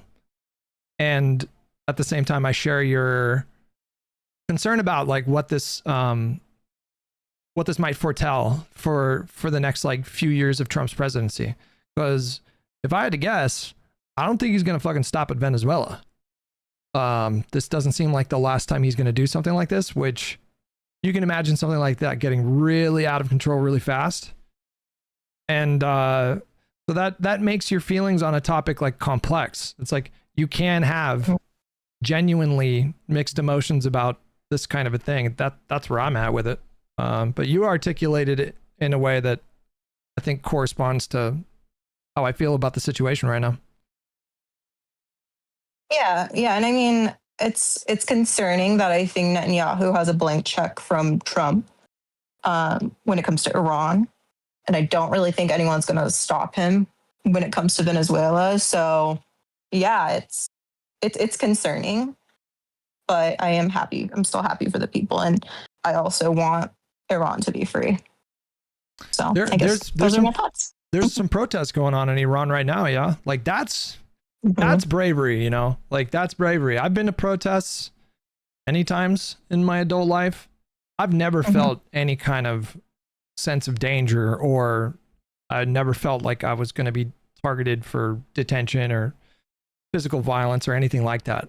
The people that are demonstrating in Iran right now are doing so knowingly, like risking their lives. Like it's a genuine possibility that they could die as a result of that kind of demonstration. And whenever I see that kind of protest movement in other countries, I'm just like pretty awe-inspired, and I feel such a deep sense of admiration for those people that do that, because we have like a bourgeois kind of protest situation here in the US compared to elsewhere in the world for the most part. But yeah. No, certainly. It takes, there's so many things wrong with America, but it takes living under that kind of brutal dictatorship to, I think, sometimes appreciate that we do have free speech in this country and that we can protest. And obviously there's caveats to that, like anything else, but they can be attacked, but like, we do have guardrails still. So yeah. Anyways, I appreciate you coming in and talking about your perspective. Thank you so much for having me. Bye-bye. Thank you. Bye. Extension of the Affordable Care Act tax credits. The votes exist to pass it in the Senate, absent procedural hurdles that John Thune is erecting, because Republicans apparently have no interest in protecting the health care of everyday Americans. They'd rather protect the interests of big oil and their billionaire donors, which is why they enacted massive tax breaks as part of their one big ugly bill. Well, let me ask you, because as you know, we are 26 days away from another potential government shutdown on the heels of the longest shutdown in U.S. history. Would you support another government shutdown over this battle over health care subsidies? But what we've said from the very beginning, first of all, we need to resolve this issue within the next week or so, protect the health care of the American people, and then continue to fix our broken health care system and address the Republican health care crisis that's devastating everyday Americans, including as a result of the fact that they enacted the largest cut to Medicaid in American history. Now, we've also said, as it relates to the appropriations process, that we will sit down anytime, any place with anyone in order to find a bipartisan path forward to enact a spending agreement that actually makes life better for the American people. As Democrats, we're committed to driving down the high cost of living that exists in this country. Donald Trump promised on day one of his... That's called message discipline, my friends. That's called messaging discipline right there. Presidency that Republicans would lower costs. Costs haven't gone down. Costs have gone up. Housing costs out of control. Grocery costs out of control. Utility bills out of control. Healthcare costs. He accepted an invitation to go on Meet the Press to talk about these actions in Venezuela, and he talked about affordability like 60% of the time. Out of control. We're committed to actually addressing the needs of the American people. That's one of the problems with this action in Venezuela. How does it actually improve the quality of life of everyday Americans? How is it in America's national security interest? Why doesn't Donald Trump and their administration... Fu Manchu. Trump administration executes an unconstitutional military action to depose the leadership of a foreign country. And then you quote me, the guardrails are holding though. I mean, let's not do this. Not fucking do this. Black-pilled liberals fucking everywhere in the last year. There were like 3 court cases in the last like 3 weeks where the administration was very meaningfully checked. I don't want to do this. I'm not going to do this. We're not going to do this. We're not going to do this. Okay. I agree. No more guardrails. It's just chaos. Administration focus on dealing with the affordability crisis. That is not a hoax. It's very real, and something meaningful needs to be done about it. That's the Democratic commitment. Leader Jeffries, let me ask you, because Tuesday marks the 5th anniversary of the January 6th attack on the Capitol. House Democrats are planning to hold a hearing criticizing President Trump's decision to pardon all of the rioters. And I wonder, is there anything tangible that you anticipate coming from this hearing, or is this hearing for show? It's a substantive hearing. It'll be about the concerns that... Hutch, are you familiar with the Technate of America concept? I'm just learning about it now. See what's included on the map there. Apparently Elon Musk's maternal grandfather was a major proponent. Huh? The Technate of America. What is this? Oh, building a new empire? It looks like this with Greenland? No, I have no idea what this is all. I know that, no, I'm totally unfamiliar with this. What is this? Does this include, what is that? Isn't that fucking Antarctica down there? What is this down here?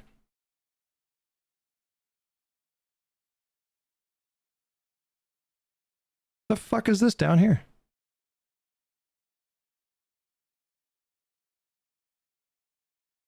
That's fucking Venezuela. Oh, wait, hold on. Okay, no, sorry, hang on. Yes. Yes, I understand. I got confused. My brain didn't process what I was seeing. Because I thought this was the land strip. I'm like, what the fuck? And then in my mind, this was the bottom tip of South America. I was like, what am I looking at? But it's just what's covered on the map. Let's all move past that, I think. We can just move past that. It's a second moment. I've had 2 very boomer moments. At least 2 that I'm aware of. That have been raised by people all across this country as to the fact that on his first day in office, Donald Trump pardoned hundreds of violent felons who brutally attacked the Capitol and beat police officers, more than 140 who were seriously injured.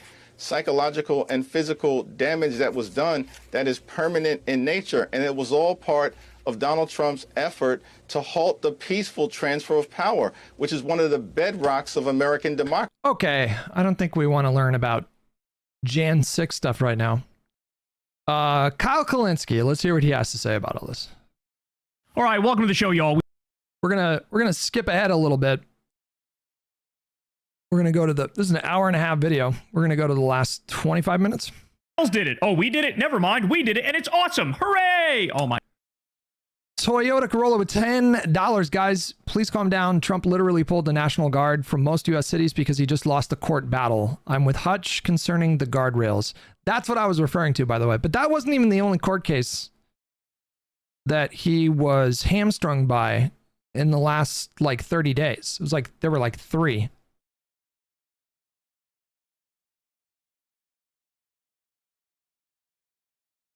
Anyways. My God. Adam Johnson says, I would simply like my country to stop starving and killing people, and I would like the U.S. liberals to stop aiding this regime of violence by constantly propping up its moral logic and acting as if there's some human rights or democratic or international order the U.S. is defending. He says, one would think Gaza would have ended this fiction. One would also think Trump's out-in-the-open brazen imperialism would have ended this fiction. But it's a fiction that is simply too big to fail, and without it, there's too many people who wouldn't know how to engage reality. What liberals is he talking about? Which prominent liberals have been in support of this regime change? The people carrying out the acts of imperial violence don't care about democracy. It's entirely lost on me what use it is to register one's opinion on this dynamic. It's irrelevant. No one actually making these decisions gives a shit. So what is it other than fart sniffing? That's exactly right. And this is what the New York Times has been doing. Sane washing and liberal washing, the worst horrific imperialist warmonger bloodthirsty crimes we've ever seen. Me and the boys on the way to war. Which liberals? Did we miss a bunch of crucial context? Like, which liberals are doing this?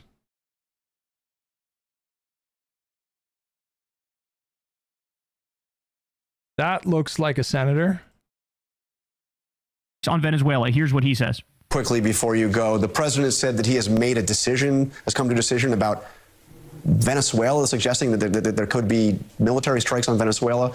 How big a step would that be, and how should Democrats react to that? Well, it seems pretty clear it's just an effort to distract people from the rising prices and from the Epstein scandal. No one wants a war with Venezuela. To the extent they're claiming it has something to do with the drug trade coming to the United States, the majority of drugs don't come through the Caribbean. They come via a land route that the president is ignoring because he is so... Every prominent liberal that I've seen so far has opposed the regime change that I've seen so far. Now, granted, I didn't spend a ton of time on Twitter, but when I was scrolling, all the statements that I saw from prominent Democrats and liberal commentators have been opposed to the regime change. So who is he talking about? Like the liberals that are sanitizing Trump's actions? What is he talking about? So focused on... he's talking about the New York Times. It was a part of the tweet.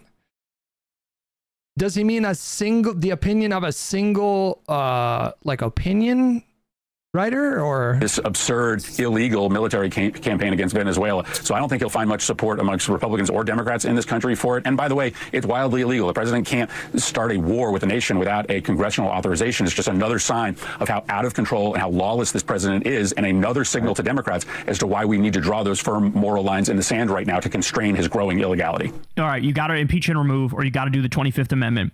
And I know already, Ro Khanna and Thomas Massie are already... That's probably not going to happen. Getting their rear and gear and working on holding this president accountable. And the fact that Chris Murphy was saying this is phenomenal. And we need every Democrat to get on board. Impeach and remove or use the 25th Amendment. We have to get out there. We have to make the argument. This is unacceptable. As I told you guys, he's going to leave this world a smoldering ash heap by the time he's done. United States military... Destiny also did a video on this titled Impeach or something. Uh-oh.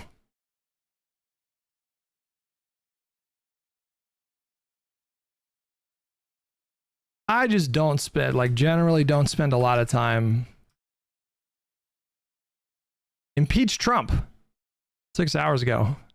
We'll probably save that one. Veterans with a message for those in service with the U.S. military right now. So this is an amazing video. Take a look at this. Here we have a veteran who says the quiet part out loud and tells the truth about all the memes about, bro, Trump is anti-war and Kamala's pro-war, bro. She's going to give us World War III. That's what she's going to give us World War III. Here's Trump. Here's Trump delivering us World War III. And see, what's harmful about calling for his impeachment again? I mean, I don't know about harmful, but it's obviously not going to happen, right? Seemingly a new war on a weekly basis. He bombs a new country. Just so ludicrous. By the way, as I talk to you right now, Secretary of War Crimes Pete Kegsbreth is talking. I have News Nation on in the background. And they're currently sucking themselves off over their war crimes and their imperialism. All right. ATX Couch Potato, did I say thank you for the gifted sub? Thank you, buddy. I posted this one. Remember when the at GOP Twitter account said, vote the pro-peace ticket, vote Trump and Vance. And there's this big smug-ass picture. The pro-peace ticket. Yes. We love peace. Daz Vidani with $2. Pretty sure only his cabinet can enact the 25th. No, that is 100%. The Congress can't do it. I mean, Congress can impeach him and remove that way, but they can't invoke the 25th. That only comes from the cabinet. And by peace, I mean bombing anybody and everybody. How come every time these two meet, a new war starts? And it's the picture of Trump and Netanyahu, who literally did just meet. Yeah, weird, isn't it? Weird, isn't it? Adam Johnson says, could have been Azerbaijan or Sweden, so the New York Times is right to hedge here. And he's showing a New York Times title that says, Venezuela accuses the U.S. of carrying out attacks on the Capitol. Really? That's what we're going with? They accuse the U.S. of doing it? You didn't have the fucking cojones to tell the truth and point out, of course, it's the U.S. You needed, like, Pete Kegsbreth to verify it before you said it? They accuse the U.S. So, in other words, if Trump and Pete Kegsbreth came out and said, actually, that wasn't even us, bro, the New York Times would have said, the U.S. denies involvement. This is not journalism. This is not reporting. This is not truth-telling. You're stenographers to power. You're little bitches. You refuse to actually be honest for once in your fucking lives. Guys. What happens if we actually go to the article and read? Because I think they changed that article. I think they changed the title of that article.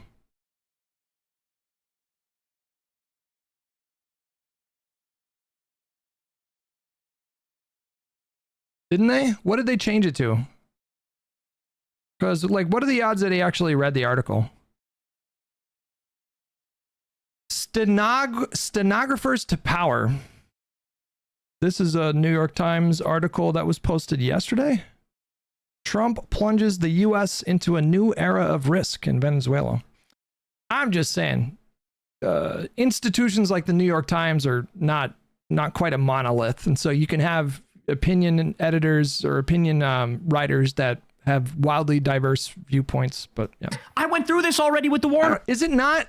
I don't know. Is it? You guys tell me. Is it not?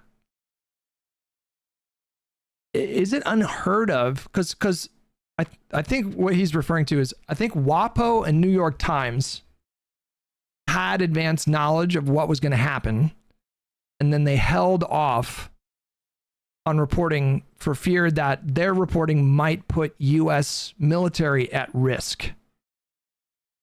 Is that not? I feel like that has happened many, many, many times in history, right? I don't know. That to me doesn't seem that crazy. For them to hold off on a story, hold off like on a number, like for like literally just like hours. I don't know if that means you're a stenographer for the administration. That seems a bit extreme.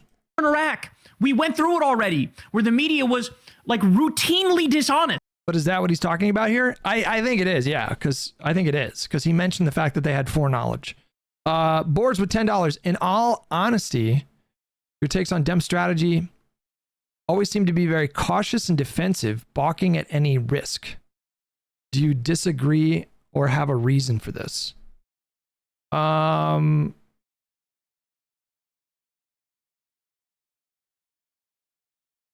No, I don't. I don't agree with that. No, I think it's a case by case.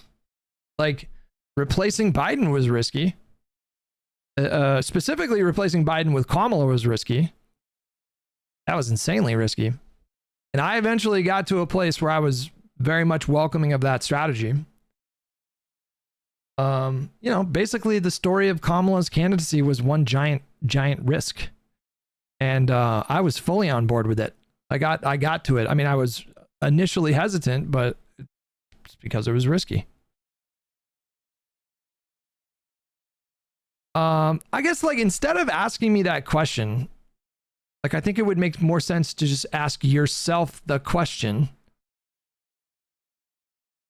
this is Kyle's position. Kyle's position is to turn this moment, this action, into a flashpoint moment for Democrats, to make this the focus of our campaigns in this midterm cycle, I suppose.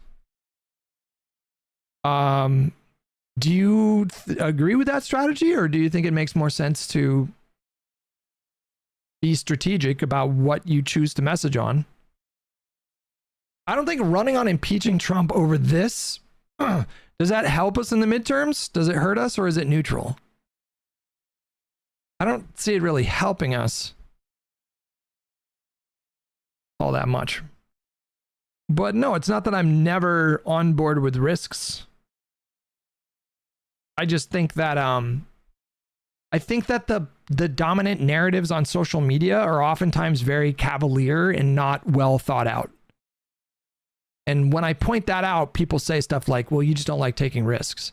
Like this shit happened when I talked about, like, don't run on, hey, we're going to get rid of the filibuster while you're out of power.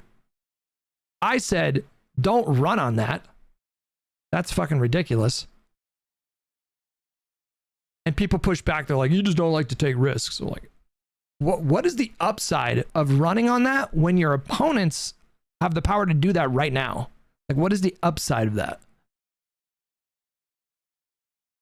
So you might perceive my thought process and analysis to be too risk averse, but I see a lot of thoughtless commentary when it comes to politics. People have one fucking speed, especially in the era of Trump.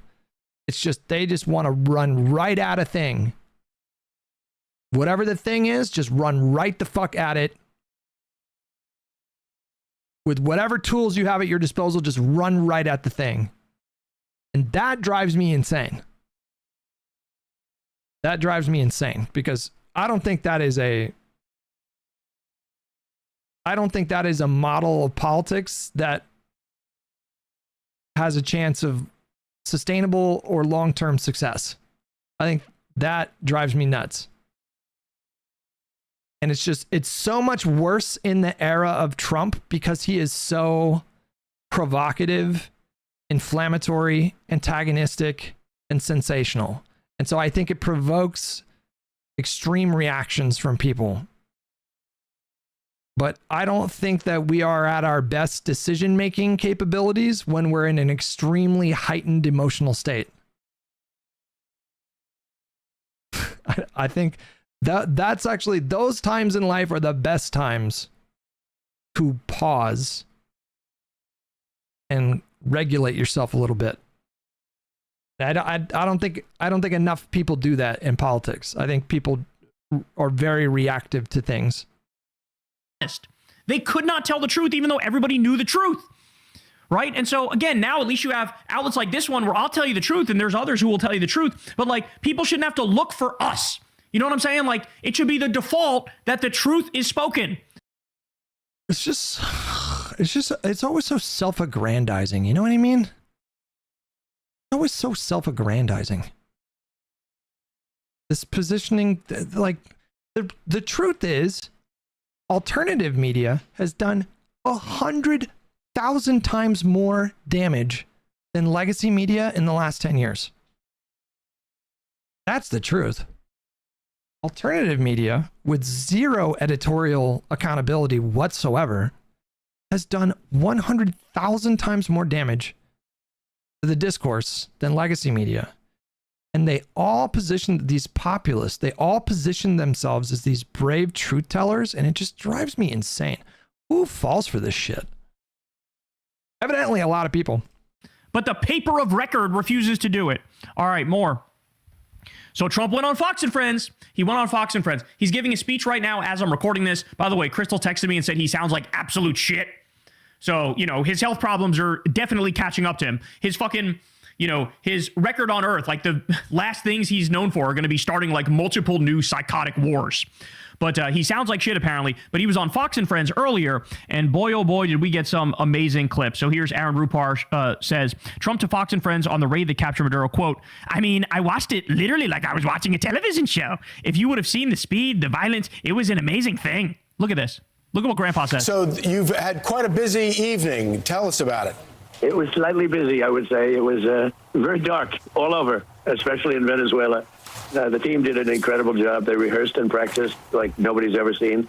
And I was told by real military people, that there's no other country on earth that could do such a maneuver. If you would have seen what happened, I mean, I watched it literally like I was watching a television show. And if you would have seen the speed, the violence, you know, they say that, the speed, the violence. If he would have said momentum there, oh my God. That term, it's it was an amazing thing, an amazing job that these people did. There's nobody else could have done anything like it. You're at Mar-a-Lago right now. How were you able to watch this? Well, we watched it from a room. We had a room, and we watched it, and we watched every aspect of it. We were surrounded by lots of people, including generals. So not in the Situation Room where all the stuff is protected, literally sitting in Mar-a-Lago watching it like he says, like a TV show.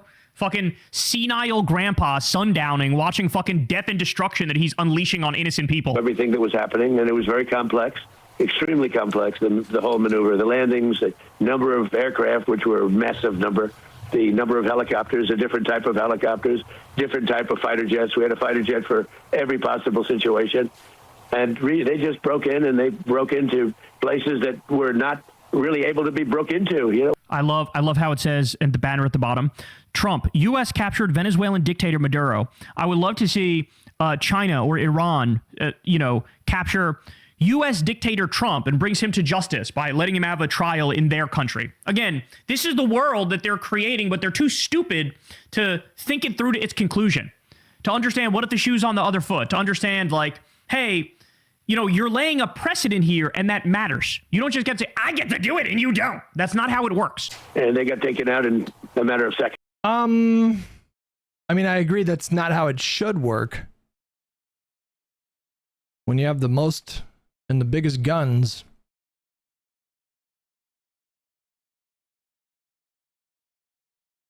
I've never seen anything like it. Actually. And you were able to watch this in real time. Yeah, don't forget, I've done some pretty good ones in other parts of the world. Okay, I've done some pretty good ones, but I've never seen anything like this. I was able to watch it in real time, and I watched every aspect of it, and I listened to the communication between, where we were in Florida and out in the field in Venezuela. And it was amazing to see the professionalism, the quality of... Yeah, until somebody has a bigger gun, yeah. Leadership, the professionalism. General Raisin Kane is fantastic. Don't forget, we did another one not so long ago. It was called the knocking out of the Iranian nuclear threat, the nuclear power. And that was unbelievable what they did there. And this is something that... bragging about all the wars he started. I don't know, it's amazing. And to have a few injuries, but no death on our side... is really amazing. So what are the injuries? That's crazy. Like, so U.S. soldiers got injured and you just like brush by that? By the way, just so you know, I always listen to stuff on 1.25 times speed, as I'm sure most of you guys who watch this know. So even on that speed, he sounded like shit. So if I had a normal speed, he would be dragging like a motherfucker through that stuff. By the way, he's doing all this and then he's going to try to go, make his tea time. More Trump on Democrats. Here's what he says. Here's how he says, Democrats should be praising me. They should be praising me for starting another illegal regime change war. The Democrats, maybe they'll take a shot. They'll take a shot. All they do is complain. They don't talk about, they should say, you know what? We did a great job. We're stopping drugs from coming into this country. Total lie. And nobody's been able to do it until we came along. But they should say, great job. They shouldn't say, oh, gee, maybe it's not constitutional. The same old stuff. Literally mocking the Constitution. Yeah, that's pretty wild, actually, yeah. Could you imagine? They're so uppity about the Constitution is basically what he said there. And a Democratic president mocking the Constitution, how the right would react. It'd be a 24/7 meltdown for a week straight on Fox News. That we've been hearing for years and years and years. All right. How about this one?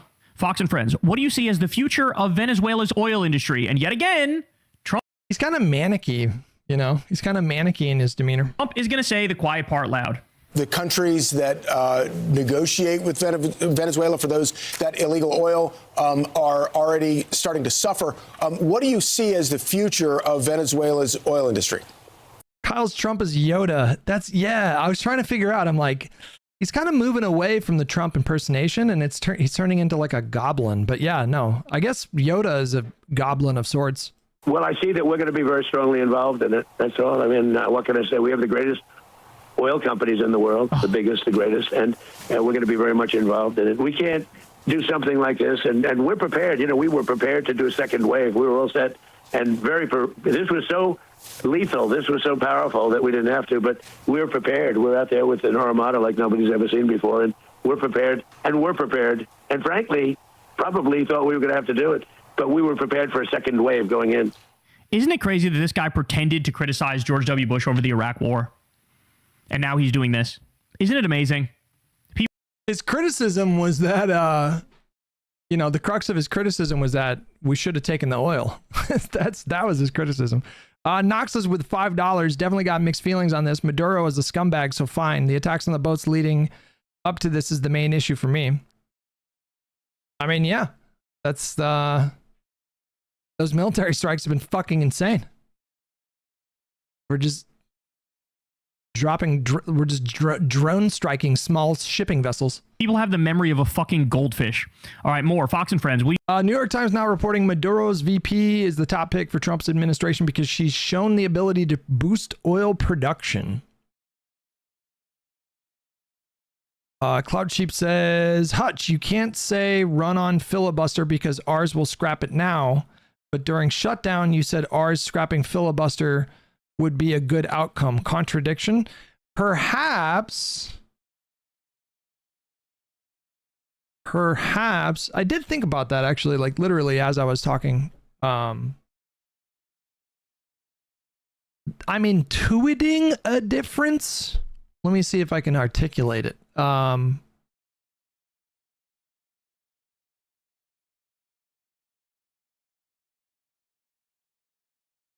I think the difference is like if the Democrats run explicitly on ending the filibuster so they can do bigger legislation, I think in that situation, you embolden the Republican Party to act with resolve and to do a similar thing themselves. Whereas if the Republican Party was pressured to end the filibuster by Trump, which he ultimately failed to do,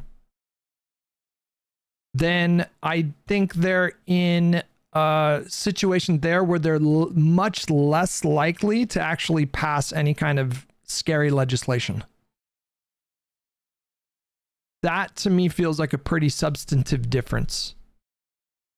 Greg with €10 in September, I sent a super chat saying this is a power grab and they won't go down easily, comparing it to what I saw in Russia. You said I am doomer pilled and it's not that bad. Did your position change? Were we talking about Venezuela? I'm so confused. In September, I sent a super chat saying that this is a power grab and they won't go down easily. You mean the administration? What is the power grab?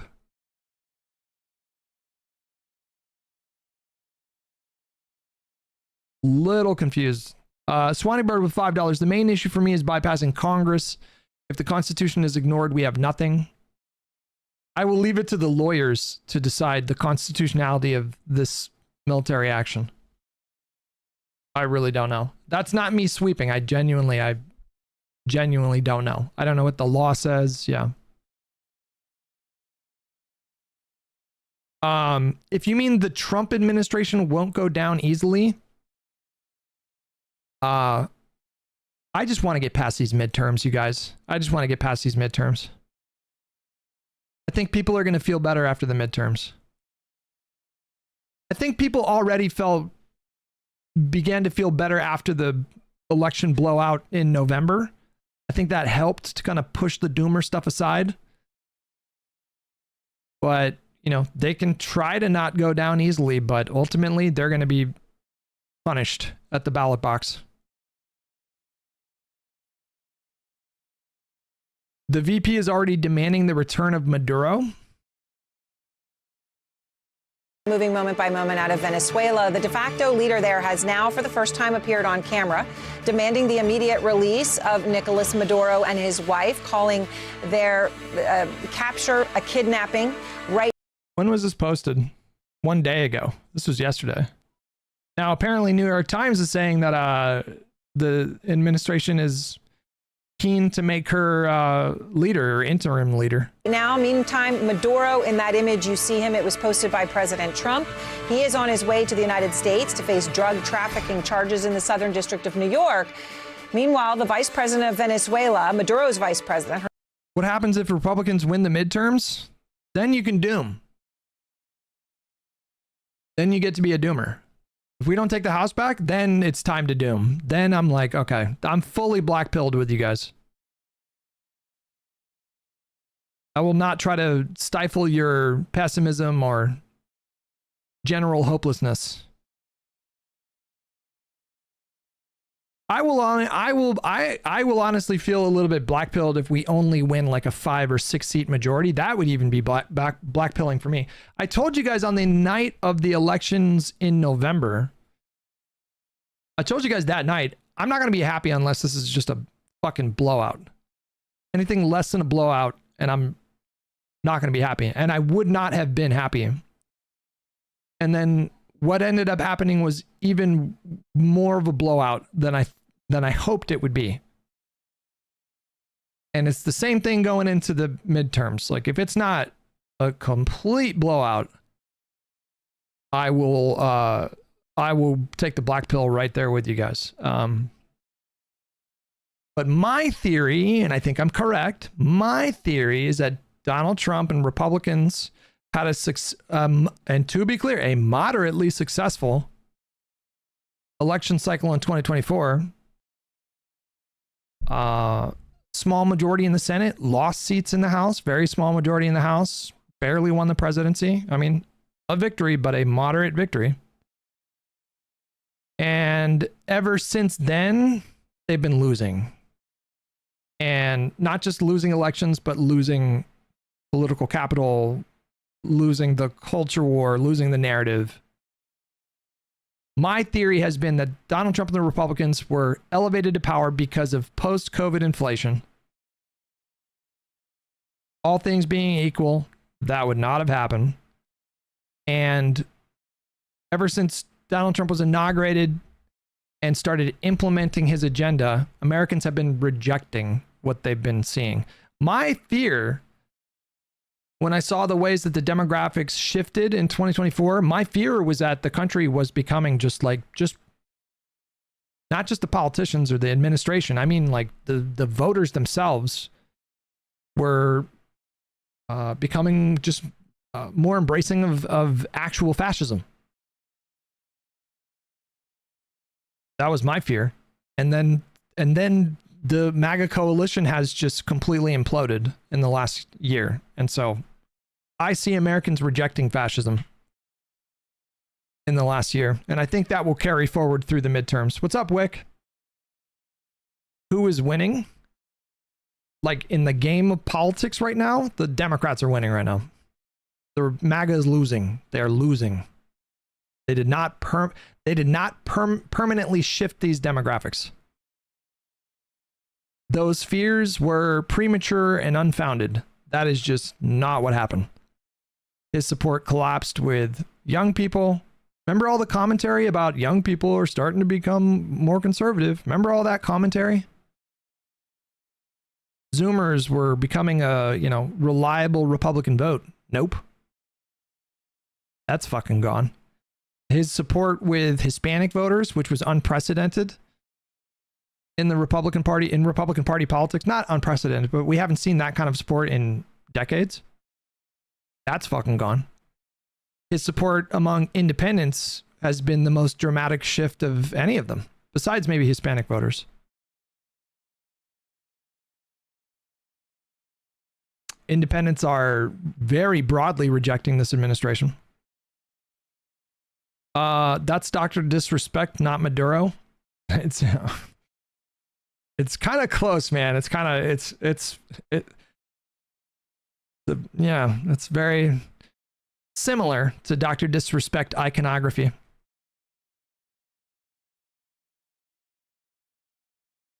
It's wild how this admin didn't remove Maduro's regime, just Maduro, so it's still under a socialist dictatorship. Well, I mean, whoever assumes power knows that they can't do anything to piss off Daddy Trump, so I'm not sure it's going to be the same kind of politics there. Her name is Delcy Rodriguez. She just spoke. We've got the audio in now. I want to play for you what she just said to Trump. We demand the immediate release of President Nicolas Maduro and his wife, the only president of the Bolivarian Republic of Venezuela. Apparently, that woman is now favored by the administration to take over because they think she's going to boost oil production. All right, guys. About a day, less than a day, 12 hours into. Welcome back. And joining me now is Republican Congresswoman Marjorie Taylor Greene. I'm hitting too many tabs. Where the fuck is the...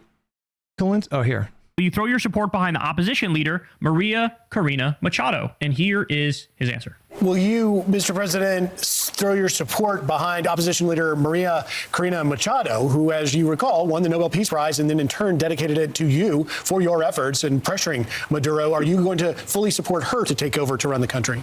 Well, we're going to have to look at it. Right now, they have a vice president, as you know. I mean, I don't know. So this is actually kind of fascinating because I was expecting him to say, of course, we back her, right? But he didn't say that, which then begs the question, all right, well, did you leave the VP in control? Did you leave the defense minister, right? Like, did you make a behind-the-scenes deal with them where...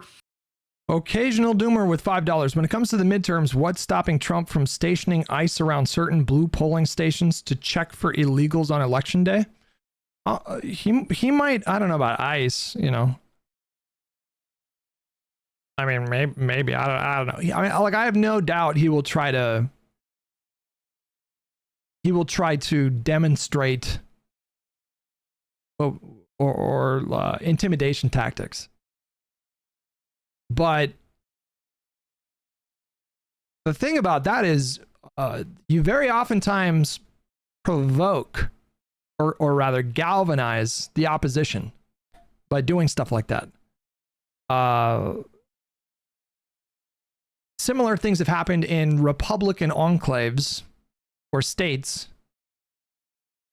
that tried to pursue some kind of policy that, you know, was meant to depress turnout. It ended up having the opposite impact. We've seen that happen a number of times. And Donald Trump is just, his superpower is galvanizing the opposition. Honestly, Donald Trump is like phenomenal for Democrats. After he wins. Yeah, but basically starting in 2017, he was just a huge boon to the Democratic Party. It led to a blue wave election, and the same thing's happening this time. It seems like to a more extreme degree. We're like doubling the overperformance margins that we saw during his first term. And the other thing to consider, guys, is like our election systems are very fucking secure. Like, it is extremely difficult to imagine Donald Trump trying to literally like rigging elections. That would be extremely difficult to pull off. Number one, it would be a conspiracy that would necessarily involve hundreds, thousands of people. Good luck keeping that a secret. Number two, we have the courts who have demonstrated time and time again, and especially demonstrated as much in 2020, that they would not go along with his blatant and illegal attempts to steal the election. And number three, I think if he tries to act tough and, you know, send feds in to like monitor polling stations in Chicago or Philadelphia, then that's just going to lead to more people showing up to voting. So I'm not concerned at the current moment. I am not. And I feel like being afraid of that right now is like him winning. You know what I mean? Like, I think Donald Trump wants you guys to be super afraid of this guy. I think he wants you to feel like he can do anything. And He can't. He's a fucking paper tiger politically, and he always has been. So don't give that guy a W, because I feel like you being doomer, like they are specifically trying to engineer a situation where you guys feel like he's this unstoppable force. That's certainly the image they're trying to project. Don't give him the fucking satisfaction.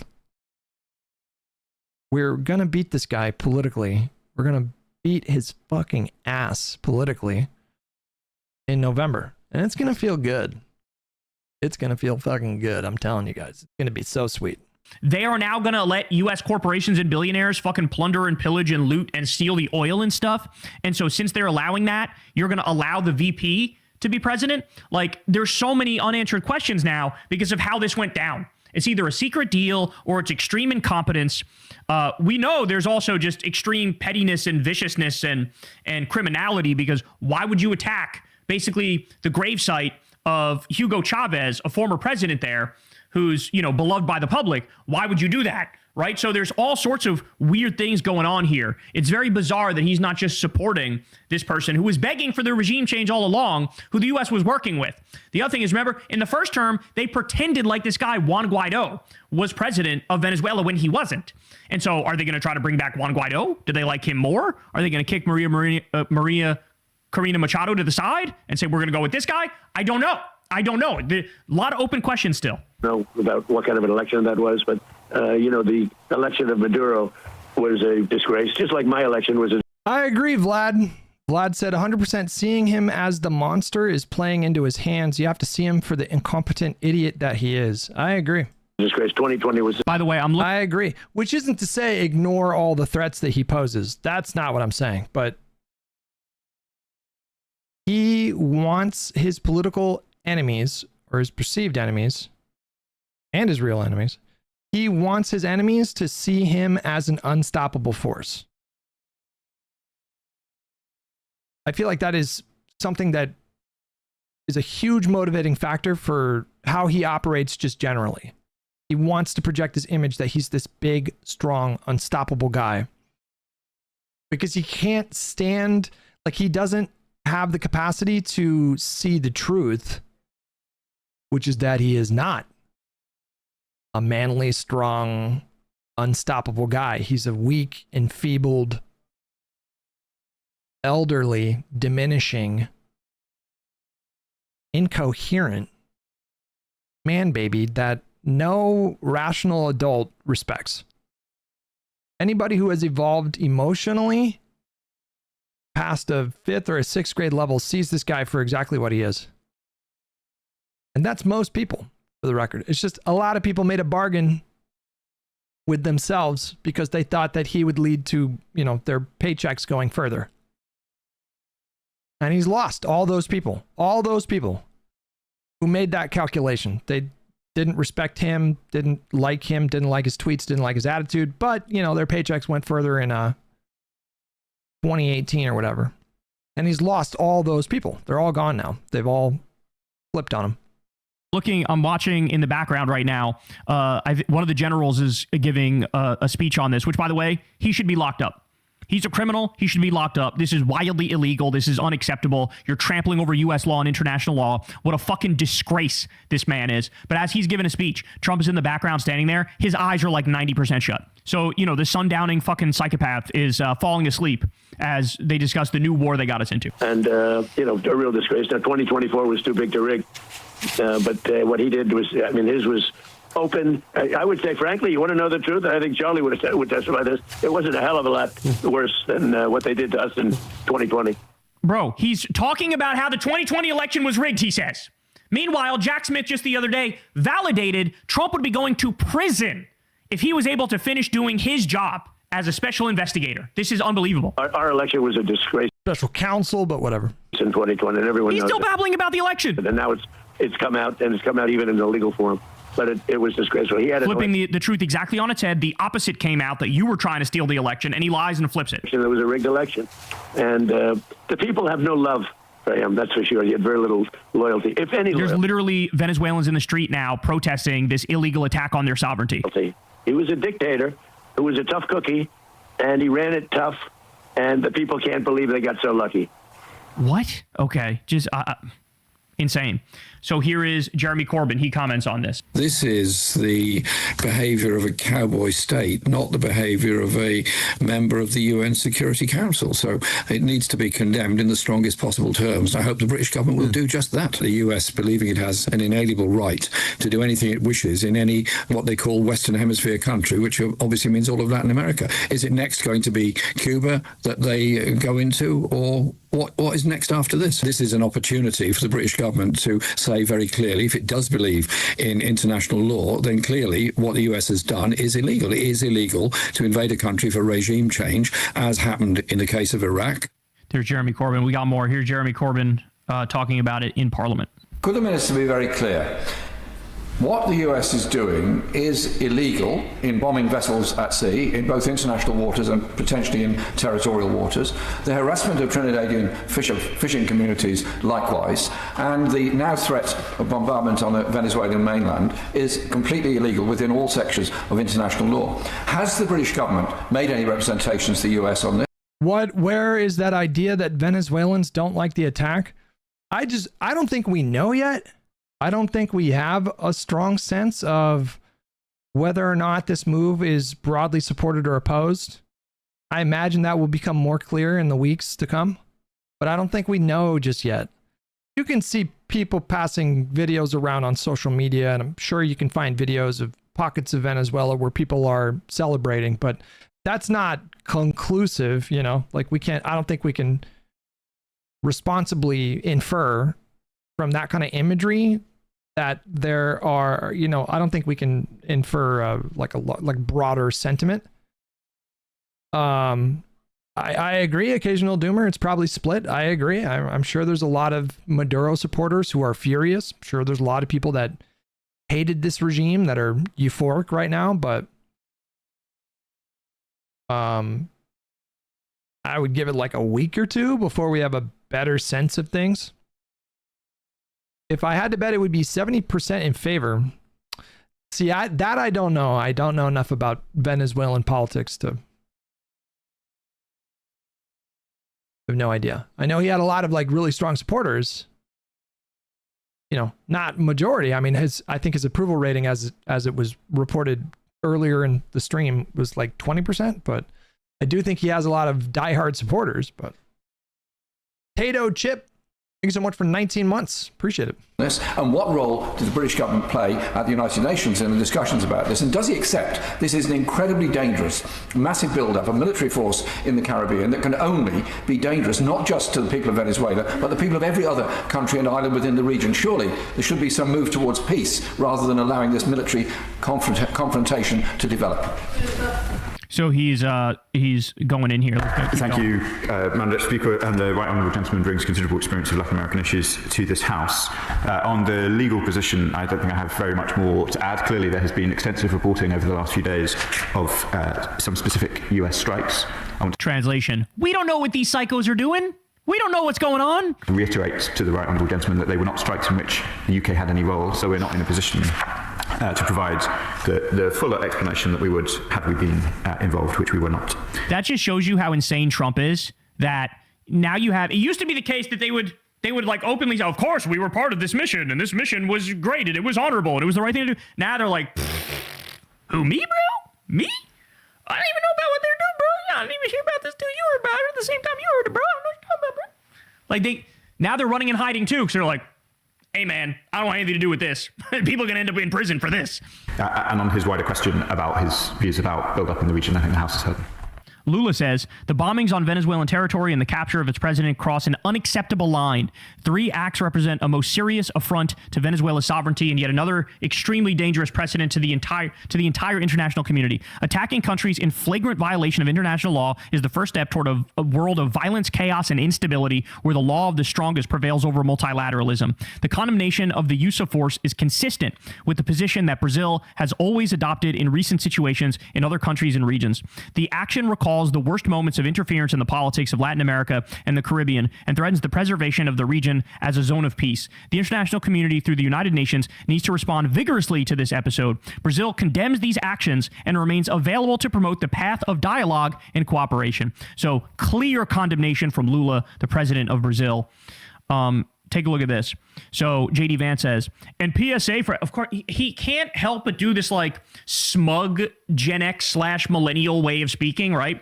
And PSA for everyone saying this was illegal. Maduro has multiple indictments in the United States for narco-terrorism. You don't get to avoid justice for drug trafficking in the United States because you live in a palace in Caracas. James says the following. This argument means that anytime a president wants to invade a country legally, he just has to get his DOJ to indict the country's leader. It makes Congress's power to declare war totally meaningless. By the way, somebody should ask JD Vance, hey, shouldn't we go and arrest Netanyahu like right this fucking second, since there's a warrant for his arrest? And according to the ICC and the ICJ and every international body, this guy's a fucking war criminal committing a genocide. Shouldn't he be arrested right now? Maduro, whatever you think of Maduro's so-called crimes, no evidence of any of it, right? But what Netanyahu's done... I don't know if that's true.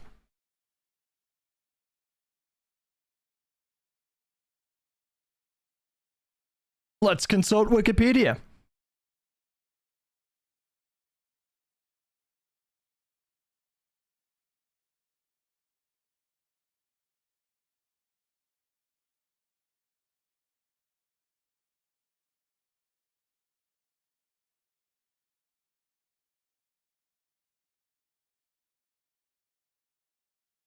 Because my understanding is that it wasn't just the view of like the United States, it was also the view of other various governments and bodies like the UN that Maduro was involved in drug trafficking. Like, I don't think that was just a fabricated thing.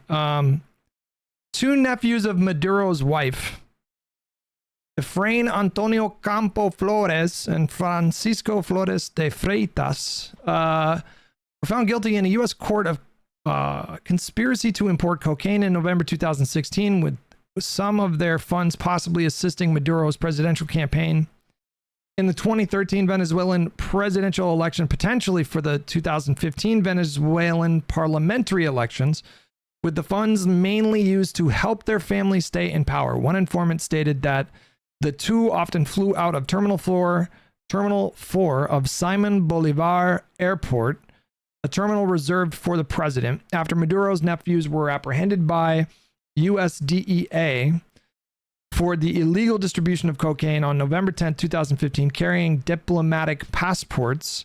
Maduro posted a statement on Twitter criticizing attacks and imperialist ambushes, saying the fatherland will continue on its path.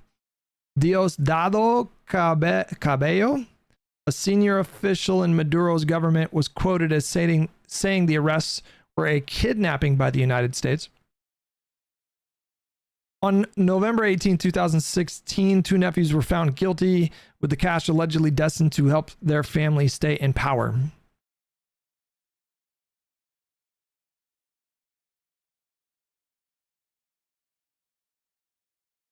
An investigative interview with Ezunando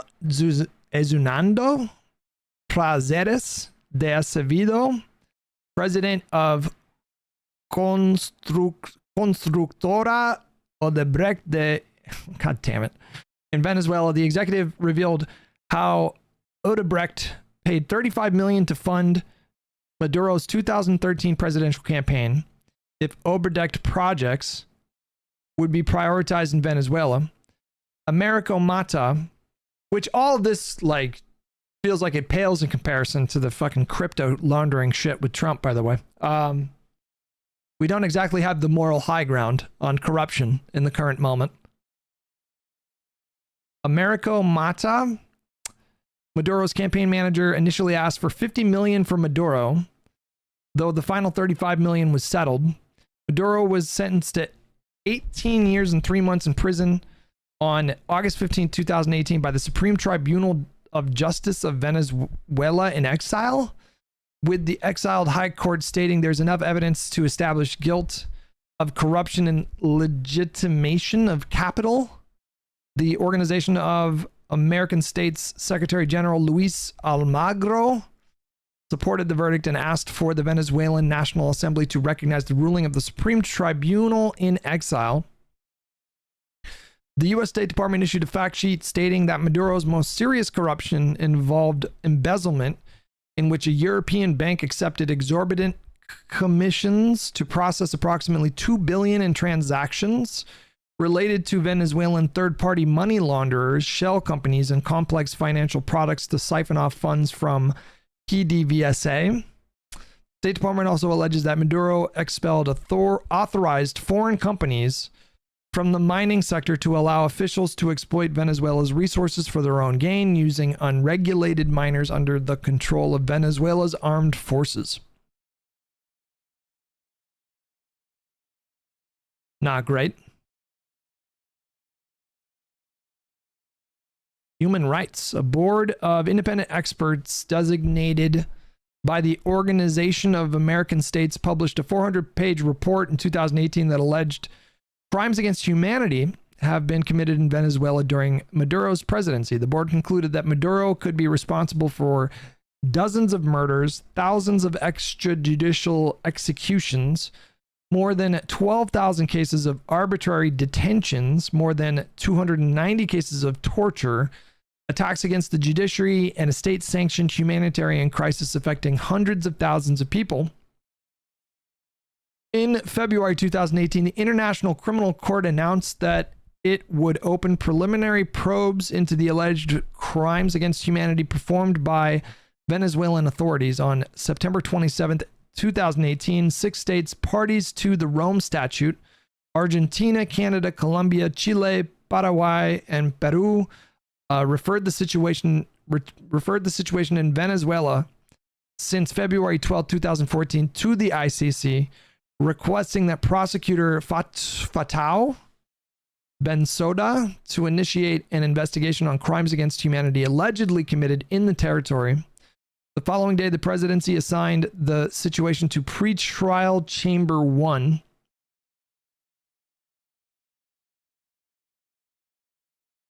In April 2019, the U.S. State Department alleged that Venezuela, led by Nicolas Maduro, has consistently violated the human rights and dignity of its citizens and driven a once prosperous nation into economic ruin with his authoritarian rule, and that Maduro's thugs have engaged in extrajudicial killings and torture, taken political prisoners, and severely restricted freedom of speech, all in a brutal effort to retain power.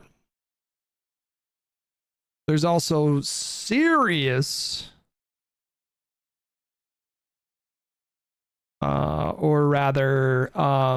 what seem to be well-founded allegations that he just straight up stole the election in 2024. That is not simply just a view of the United States. It just did not sound like like a super tight leader. Just generally speaking, not a big fan of like torturing 200 people and arbitrarily detaining people who may be politically opposed to you. Generally don't love that stuff. Objectively, by any metric, is way fucking worse. Should he get arrested? How about your boss? Should he be arrested by China or Russia? Because, hey, we indicted him in our country. So is that how this works? What a fucking child. This is Ivy League educated. And this is the sort of slop this motherfucker feeds you. He's so desperate. He fucking tickles Trump's taint on a daily basis, desperately trying to get a rung of relevance so that he can climb the fucking ladder and get his fat ass in the White House. Which, by the way, he has no riz. He has no fucking sauce. He's got no aura. He's not capable of leading a... I mean, I don't know. JD Vance could probably lose a few LBs, but I don't think is he fat? The meme-ified version of Vance is certainly obese. Giant fucking movement. What a joke. The guy's embarrassing. The guy's got, like, you know the X Factor that some people have? It's like this default charisma. He's got like anti-X Factor. He talks about he runs away. Everybody's like, shut the fuck up, Pudgy. We don't want to hear from you. Right? Like, oh, Jesus Christ. I hate this guy so much.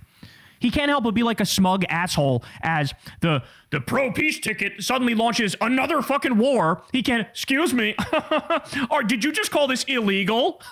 How dare you? This is the most illegal thing I've ever seen in my life. Then we get this. Now Trump is also threatening Mexico. You know what it is? I feel like Kyle Kulinski is like the Tobuscus of political commentary. Intro of darkness, outro of lightness. Just like just like fucking high energy, you know? Go. I wonder, Mr. President, I want to ask you because from Tobuscus, your Vice President, J.D. Vance, said that the message is pretty clear. The drug trafficking must stop. So was this operation a message that you're sending to Mexico, to Claudia Sheinbaum, the president there? Well, it wasn't meant to be, and we're very friendly with her. She's a good woman, but the cartels are running Mexico. She's not running Mexico. The cartels That's a total lie. Running Mexico. And we could be politically correct. A billionaire cartel is running this country. The military-industrial complex, Zionists, and a billionaire cartel are running this country. The AI tech oligarchs, they're running this country. Claudia Sheinbaum is running her country. Unlike you, you're not running our country. To be nice and say, oh, yes, she is. No, she's very, she's very frightened of the cartels. They're running Mexico. And I've asked her numerous times, would you like us to take out the cartels? No, Mr. President. No, please. I asked her, can I bomb your sovereign country at targets that have nothing to do with any of this? Do you mind if I start bombing randomly in your country? And she said, no, I don't want. You know what I want? I want a Black Mirror implant in my brain where I literally don't hear any sentences that come after the word Zionist. As soon as the implant hears that, the fucking Elon nanobots and just for like 30 seconds after the word Zionist is heard, it just mutes the speaker. I want the la-li-lu-le-lo. What is that? Wait, what is that? I don't know what that means. Want that. What? Shocking. She doesn't want her country illegally and offensively bombed by you fucking idiots. It's the same people who are blowing up fishermen on a daily basis in the Caribbean, murdering innocent people. Shocking. They don't want you bombing in their country either.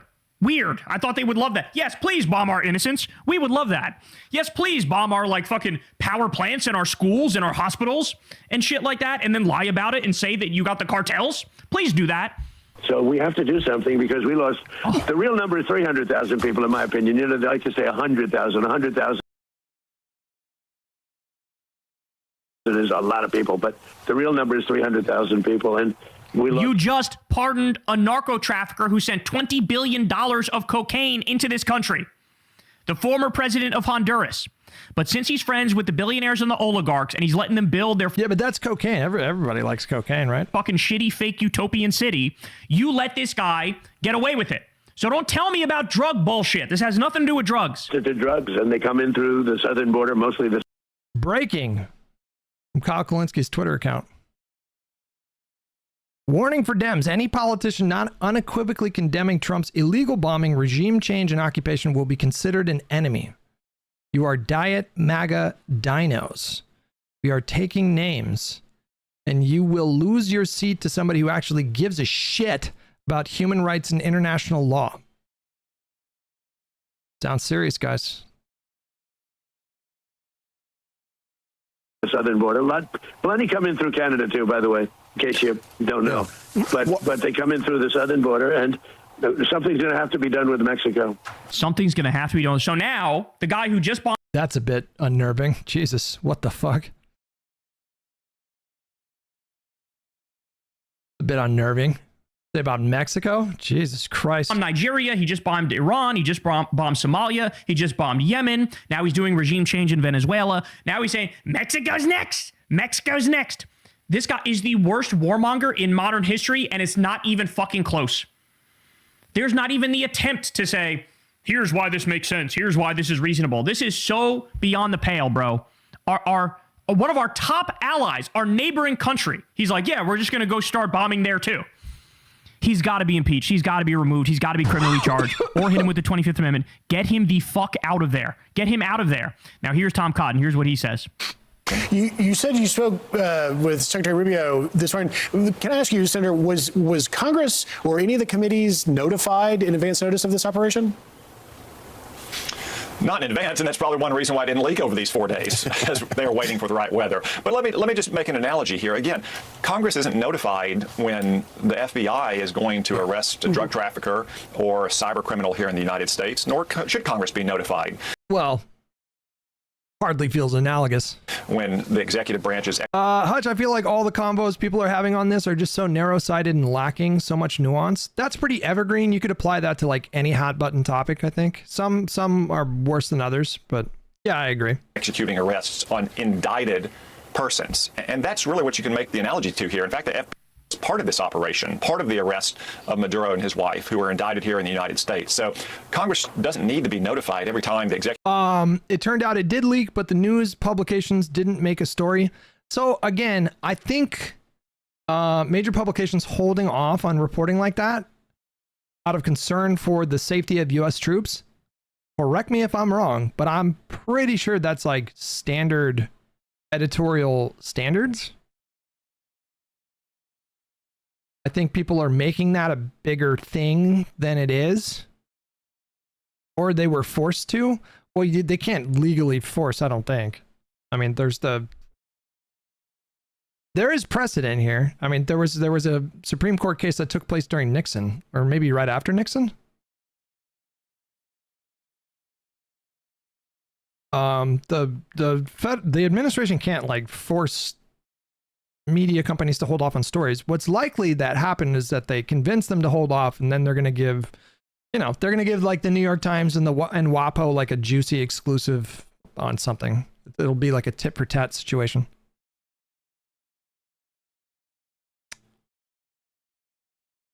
A-Track with $5. So the New York Times knew, but Congress didn't. Am I getting that right? It seems unlikely. Like if it leaked to New York Times, I would assume it leaked to some members of Congress. And I thought the Gang of Eight was, or wait, no, hang on. The Gang of Eight, if you guys don't know, I think it's like the both parties' leadership in duos. There's like a duo of leadership from the Republicans in the House and Democrats in the House, Republicans in the Senate, Democrats in the Senate. So Gang of Eight. I think they were briefed like right after the operation began, but I don't think Congress was officially notified prior to what happened. Executive branch is making an arrest, and that's exactly what happened this morning in Venezuela. And now Maduro is going to come to the United States, and he's going to face justice. So he's cucking himself to the regime. He's saying, I know that this is my responsibility to declare a war. I'm fine with sidestepping that. I'm fine with giving that away. And if the New York Times released it early and something bad happened during the op, it would look horrific on the New York Times part. Yeah, can you imagine? Can you imagine if like 3 Chinooks got blasted out of the sky and fucking there were dozens of U.S. Casualties?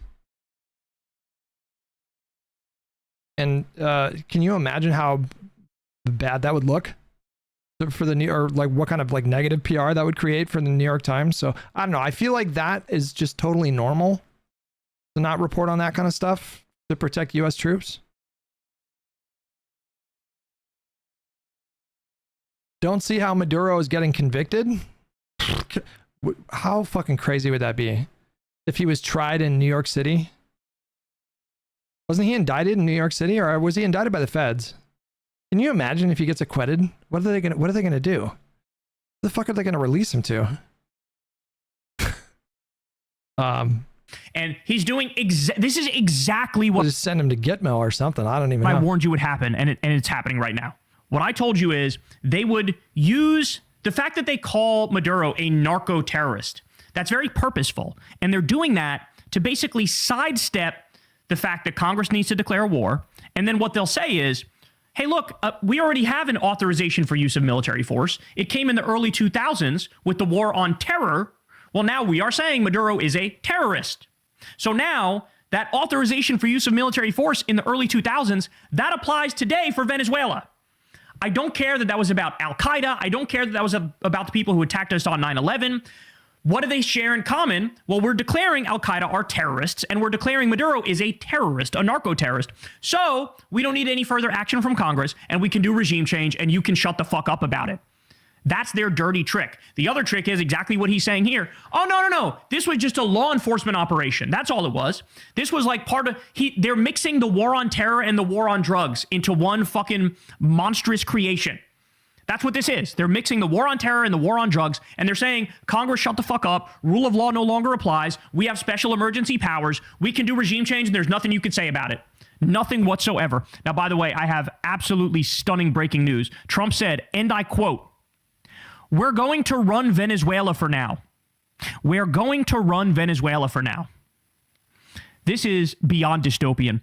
The same guy, he sent $40 billion to Argentina, to the fucking fail son freak show in Argentina, the anarcho-capitalist loser who looks like he's on the brink of having a mental breakdown any given moment, Malay, sent him $40 billion, sent Israel tens of billions of dollars, right? Technically, I think the situation in Argentina was some kind of currency swap that we profited from. Is that right?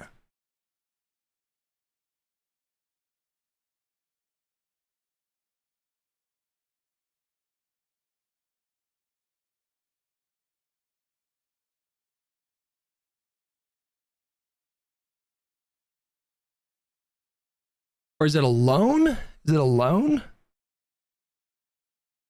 $40 billion in support for Argentina was structured as a currency swap. The U.S. provided $20 billion in a currency swap line, allowing Argentina's central bank to exchange pesos for dollars, while the U.S. held an equal value in dollars. This arrangement allowed the U.S. to earn a profit, with the U.S. Treasury Secretary stating that the U.S. government made money from the transaction. Swap aimed to stabilize Argentina's economy during politically sensitive times, supporting its democratic response to economic pressures. At the same time, inflation's going up in this country, unemployment's going up in this country. 34% of the entry-level jobs are now gone because ChatGPT has taken them. They're openly saying AI is going to... What was that figure? 40%? Inflation's going up in this country, unemployment's going up in this country. 34% of the entry-level jobs are now gone because ChatGPT has taken them. They're openly... Is that true? That seems like a pretty big number. Maybe it's true.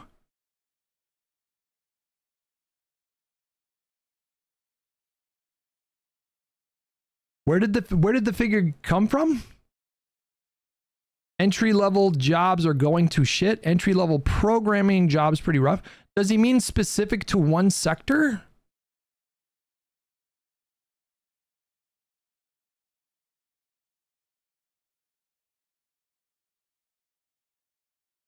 No, you say generally?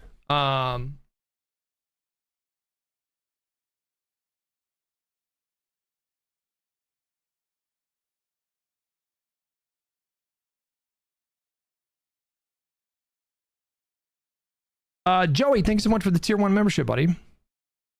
AI has caused entry-level employment to drop, says study. Entry-level employment has dropped by 13% due to AI. I mean, even 13% is a lot.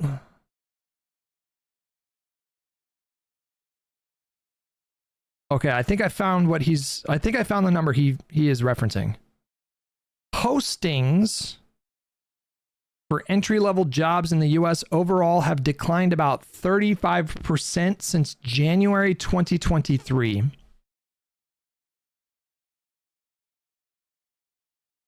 That's a bit different from the claim that AI has taken those jobs, right?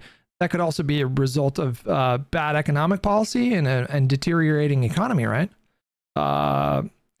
Job losses among 16 to 24-year-olds are rising as the U.S. labor market hits its roughest patch since the pandemic. But forecasts that AI will wipe out many entry-level roles pose a much bigger question than current job market woes. What happens to the traditional career ladder, et cetera, et cetera? The rise of AI has coincided with considerable organizational flattening, especially among middle management ranks. At the same time, Anthropic CEO Dario Amodei is among those who forecast 50% of entry-level jobs may be wiped out by AI as the technology improves.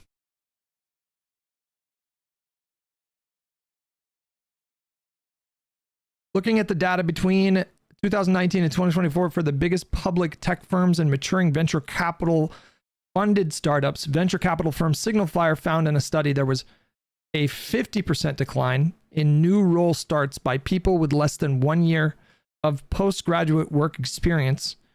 Quote, hiring is intrinsically volatile year on year, but 50% is an accurate representation of the hiring delta for this experience category over the considered time span.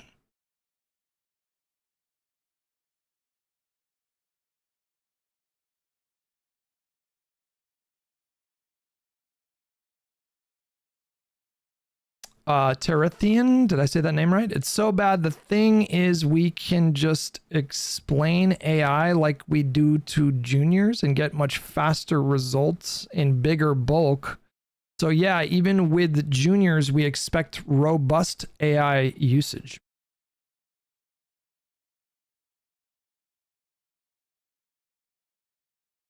Yeah, we've wondered on the stream in the last 3 or so weeks if AI will be like a top 5 or top 3 issue in 2028, and it's possible. It's possible. The level of salience will be commensurate with the level of disruption in the job market, so we'll see. Saying AI is going to take your jobs, like there's going to be no more jobs because AI is going to take it. So you have the economy's fucking falling apart. People in this country are struggling. They cut the food stamp program. They also cut the money that was supposed to go to food banks, 94 million pounds of food aid that was supposed to go to food banks. 18 million people got kicked off Medicaid. So you're losing your jobs, you're losing your health care, and Trump's saying, oh, we're going to go ahead and run Venezuela from now on. We're going to give more money to Argentina, we're going to run Venezuela, we're going to give more money to Israel, we're going to totally... I think the figure was 11 or 12 million people would be kicked off of Medicaid over the course of the next 10 years. Just a nitpick. Ignore the American people who are struggling severely, and you guys will love me for this, won't you? What is wrong with you? Like, seriously, what is wrong with you? Or do you have, like... A lot. I think a lot. I'm working on it.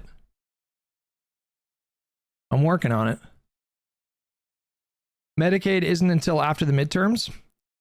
Yeah, I think you're right. I think they delayed fused the Medicaid cuts until after the midterms, but then after that, it's supposed to be, I thought the number was like, from OMB was 11 million over 10 years. Like fucking oatmeal. Which is, really bad, to be clear. Your brain? Is it fucking figgy pudding or porridge in your fucking brain?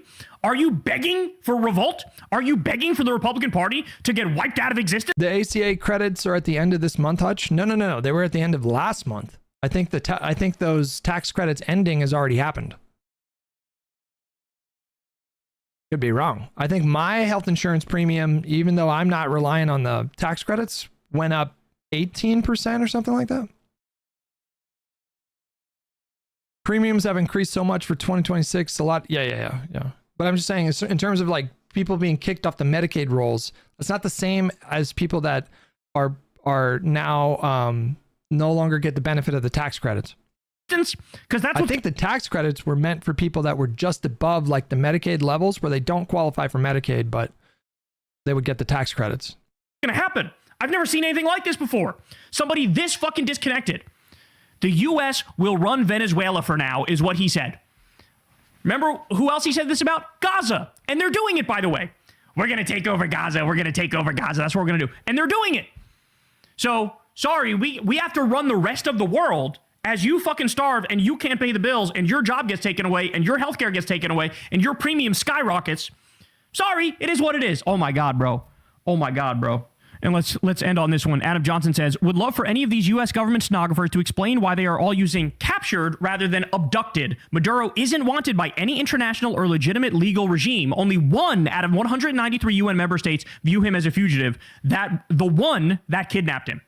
So yes, Natasha Bertrand, New York Times, CNN, all these people are going, Maduro and his wife. That to me feels a bit like splitting hairs. Captured versus abducted. Were dragged from their bedroom by the U.S. forces during the raid that led to their capture. It's not a capture. It's not a fucking capture.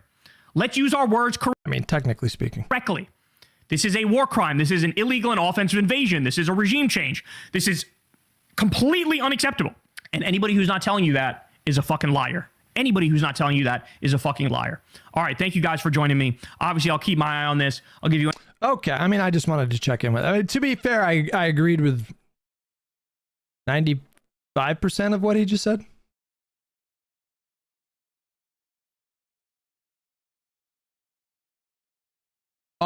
Yeah, obviously the next like 2 weeks I think are just like very like the next 2 weeks are, this is an extremely fluid situation and a lot can change in just the next 2 weeks, and then kind of more broadly like the next like 6 months I think are just going to be just like crucially important. Hopefully the situation in Venezuela does not devolve into just abject chaos, and which would lead to a lot of suffering in Venezuela. I don't think anybody wants to see that. So we'll just see. Like, my big question marks right now are obviously like the general stability of the country, but I also want to get a sense of the vibes.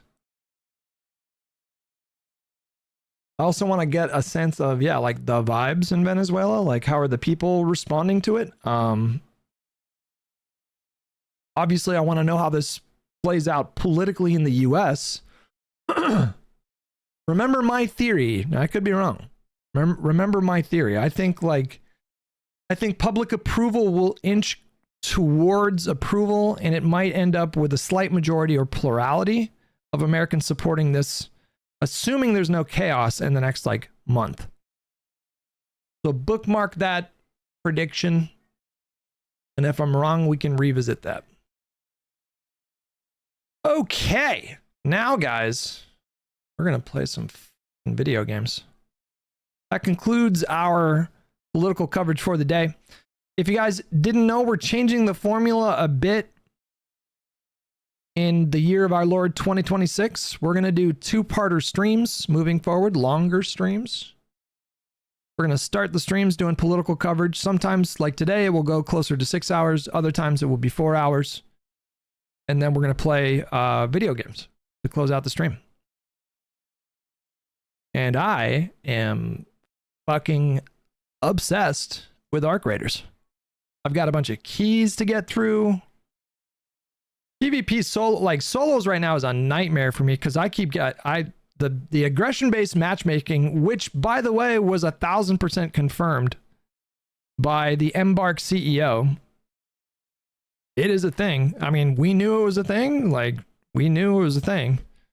But now we like know that it is a thing. And I've just been shooting everybody on site. And so now I don't know. It's theorized that there are tiers to the lobbies. It's theorized that there's like 4 or 5 tiers to the lobbies where if you're super chill, just consistently, you never shoot other raiders. It's going to put you in lobbies where like everybody is chill. And it is a totally different experience because I've been in those lobbies. And in those lobbies, you are not concerned at all when you see other raiders. You walk by them, howdy doody, raider, how's it going? And nobody is shooting each other. Sometimes it happens, but like, it's very rare. And then there's like tiers to it, you know? So if you're like a little bit aggressive, maybe 15% of your lobby are aggressive PvP players. And then maybe the next tier is like 40%. And then the next tier is 60. And then the next it's like 100. But I'm positive that the lobbies that I'm being put in, it is 100%. Everybody is shooting on site. So like I'm dying a lot. I played a little bit off stream yesterday. I had a bad day.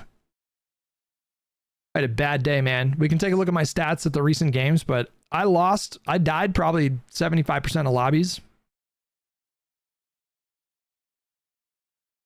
So it's costly to be put in those lobbies, but it is, in my opinion, a lot more fun because you're constantly in danger. You're never safe.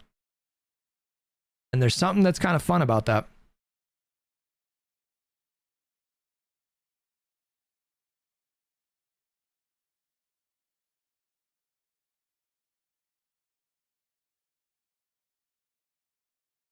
The people that like the PvE stuff, like, God love them, you know. That's just what you want with video games, but not my cup of tea. It's just not compelling enough on its own. The PvP is cool, but you know, I feel like that gets old. The novelty of the leapers and the bombardiers wears off at some point. And so for me, the PvP element is, it adds a level of unpredictability that I think is pretty crucial to games like these to sustain them, you know? Like if you're a pure PvP or PvE player, I don't know how that's enough to sustain you for like months and months and months, but like the always feeling like you need to like check every single corner and clear every single room, that's the kind of thing that gives a game legs for me.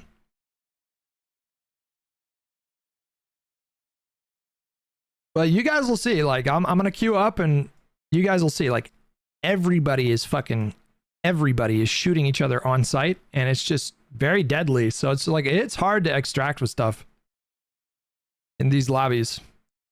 Yesterday was rough. It was rough, dude. And then Friday, when I played on Friday, there were 2 people that were like, told me they were friendly. We went to the extract together and then they murdered me. It happened like on stream. It was brutal. And I was like, I had a good haul too, man. I had a good haul. I had a good fucking haul.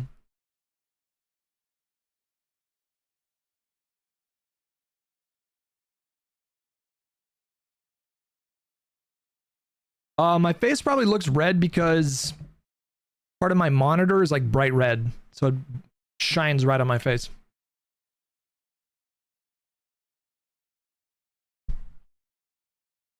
Oh, let me adjust my microphone. Birdman Condor, thank you so much for 71 months.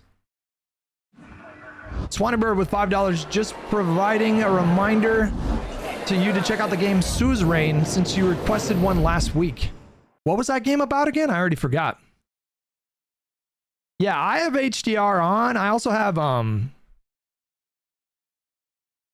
I use RTX HDR, which, wait, did they get rid of it?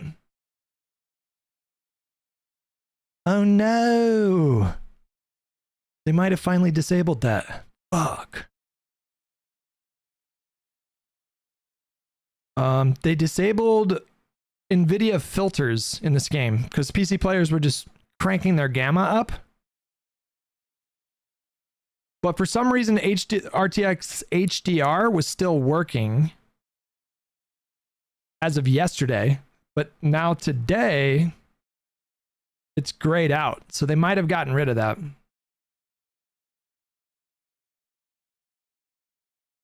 Oh, wait, no. I think it just kicked in right there. Hang on. Yeah, it is. No, it is. It's still working. You guys can't see the difference that it makes. For some reason, you guys can't see it when I capture the monitor, but on my screen, I bump up the saturation a little bit. I do not crank up the gamma. That's the thing. I do not. If anything, the dark is darker in HDR. You guys know how HDR works? The blacks are blacker. So when I go into a darkly lit area in this game, it's dark. That shit is dark. Let me show you my recent games. It's been tough. We had 3 successful extracts, so we ended positively, but man, there was a lot of... Maybe it wasn't as bad as I thought it was. There was a lot of death, though. I'm like 60-40 on my extracts in the last like 20 extracts. The QAnoners say a 92-year-old Clinton appointee that blocked deportations is assigned to Maduro case. Oh, I don't know. Yeah.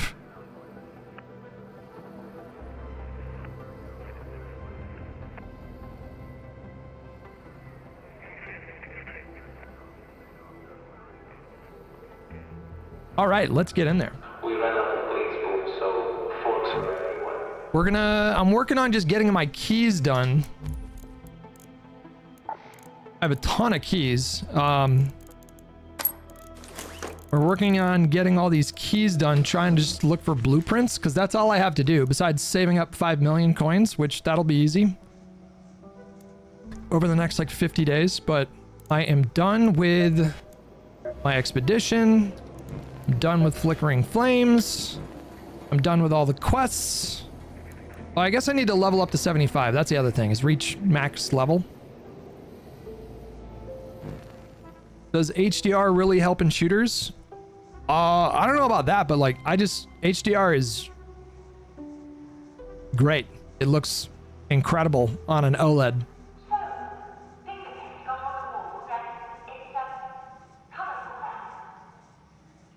And then with NVIDIA HDR, you can turn up the saturation a little bit. I think this game looks a little bit better when you turn up the saturation, which again, you guys can't see that filter.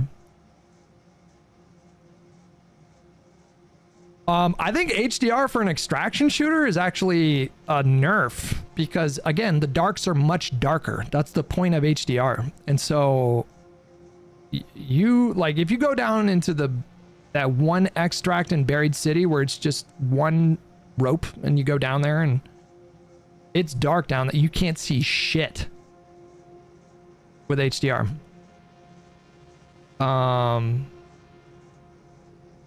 Last night, blueprints were dropping like crazy. Found Vita Spray, Venator, Wolfpack, Osprey, Aphelion within 4 rounds.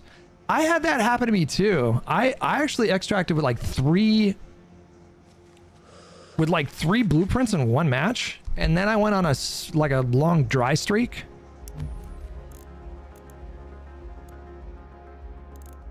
What the fuck? What the fuck?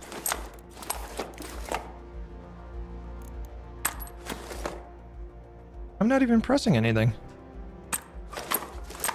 What is happening? It's acting like I'm holding down Alt, but I'm not. Hello? It's still doing it. Why is this happening? Let me reset the game. Did you Alt tab? Maybe? Hold on, let me tab out. Hold Alt and press something else? Okay, how about, oh. Wait. Oh, okay, it's fixed. There we go, all right. No, it was because I have Alt 0 to pull up the NVIDIA filters. All right, what are the map conditions right now? Which one is Cold Snap is Buried City? I think we might have a pink key? No. What keys do we have for Buried City? Hospital key? And JKV, is that the only other one?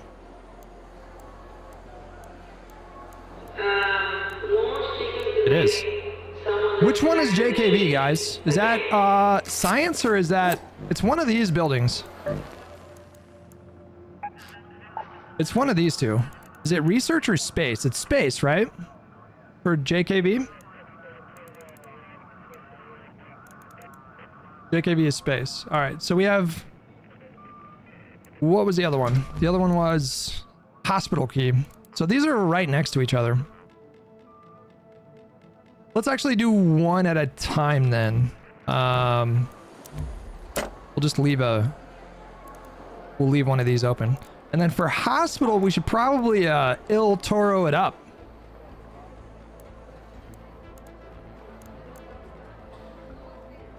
I think is what we do.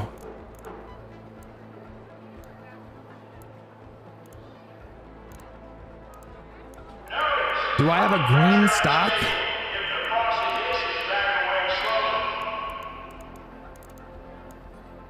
Do. Let's do that.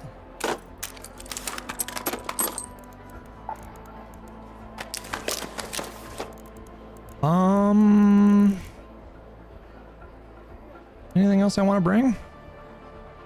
Maybe instead of the smokes.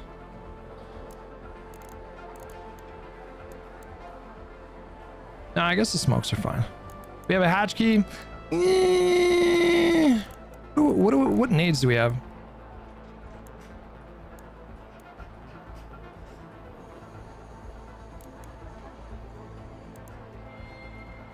let's do, you know what? Let's bring the tagging grenades. These are very useful. All right, let's get in there. Cold snap, Buried City. Shotgun, good to go. Don't need to repair it. Probably don't even need this grip, but there we go. And we're gonna try to do a hospital run. This is gonna be like deadly. You're gonna see me die today. I'm getting the fucking demon lobbies.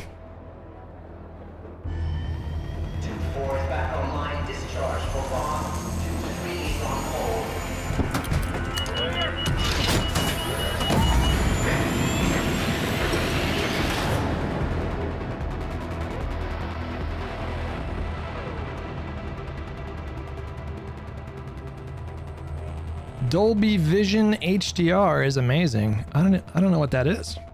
What is that? Derek with $10. I hate you for exposing me to this game. My whole weekend sacrificed to the loot gods. That's not a sacrifice, my friend. That's just a good time. Hope you're closed for the season, Raider. It's a good day for picking candleberries, but do beware of frostbite. All right, here's what we're gonna do. I actually think we got a decent spawn for hospital. We just got to make sure that we don't get shot. Oh boy. Hey there. Don't be friendly with me. I know what you're trying to do. Hello there.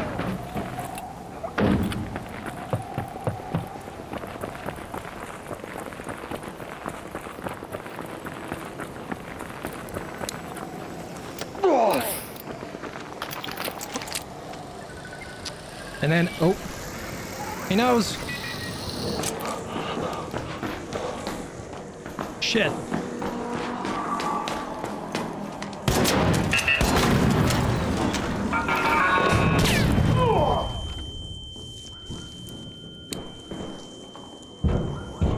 Not ideal.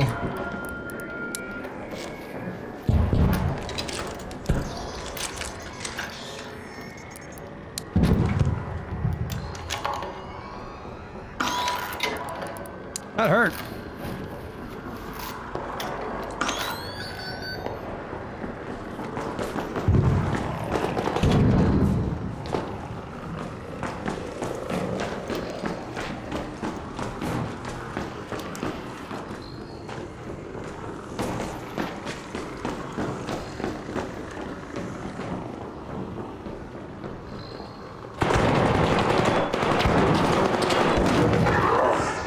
Jesus. It's the demon lobbies.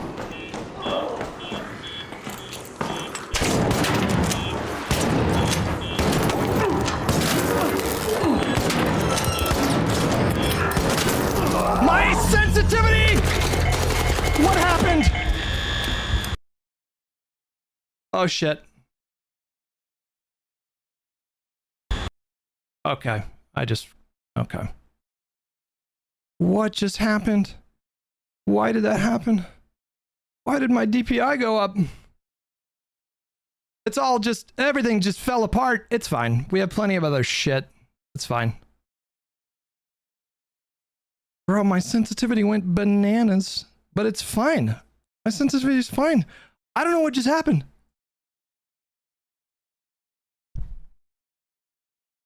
I swear to God, that wasn't my fault. Wait, what? Couldn't start game. Oh, anti-cheat. Wait, I have to disable the filters then. Uh-oh, did I just get banned? There's no way, right?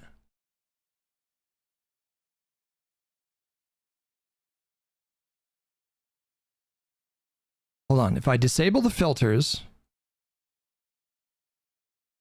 would you get banned for using NVIDIA HDR?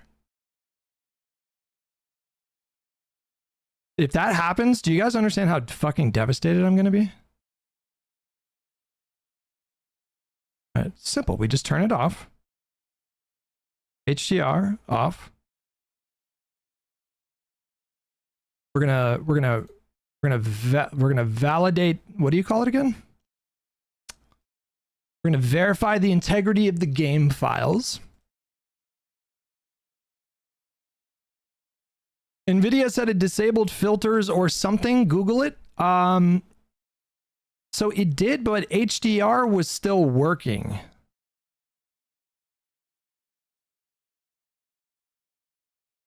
I saw something about NVIDIA turning off their stuff for this. Yeah, so I disabled HDR. That's the only filter that I was using. We will disable the overlay. Which, how do you do that again? Settings. NVIDIA overlay, disable. We're just going to close the NVIDIA app. Boom. Double check my sensitivity is, or my DPI is 1600. That's right. Polling rate is 250 hertz. That's right. Okay, we're going to hit play again.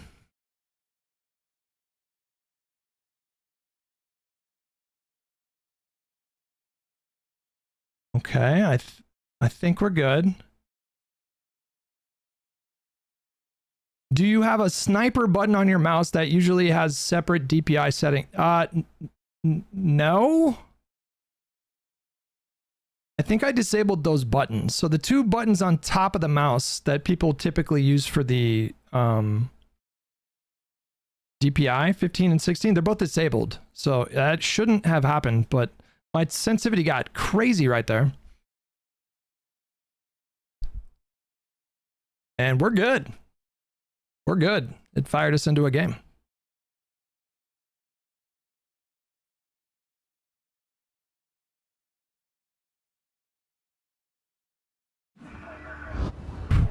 I do not use macros.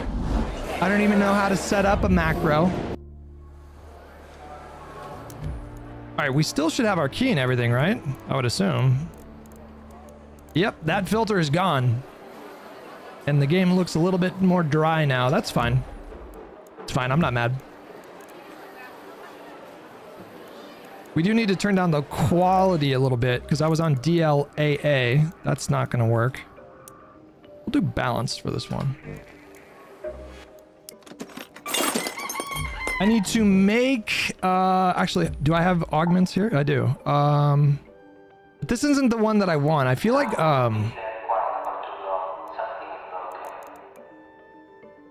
you need at least 2 safe pockets for these sketchy ass runs. Gear, what do I need for you? I need 1 advanced electrical component. Boom. This is the one that we want. The one with 3 safe pockets? Yep.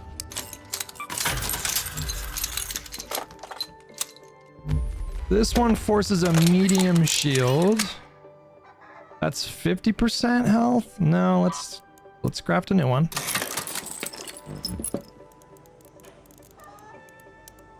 Go.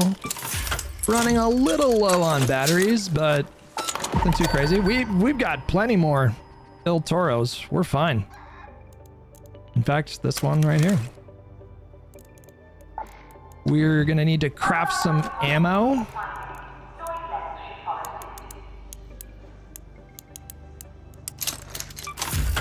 Thanks, these should be good. How many? So that's a 12 cartridges.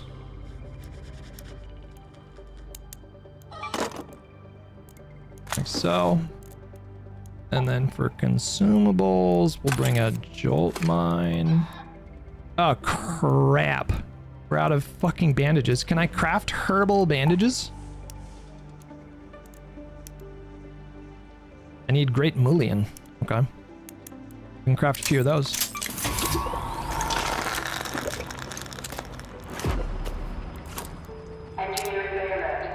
That is fine. We need With those, and we'll bring in some of these nades, and we're good to go. Right back into it.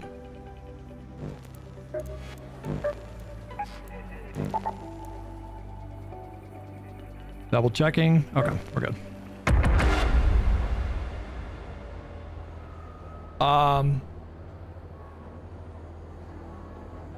Derek said, I hate you for exposing me to this game. My whole weekend sacrificed to the loot gods.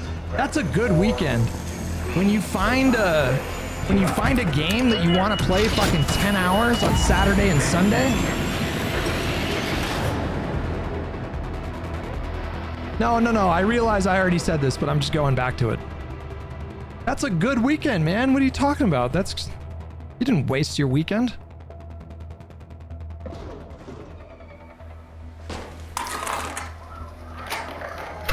Did I forget to... Not only did I forget my key... Well, that's really it. I forgot my key. Okay, well, I guess we'll just do a standard, Grandiose Apartments run.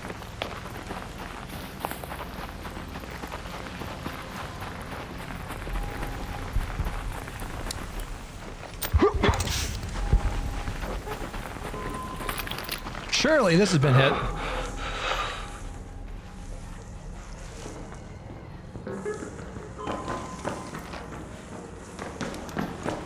It's so dark. My screen, you guys.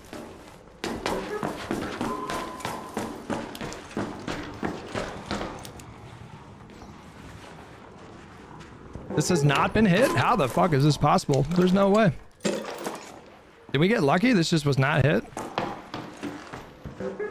Okay.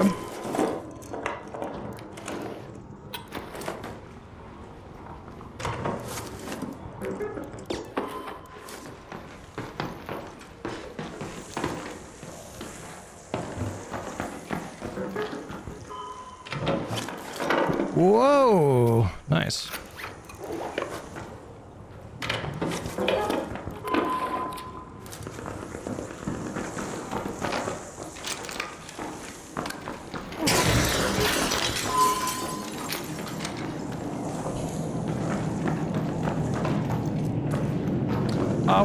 What is the YouTube channel you watch to find optimized settings? Can't remember the channel name. I can look it up after this. I gotta be careful here. What is that sound? That is intense. Oh, wait, hold on. That's been hit.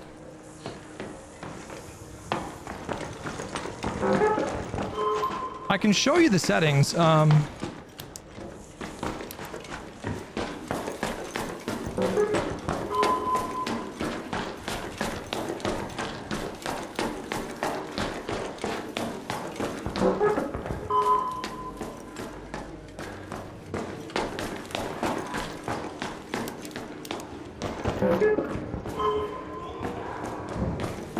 Be gone.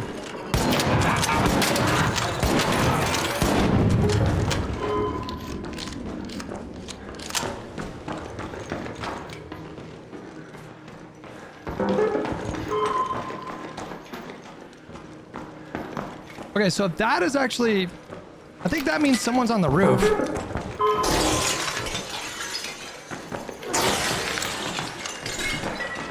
I think somebody must have called that from the roof.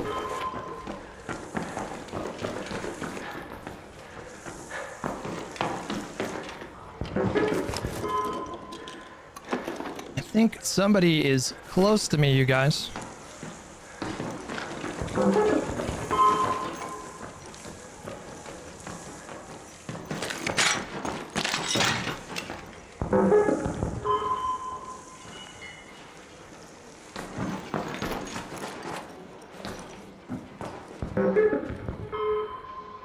Thought I heard footsteps there, but maybe not.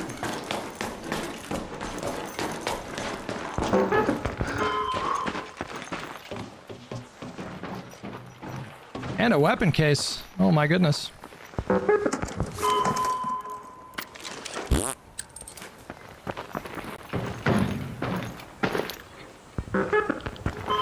Heard somebody.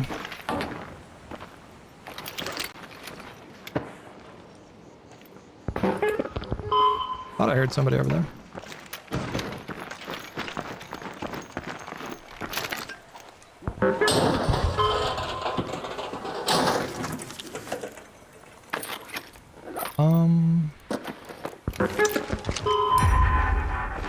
I feel like you get a decent amount of XP for these, but might be a little risky.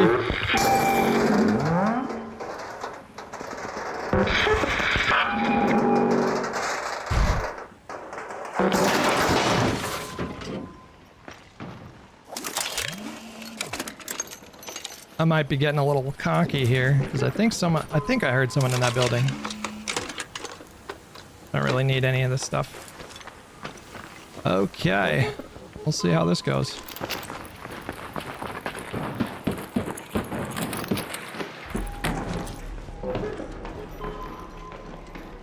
These have not been hit either. What are the fucking odds?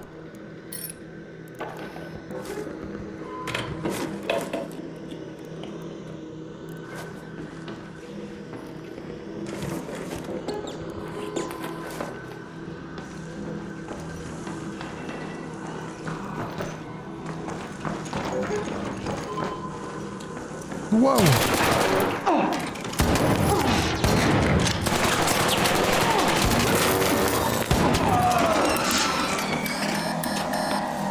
You're lucky to get a shotgun.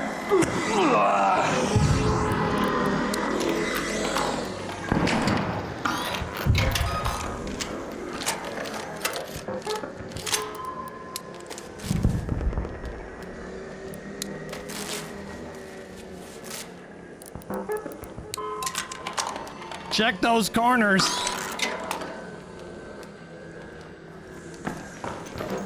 Jesus Christ, check those corners, you guys.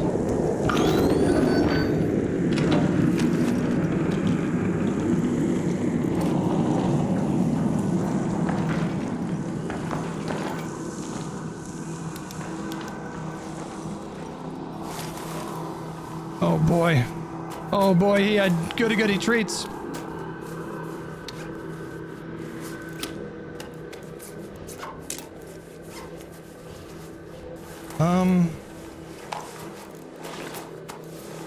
Oh man, he had a... Oh god, he had a level 4 Stitcher.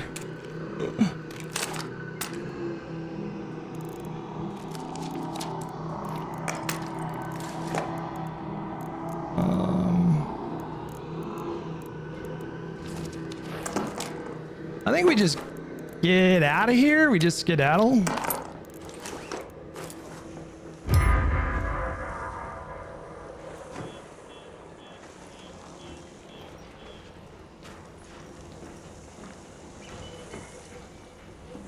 There is a raider there. We have a key.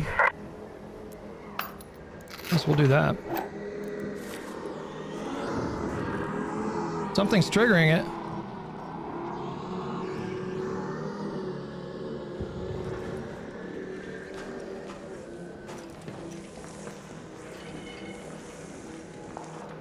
We got bogeys in the area.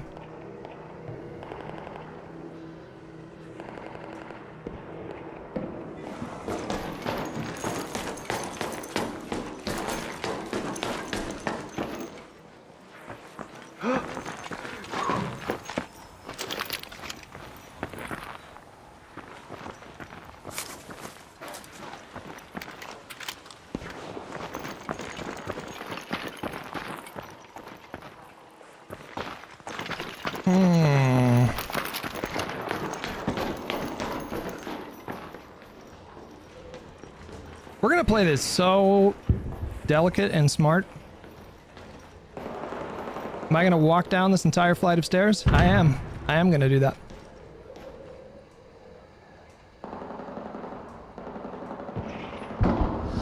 That seemed ratty. Were they just waiting? That's the demon lobbies, bro. It's just like you have to... When you start getting the demon lobbies, Jesus, you have to check every fucking corner.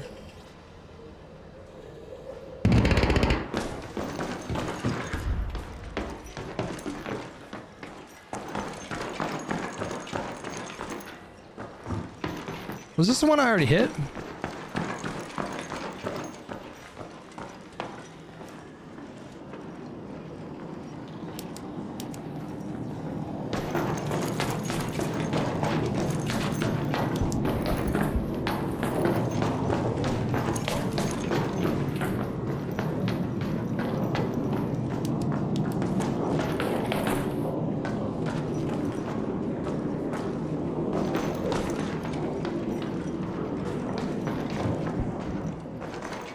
Safe to assume everything was hit?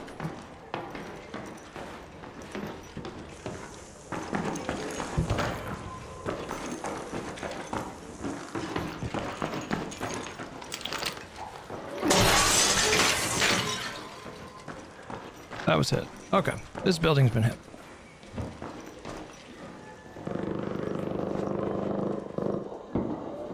It was subtle, but I just heard a footstep right there.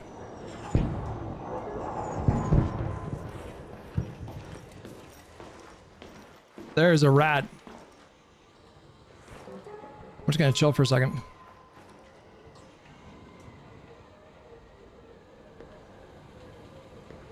I think that was in the building next to me.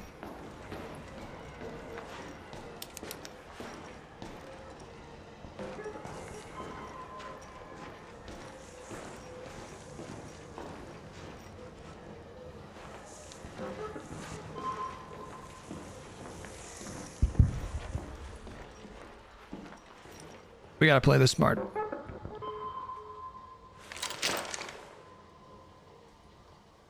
There it is, right there. Safe extract.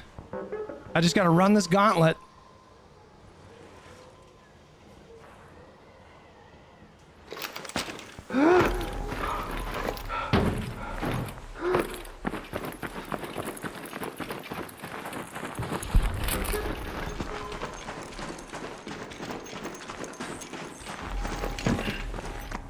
We're good. Let's go. Let's go. We win our first fight. We're good. What is the YouTube channel you watch to find optimized settings? Let me find it. It's in my YouTube history. It's something benchmark. I don't remember off the top of my head. Something benchmark. Let me find it.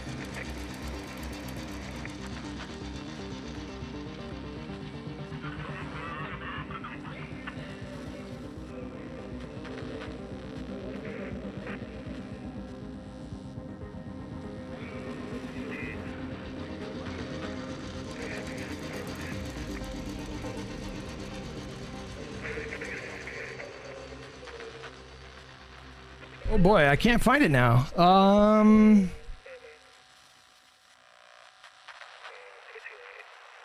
shit. Oh, here. It's called Benchmark King. So like benchmark and then add ing. And that's when I learned about disabling NVIDIA Reflex with the latest update, because that was causing problems. I was getting all kinds of like frame spikes using Reflex, and all that went away as soon as I turned it off. But the only two settings that I have on like the highest setting are anti-aliasing and textures.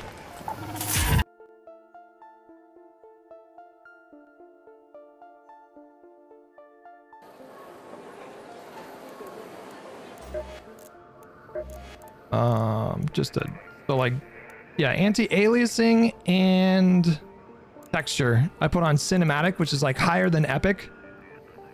And then I could do epic for this, but I think like high is fine. And there's like a decent performance hit. Everything else I turn down to like high or low, or high or epic. And then foliage, I have that at just all the way low. I could probably turn the global illumination up to high instead of medium here. And that would be fine. And then yeah, these are the settings that I use. Squiddy rules with 2 months. Thank you so much, buddy. All right, let's not forget our key this time. We bring a radio. Wait, Oh no, I found this key. Okay. We are going to Buried City Hospital. We need just a few more of those. That's fine. Put that away. Actually, we can take the green stock from that. Where the fuck is it? There. We'll do that. And then, don't need those. We can top off on stimmies, and then just maybe like, yeah, we'll bring in some blaze nades, I suppose, and we're gonna try to make a go of it at the hospital. That's a tough one because you're really boxed in. Like, I don't think. Can you exit the key room in the hospital from like the side of the building? I don't even know.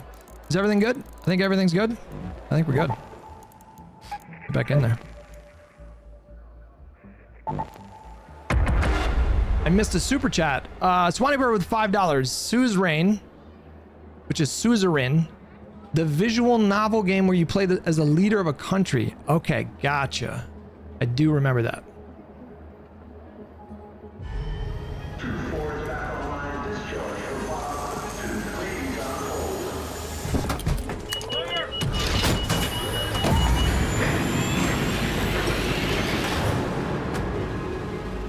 We'll see if I get a good spawn for this.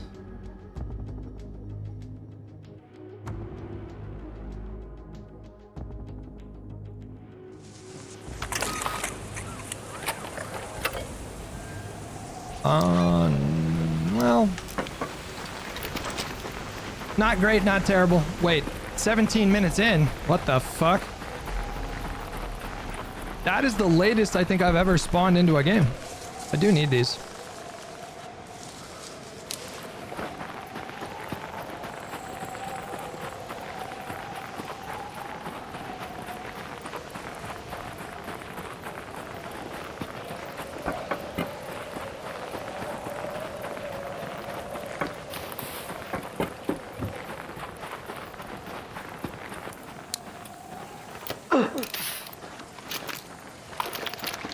Take a little shelter from the storm.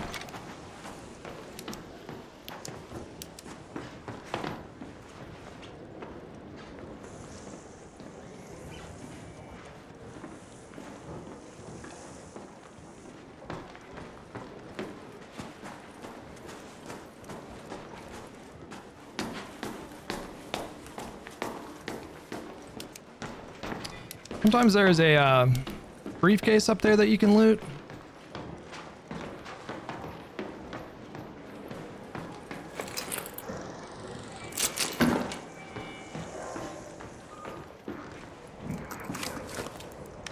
Jesus, you just find El Toros in briefcases, huh? Must be a sawed-off. All right, the hospital. Let's go to the hospital.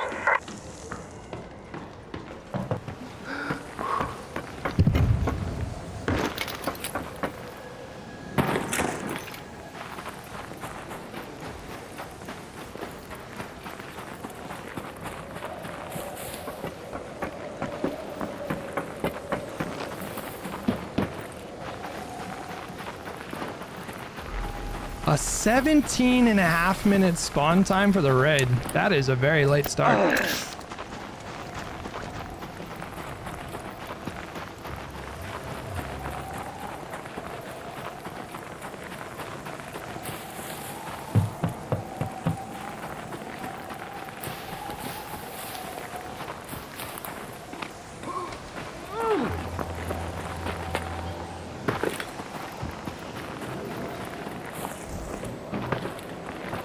Oh, shit.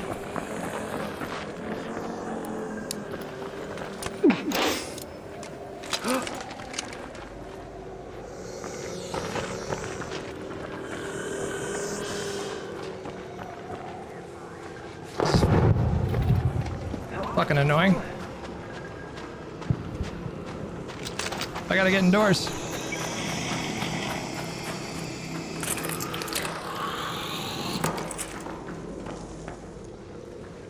Oh, is this a spawn point down here?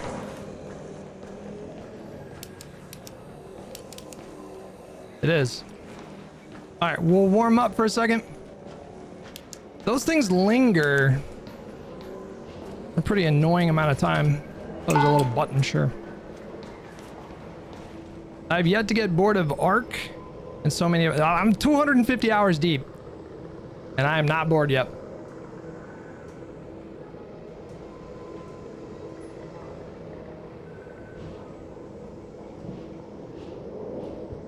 Like, I think it's still monitoring me up there, but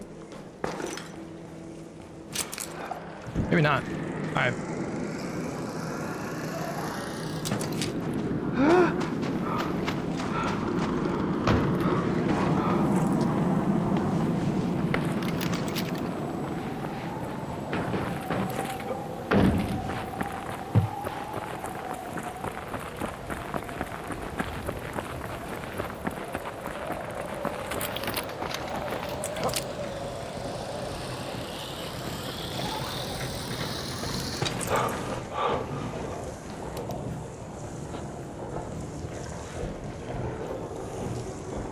Hospital, bro. You gotta be on your toes.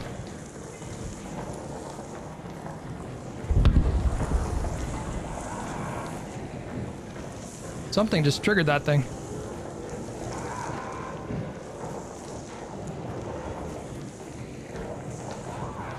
And it was not me.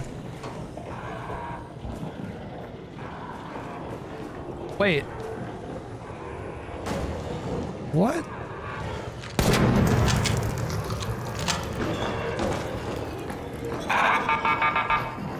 Open.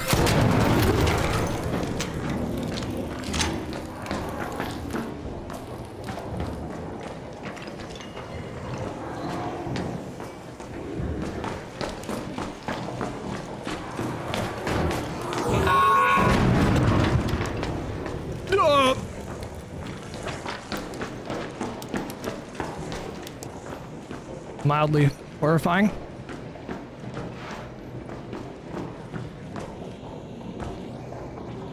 What floor is the key room on? I don't even remember.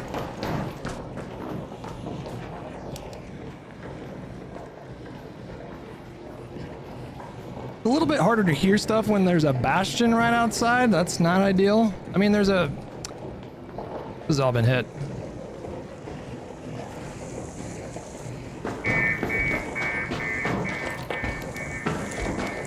I think it's one floor down.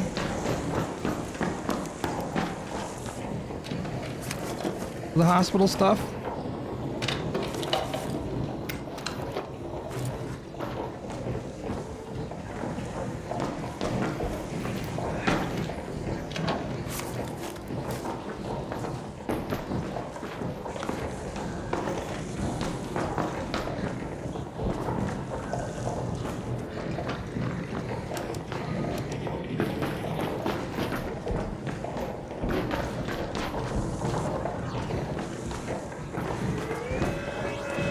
Whoa!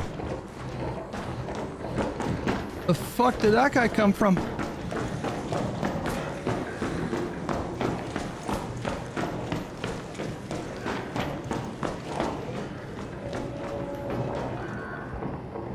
We'll just listen for a second. Chances are this key room has already been hit. I hear someone making a trap somewhere. Honestly, he might be in that key room.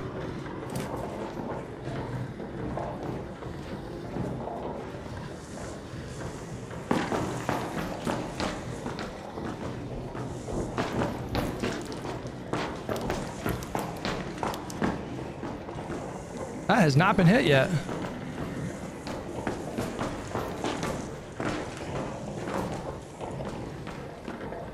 Curious.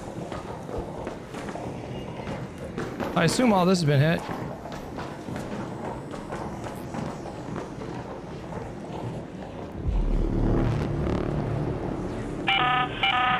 An ARC orbiter is en route.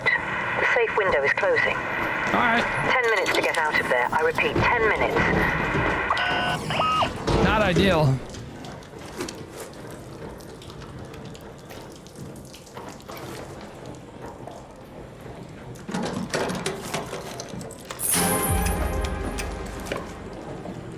that little rat's gonna be waiting right outside.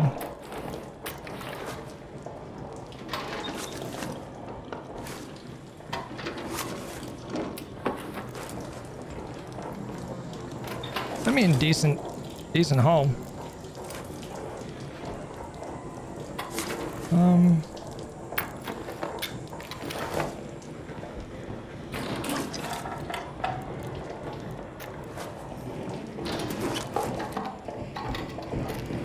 Was hoping for some blueprints, but I don't think that's gonna happen.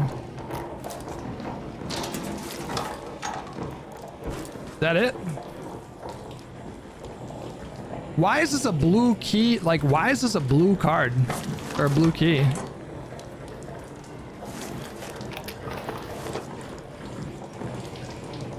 Oh boy. Alright. Oh boy.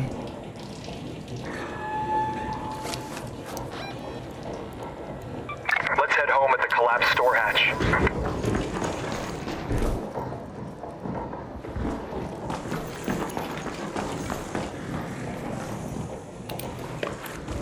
May as well.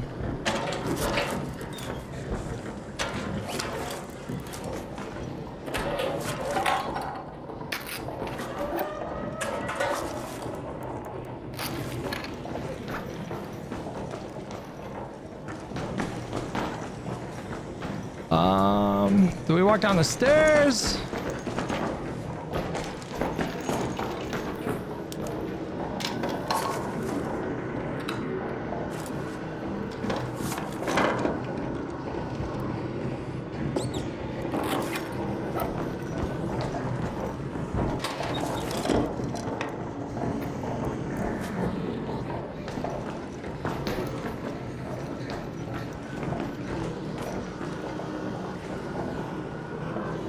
Something is triggering that thing.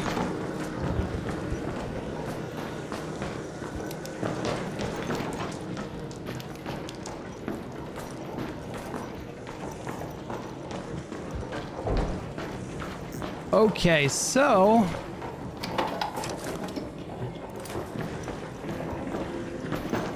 I think we just try to run to that extract down there.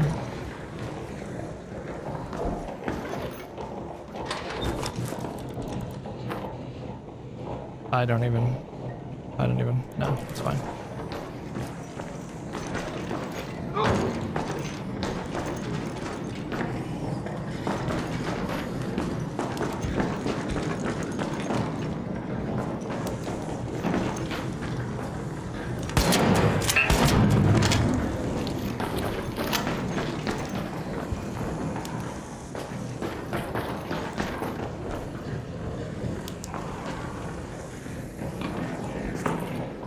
That wasn't.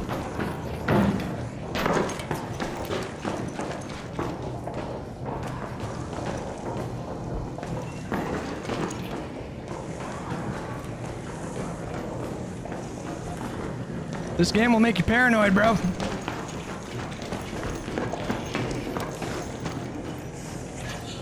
Alright.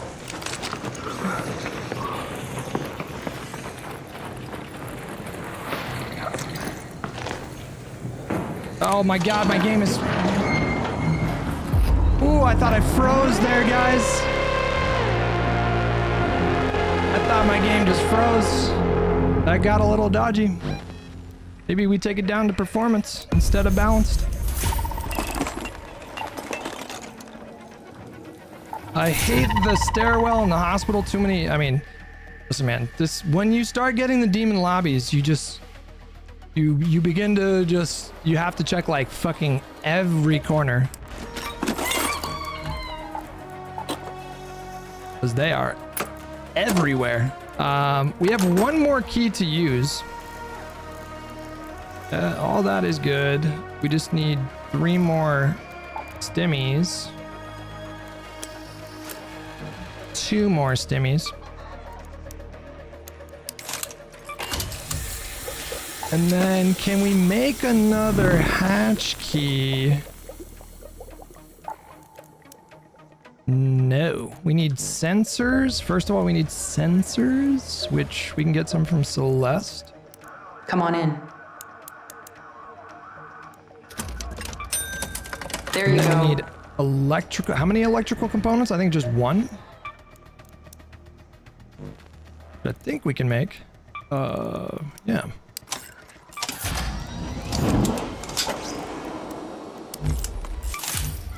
We can also buy some, because I'm done with this deck, so we can buy some from Shani.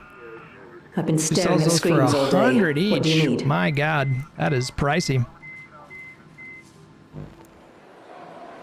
Maybe we should not buy that. That's a lot.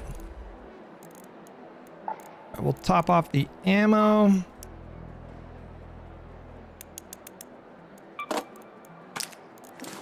And then everything looks good there.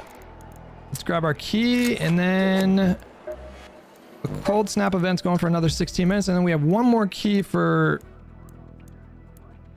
the hospital, which is this one, which you guys are saying that's in science, right? In the science building. We can also sell our stuff.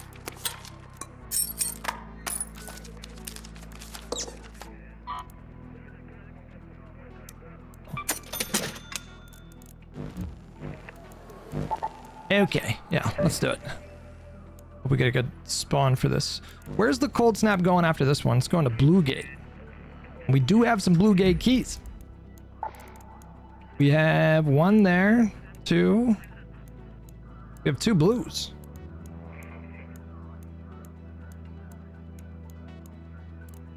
We have two blues in the next cold snap, so that's good. Okay, get in there.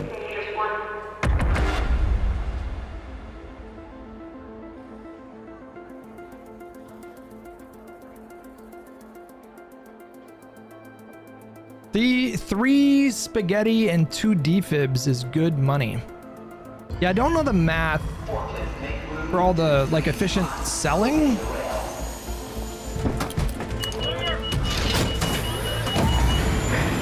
$40.90 ain't cutting it anymore. $50.90 is a must. We'll take it down to performance mode. Report with 10 gifted subs. Report. Thank you so much, man. Appreciate you, buddy. Happy New Year to you. Appreciate your generosity.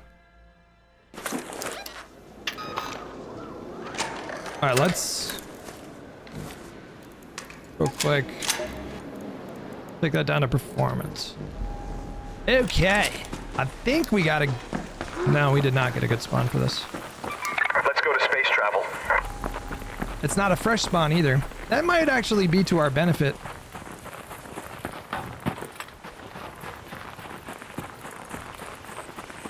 Not an enormously contested area.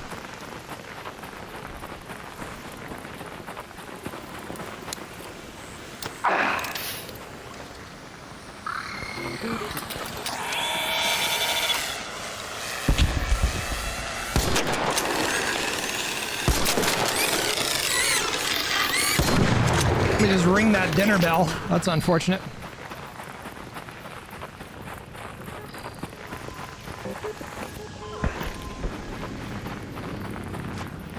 And that's a rocket.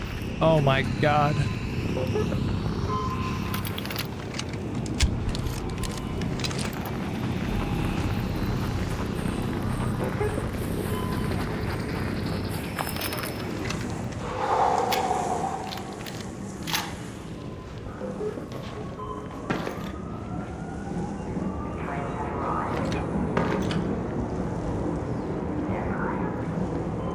Take it nice and slow, man. Use that walk button. Use that walk button if you're playing on PC. Use that walk button.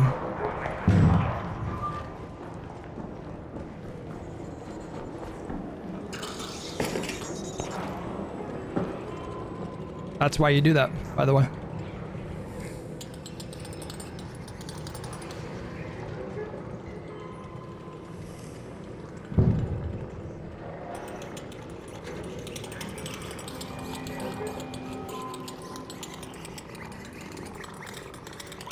Jesus, this fucking...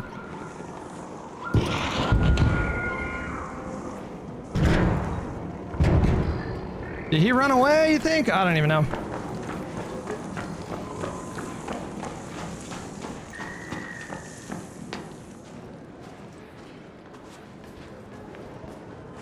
What's the walk button on PC?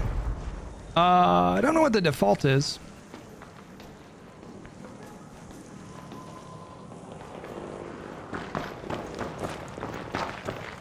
I don't know what the default is.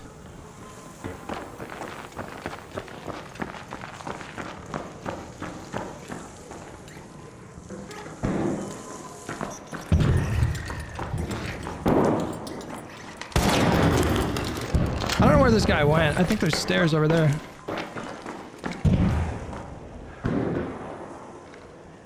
These lockers have been hit.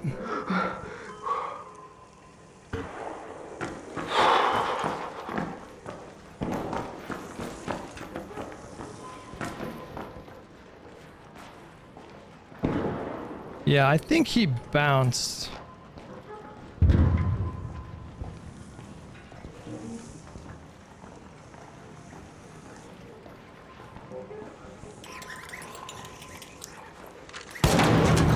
Fucking so done with those little ticks.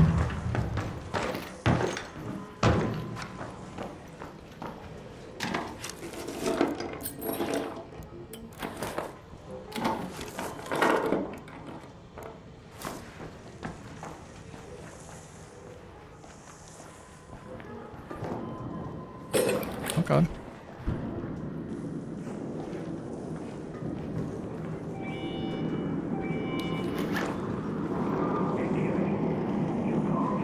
Alright, let's head over and see if anyone has hit.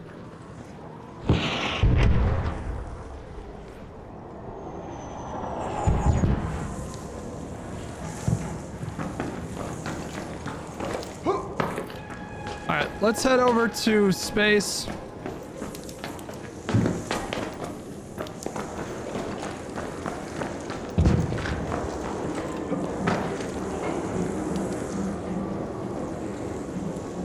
Making sure those lockers were hit. They were.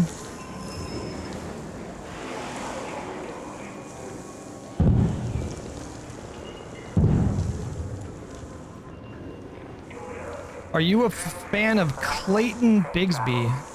Is that the South Park character? Oh. Or that the Chappelle Show character?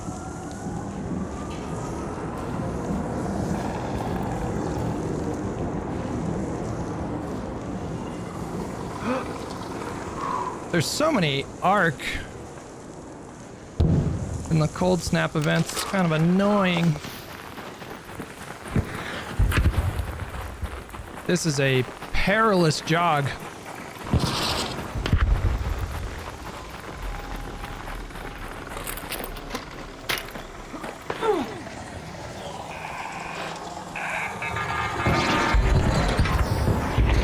Yeah, fuck, nerd.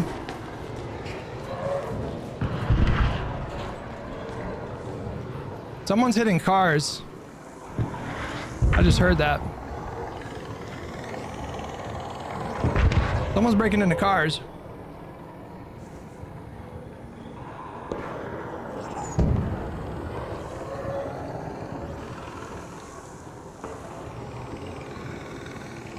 I hear someone. They're in the parking garage somewhere.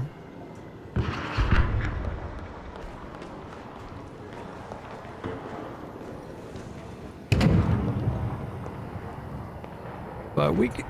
Oh. He's close by.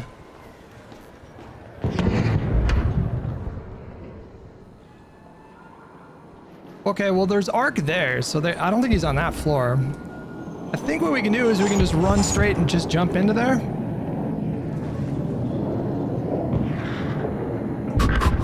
Focus.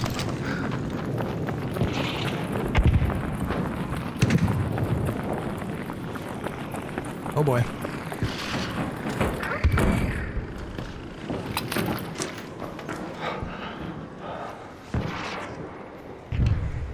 Now, what floor is this key on? I think it's on 4th floor.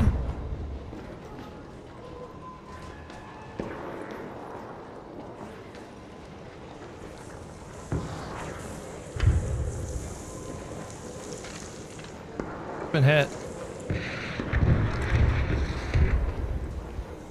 Wait, is this it?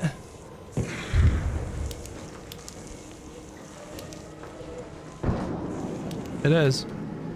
I think someone's here.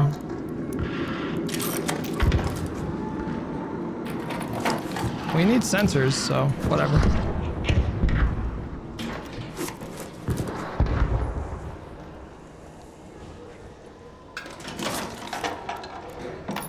Might as well just take these.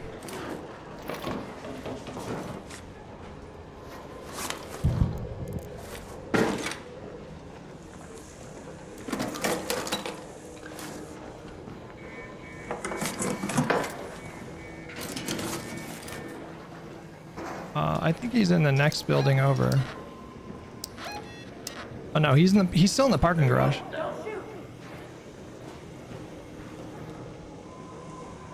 Said don't shoot.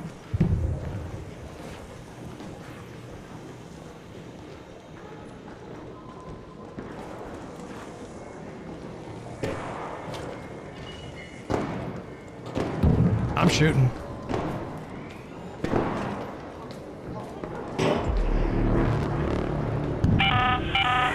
An ARC orbiter is en route. The safe window is closing. You have 10 minutes to return to Speranza. I repeat, 10 minutes. I don't know what floor he's on. Oh, he's down there.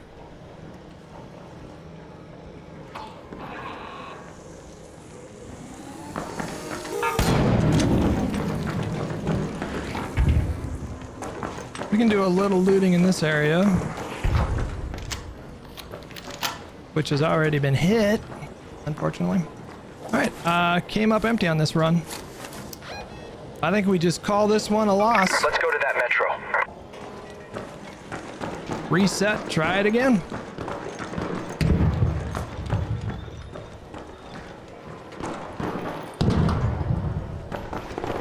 Someone is fighting demons over there.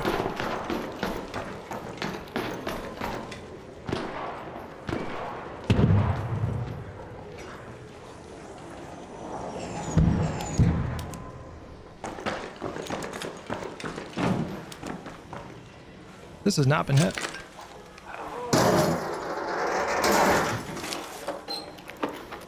We do need batteries. Running low on those. Don't think we need magnets.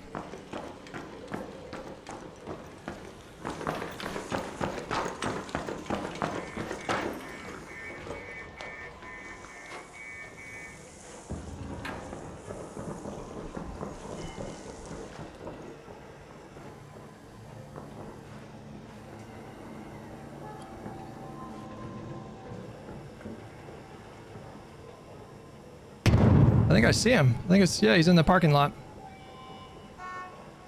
Okay.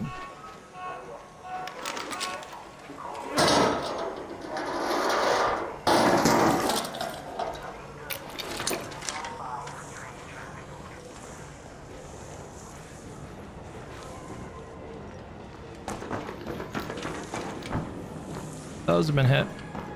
All right. All this is hit.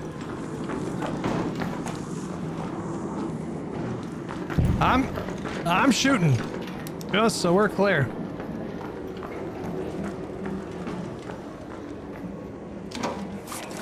Curiously, this was not hit. Ooh, I'll take one of those.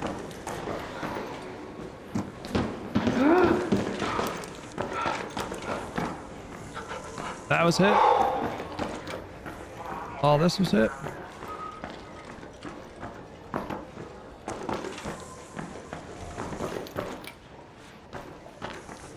Okay.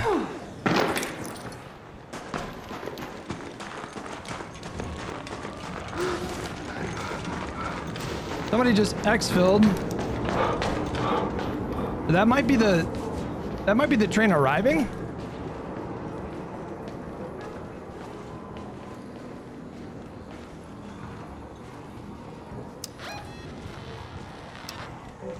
No, I think it left. Okay.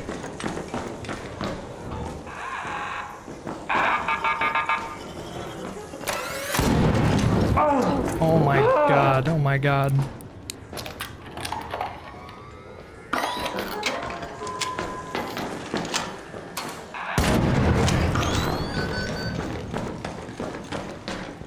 How did that even happen?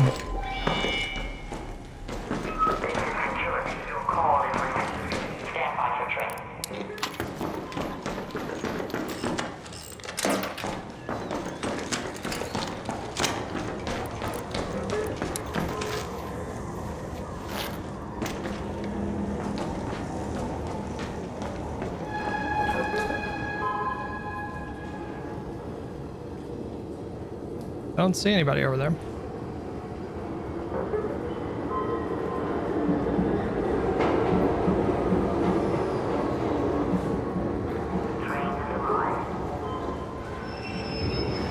right, I think we're good on this side.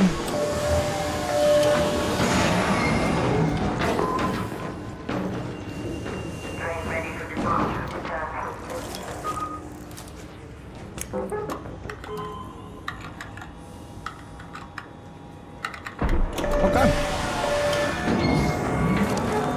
Go. Is that 3 successful extracts in a row? We're doing a little bit better. We're doing a little bit better. He doesn't really talk politics while gaming because then he gets murked from being distracted. True. True. The cold snap event for Buried City might be done. It might be time to switch over to Blue Gate. Might be about that time. 59 seconds? I don't know. I feel like the odds of it putting me into a super delayed lobby are pretty high, so we're just gonna go ahead and prepare for Blue Gate. Blue Gate cellar key. I don't even know where that is.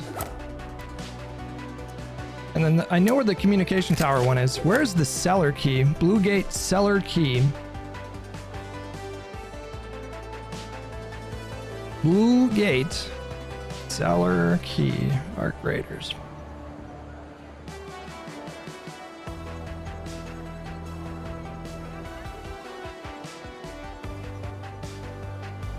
Every new arrival has a story. Let's give them the chance to tell it.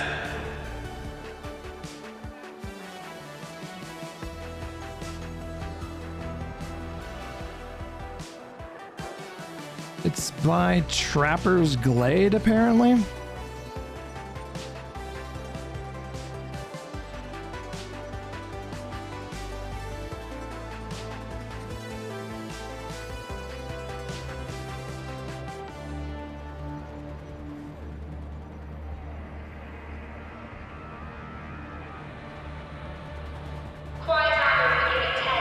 It's right by Trapper's Glade. Okay. And then the communication tower key is easy to find. All right. We're not going to bring a shotgun for this one. Which one are we going to bring? Maybe pistol? Or you know what we're going to do now? This is prime Arpeggio time right here. I want a better attachment for the recoil.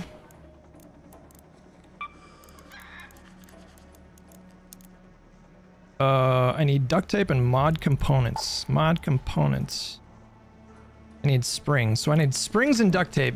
But we're gonna buy as much as we can from Celeste. Sorry, busy day.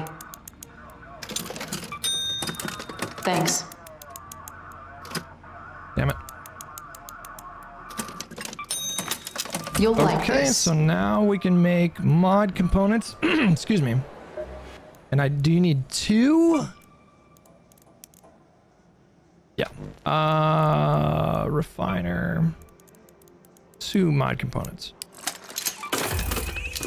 We'll make the better grip.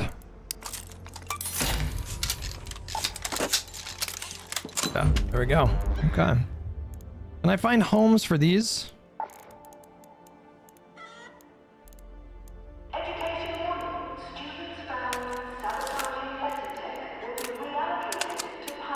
Sure can.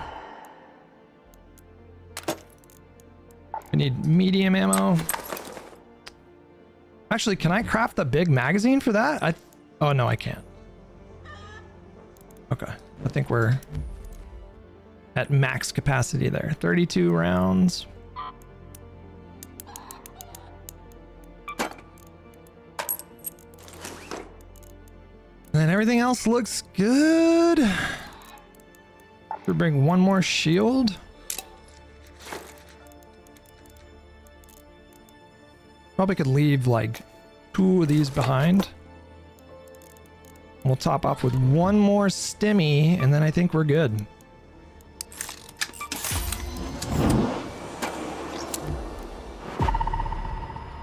All of that looks good to me.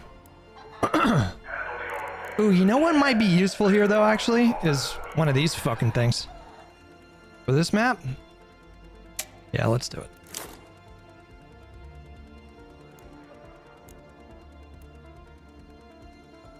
Alright. Get in there. Blue Gate, Cold Snap. Go. Wait, hold on. I did bring a key. Okay, so I don't even need to use the extracts. Alright.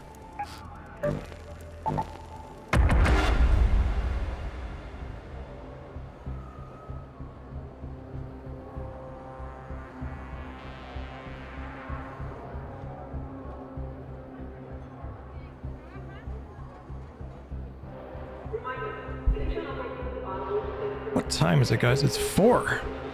Jeez. Jesus Christ. These streams have been going longer. Let's go.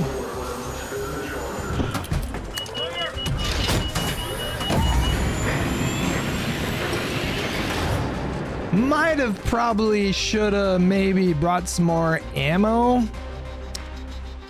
Might have even, maybe I should have brought a kettle here. I don't know. Now I'm regretting my Arpeggio. Alright, we need to go to the Trapper's Glade over here. Let's go to Trapper's Glade. Oh boy. That is a fucking rocketeer in the vicinity of where I need to go.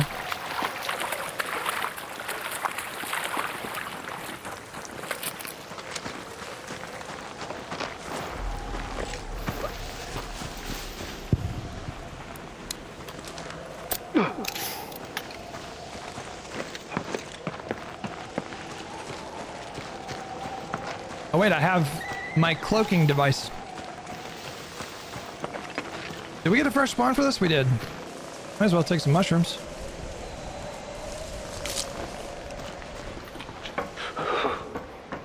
That's been hit.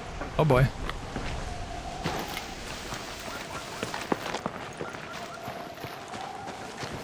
Someone's close by, you guys. Oh, found him.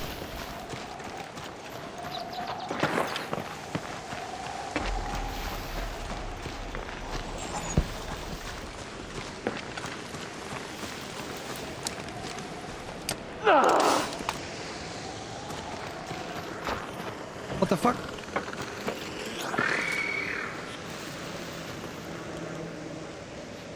Am I crazy?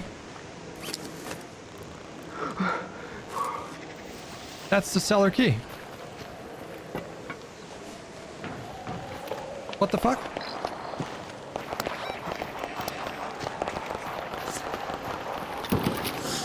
Why is my cellar key not working for that? Oh boy, it's carnage. Oh god, it's carnage. It's a leaper. I need to find shelter.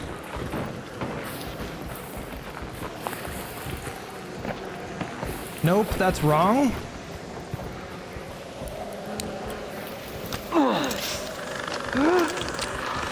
Whoa.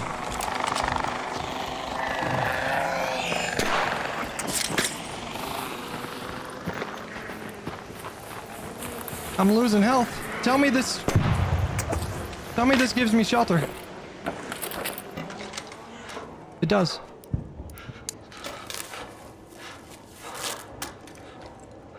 Holy shit. I don't understand. Why is that wrong? We're just gonna hold tight for a second.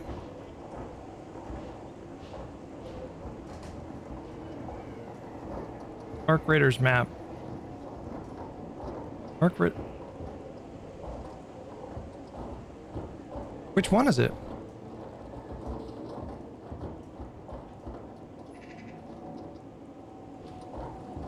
Bro, that's the one. How is that not the one?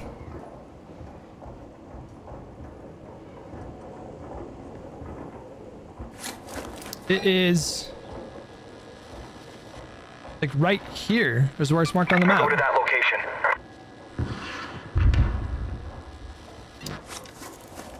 Blue Gate cellar key. Oh, are they? Is it that they're a chance to spawn? Is that what it is?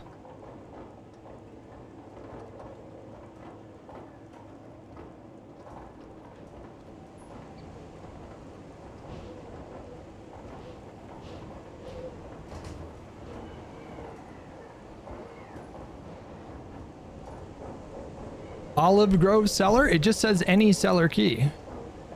Read chat. I'm reading it. What? Go to the Olive Grove. Find a bus for shelter. The Olive Grove?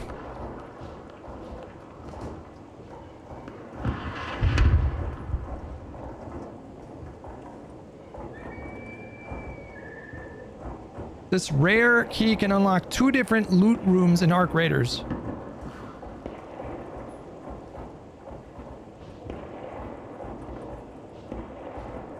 One is way the fuck down there.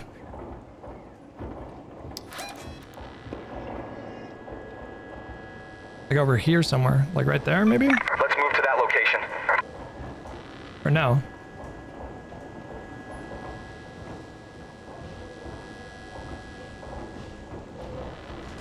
Like right here. Let's move to that location. Okay.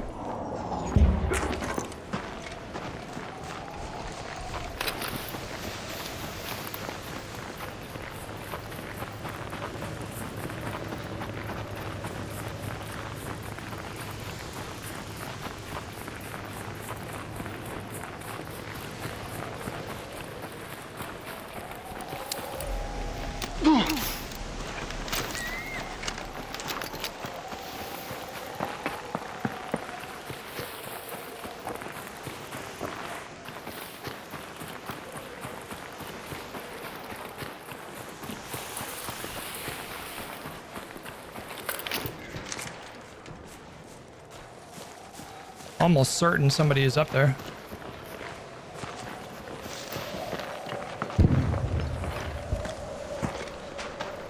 We can take shelter.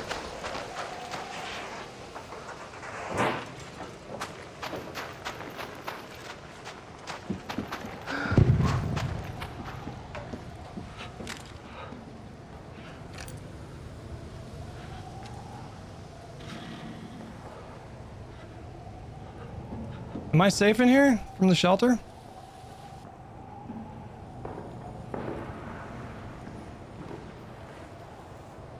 Yes. I don't know where that guy just went. Could be under me.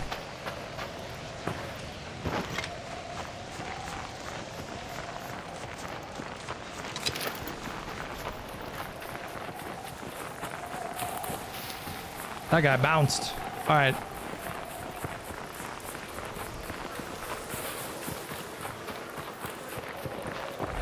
That looks like shelter.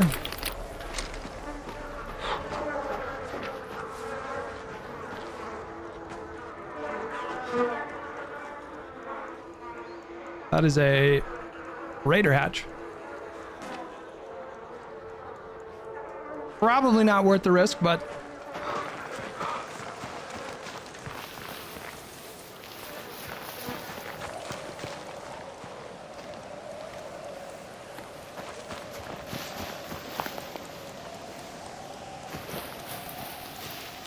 the fuck is this thing?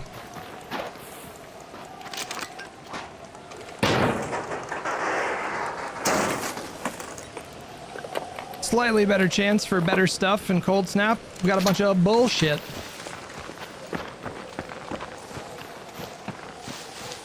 All right, it's supposed to be like right here somewhere. This is looking pretty celery.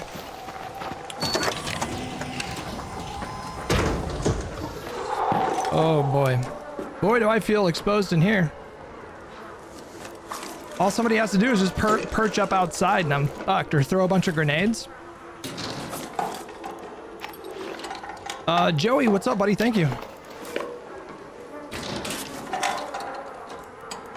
You subscribed on YouTube as well. What a legend. Thank you.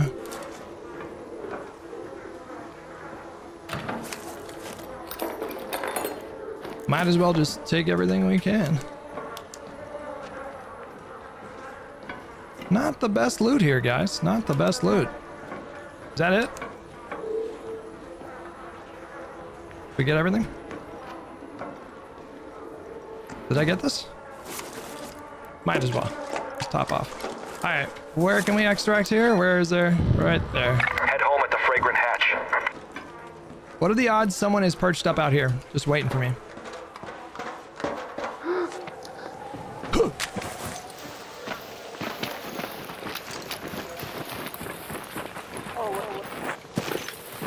The fuck?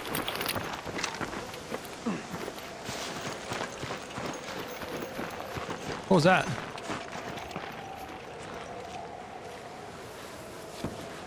The fuck was that?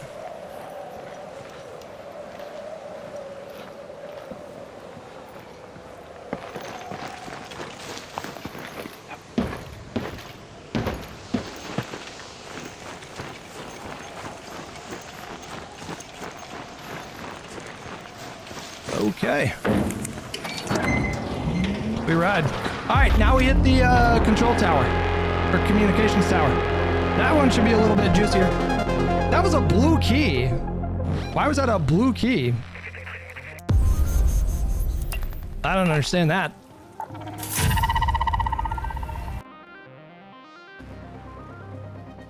Do player voices carry in the wind?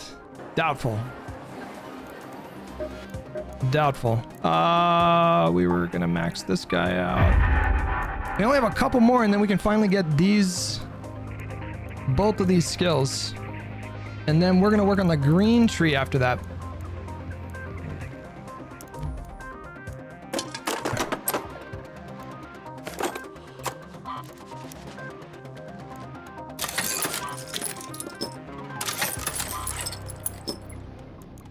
Actually, I might need the rope.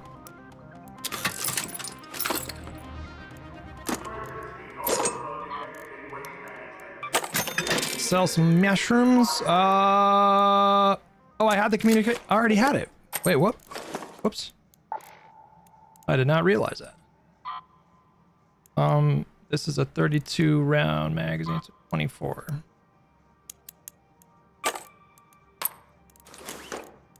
Horrible math. Nope.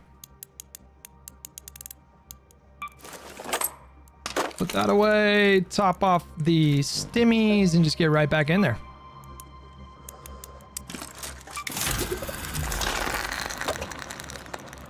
Everything else looks good. Another Raider hatch key, because now I have sensors. I just need advanced electrical component like that. Actually, while we're there, we can pick up sensors while we're in that location. I think for this, I should probably just bring a Stitcher, because we're going to be indoors. Or you know what? The Venator. Let's do the Venator, which is very low on durability. Let's repair you. Shit. Can I make medium parts? Yes.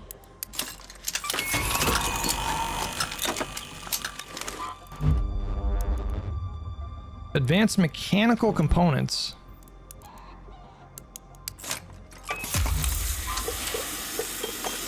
All right, repair you, and then we have a beefy magazine, I think.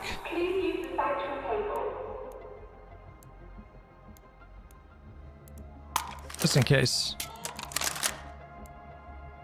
And then I think what's best for this is a horizontal grip, right? Because it can kind of bounce all over the place.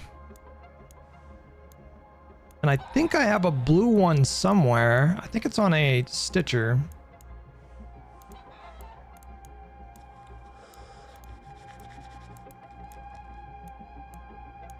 Pretty sure I have one. Yeah, there we go. That horizontal grip is the best for the Venator, right?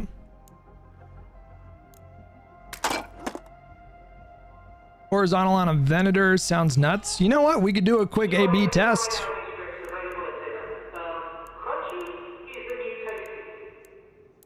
We can test them both out. Let's take you.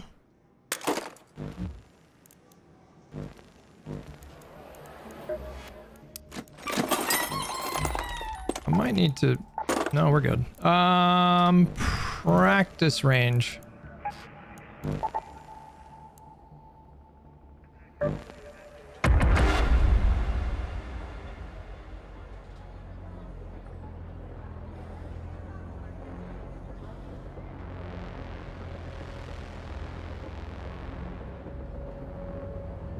Eminence.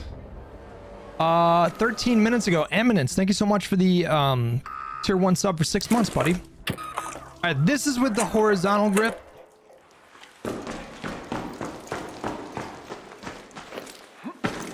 All right.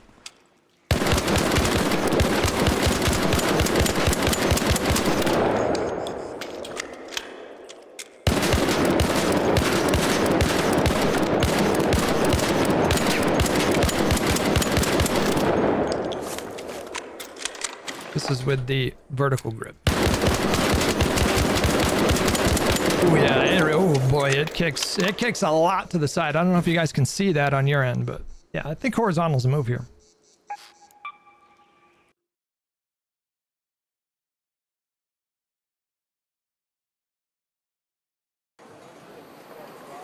All right, do we have any other Blue Gate keys?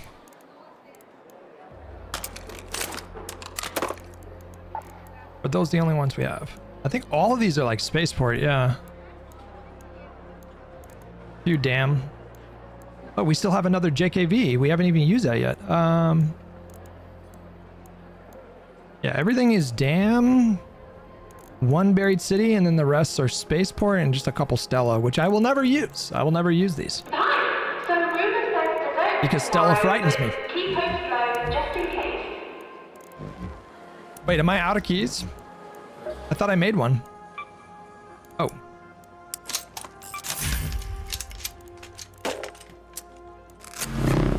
Okay. Are you gonna run duos or trios? Probably not. I think the solos experience is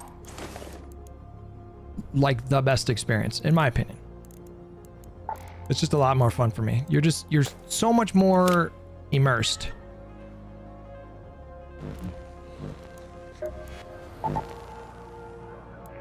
Blue Gate Cold Snap. Brand, we're going over here. Blue Gate Communications Tower.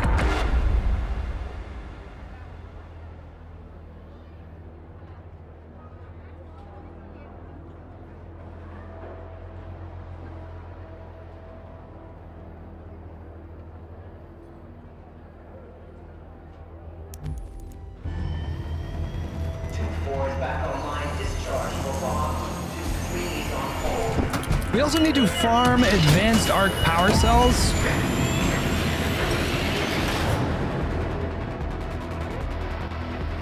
Bruce said he missed gaming with you. He didn't. I'm going for a Parent Trap situation. You know what? Here's what I predict. I think the gang's gonna get back together when the next Forest game comes out. Oh, I don't think I got a great spawn for this guy. Let's go to the Pilgrim's Peak.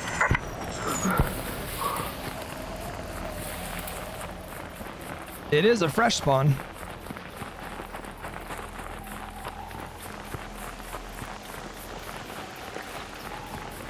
I actually don't think you get a big movement penalty for having your gun out here.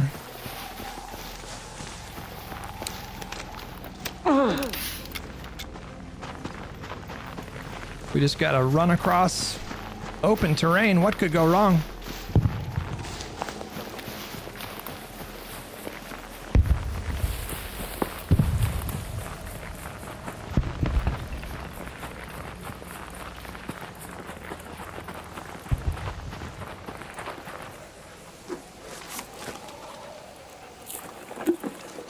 Not bad. I think this is a spawn point, right? Like...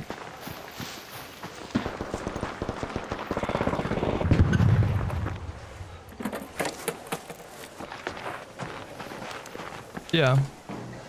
Oh, I think that's bugged. I don't know if that gives you shelter.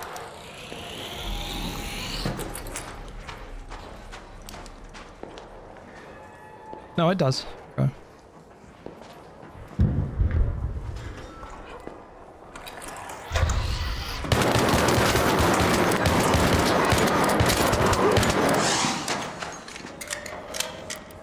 Pretty ugly.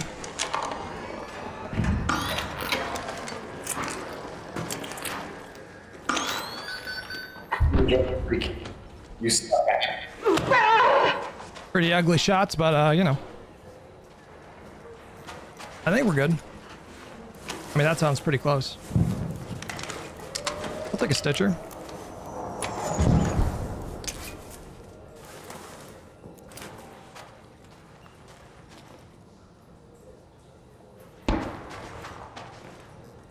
Did he have just regular bandages?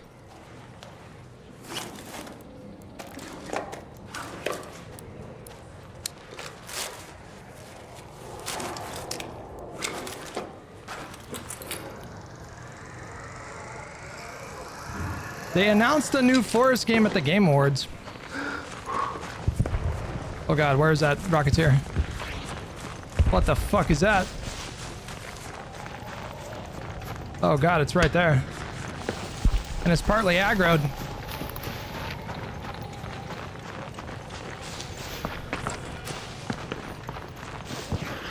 It's coming my way. Oh, I see you.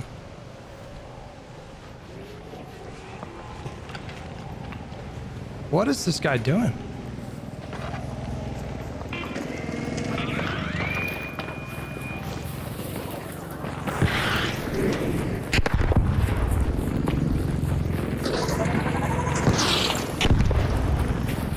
Oh my goodness.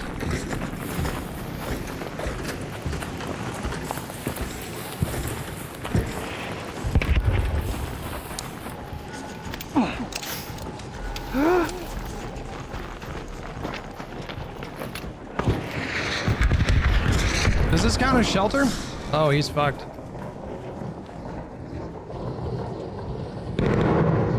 Feels like it should count as shelter.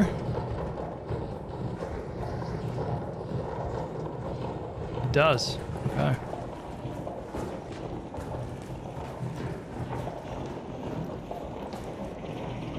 I think I might hear someone down there, but maybe not. I don't know any, I don't think, we don't really know anything about the new Forest game. We just know that one's coming.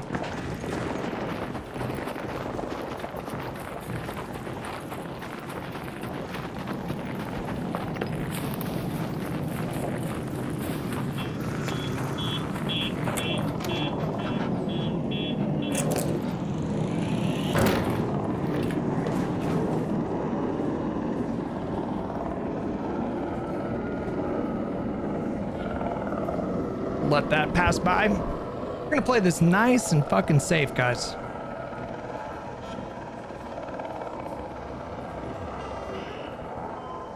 It might not be out until 2028, is that right?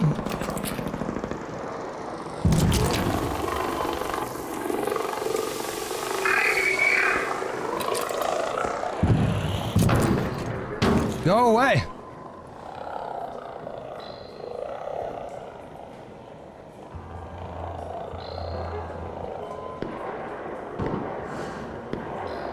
Alright. They're fighting close to where I'm going.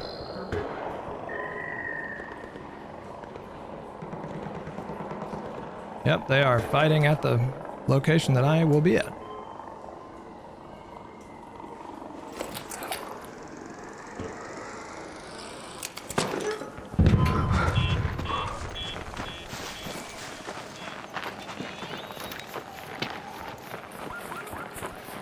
Oh dear.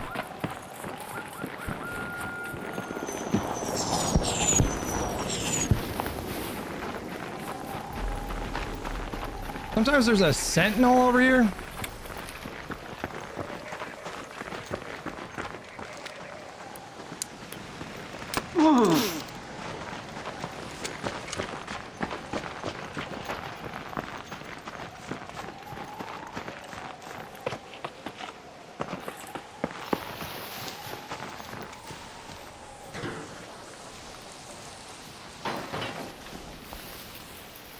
I think we just got to get in there and fight him.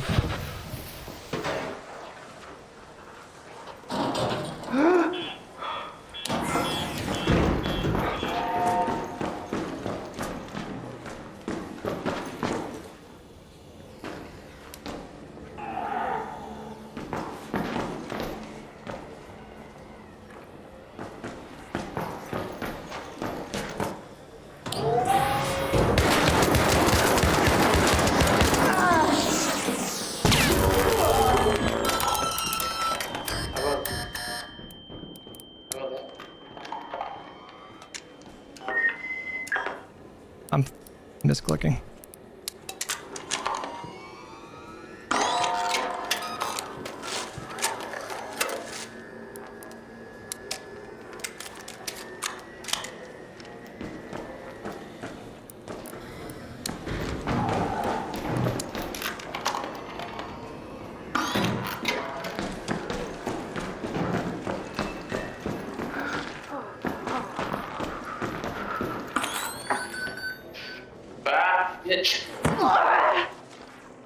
What?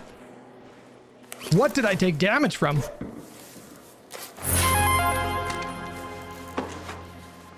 Jesus.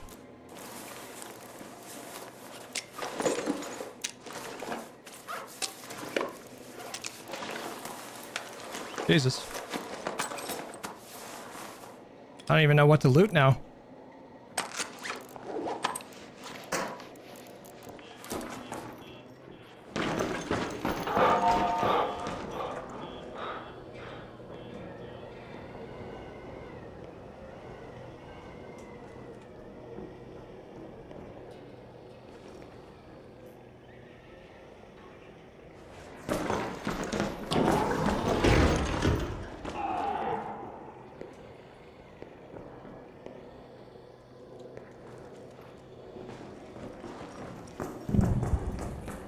He's like, nope.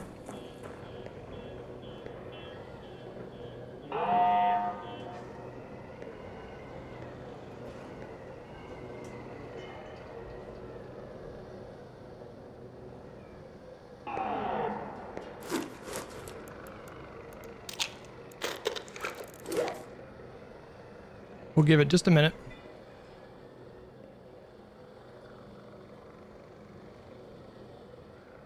He might be trying to fake me out.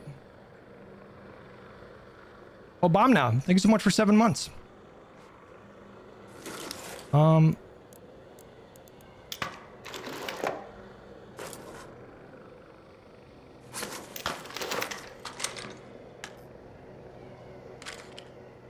attachments you got on level 2 extendo mag? Not that great.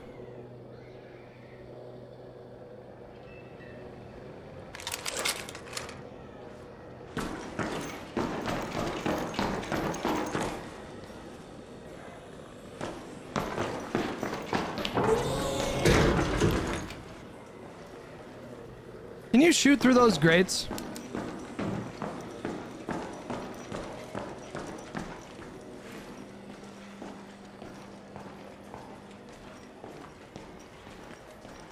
Oh boy.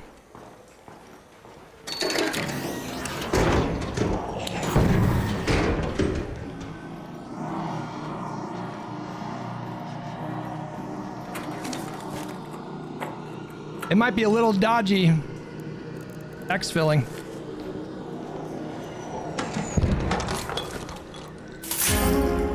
Don't need that, but I will take the money. I think I've for sure just heard footsteps, but... Where's the weapon case?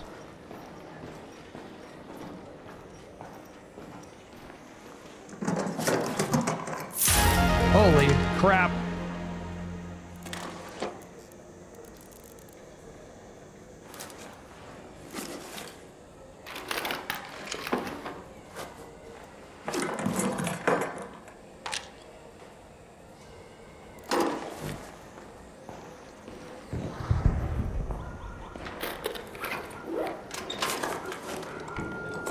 Holy crap!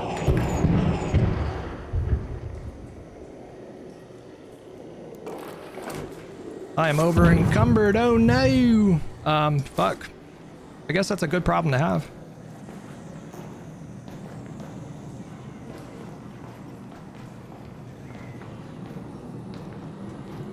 I think you could breach some stuff over here. Yeah.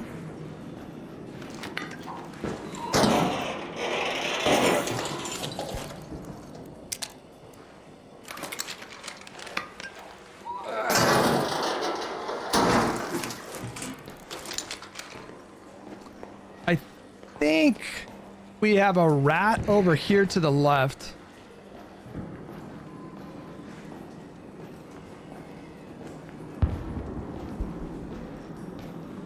and then the nearest raid. Okay, I think we can just.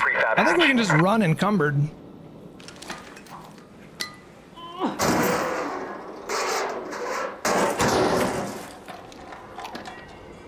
We need those. Probably should take these wires too.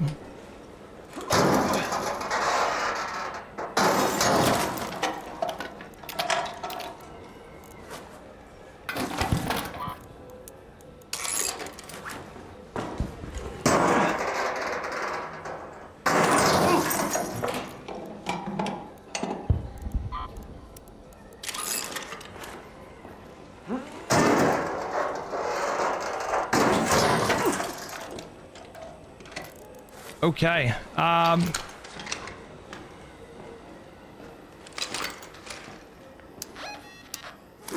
encumbered am I? I'm 10 pounds over encumbered.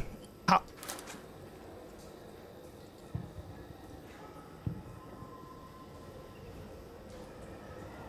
Man, someone's here, guys.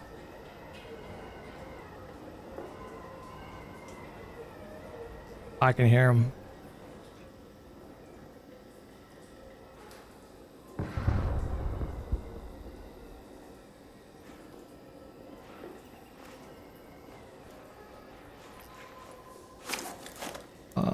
These are 2 pounds each.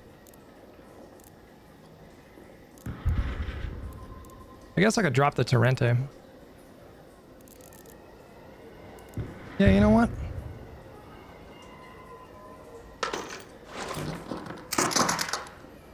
Or would you guys just run encumbered? I don't know, 10 pounds? I don't know. How much does that slow you down? Because that's worth like 8K, 7K?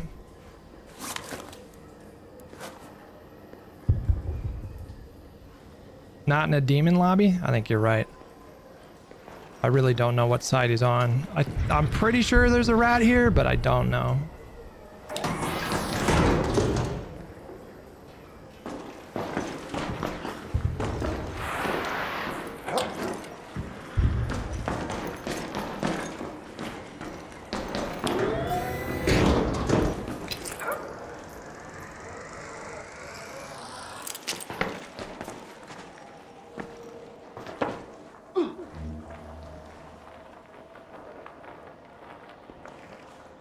What the fuck is that? Oh, those are just the flags. Okay.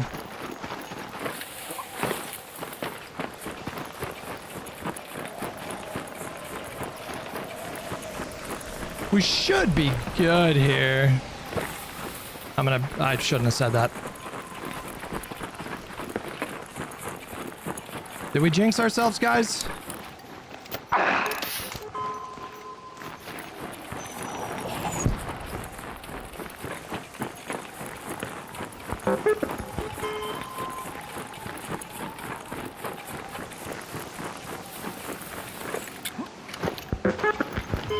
Nah, we good. We good. Let's go. Damn, that was a fucking... you know, maybe I should have run encumbered? I don't know.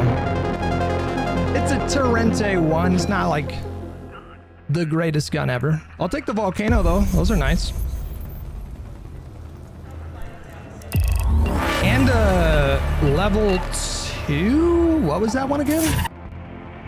You know what? Actually, let's fuck around with this gun. This is a fun gun. This AR. We'll put that away, that away. I'll take a level 4 Stitcher. Let's go. This gun here, the Tempest. This is a fun gun.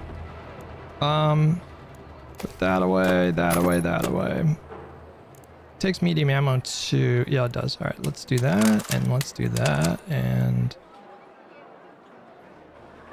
Honestly, that might be... Actually, you know what? Where's the blue compensator? I have a blue compensator on... the Arpeggio? Yeah, I do. Let's try this out. And then I might have a blue magazine? Hiding on one of these things? Maybe not. How Have we died yet today, guys? The gods have been kind to me. Yesterday was... I had a couple like back-to-back-to-back like heartbreakers.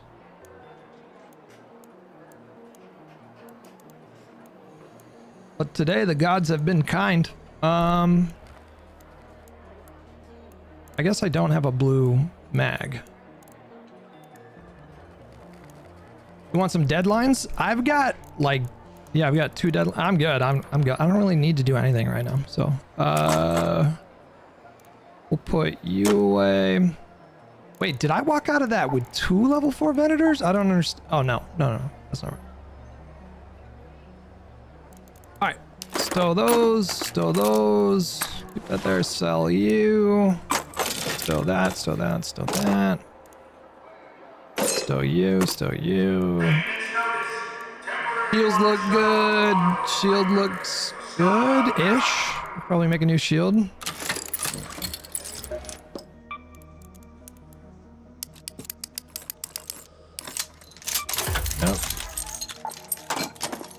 You there. And then actually, what are we doing right now? What are we focused on right now? We could do a night raid, I guess. Oh no, there is no night raid. So for the hidden bunker event, guys, does it increase the quality of the loot pool across the entire map? Do you guys know? Sell ammo from your stash. There's 0 reason to hoard it. You know what? You're right. Now that you say that, yeah, there is no reason. That makes sense. Rabid Worm, thank you so much for the primer.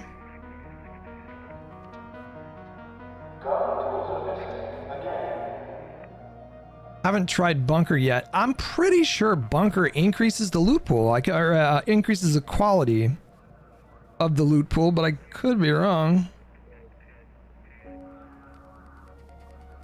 Does the hidden bunker map condition yield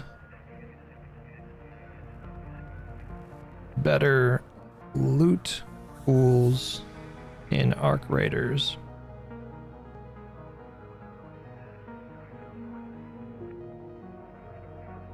Yes, the hidden bunker map condition in Arc Raiders offers significantly better loot, acting as a high reward event. Okay, so you got to do the event to do that though. So I don't know actually. Still don't understand the bunker thing. Feels like it'd be mayhem.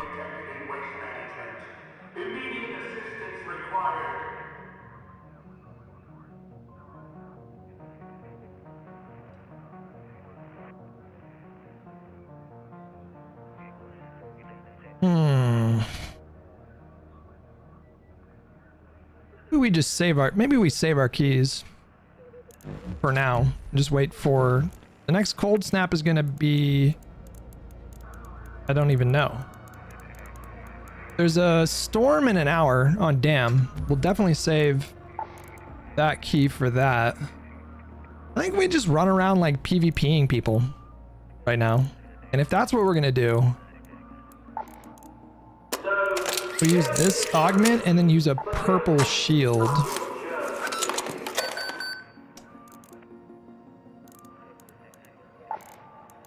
And then what do we need here? We need better heals. We'll take 2 of you and 3 of you. And then we gotta level this thing up. So first of all, to repair, oh, okay. Wait, what is this? Plus 10% repair. Oh, I see. Medium gun parts and 3 advanced mechanical components.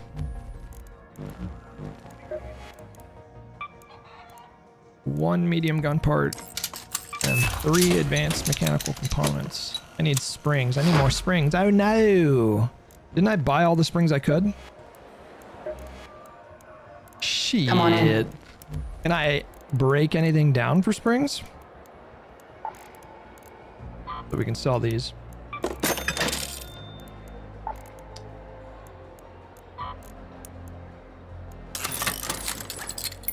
What do you get for breaking these down? Just like metal? Yeah.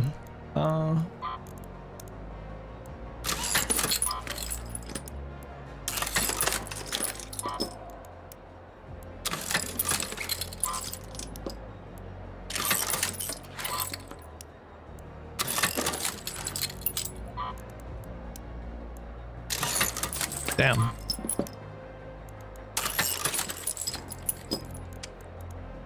Maybe you? Damn. How do I get springs, you guys? Wait, what do you use this for? Vita shot. I don't even have the recipe for that. Wait, do you get springs? No, definitely not for that. How do I get springs? What can I break down?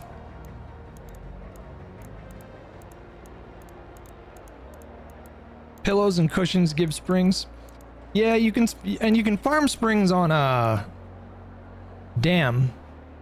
In the power generation area, there's a ton in that area. Unfortunately, I can't even break anything down to get springs. When does Celeste update her inventory? Can I help you? What the fuck? Not for another 24 hours. Fuck. I bought that right when she started the new window. That's unfortunate. Well, shit. I don't really know.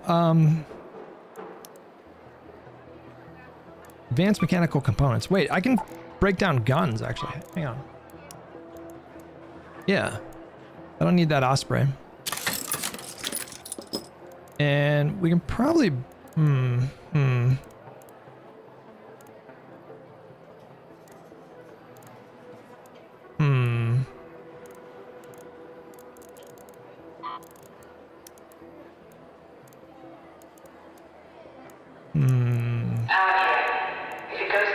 Yeah, let's do you. And so now we can repair. And then how do I level it up? I just need 2 advanced mechanical components. We've already established that I need springs for that, so I can break down 1 more gun. This is a pretty beat up Venator. Probably don't need... I probably don't need 5 renegades. You know what? Let's do you.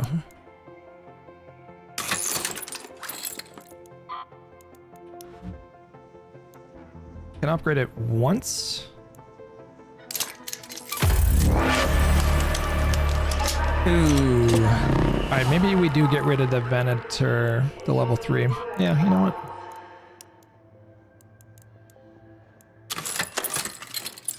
Alright, now we got a level 4 Tempest. Optimal loadout. Maybe if I had a bigger magazine, that would be nice, but... Cestlevy. Probably will never use this hull cracker. What do I get for that? Okay. Alright, let's get in there. Let's actually just go to Dam and go to the, hey, love.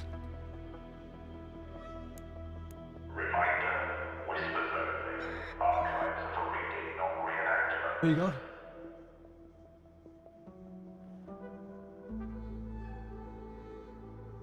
Easy.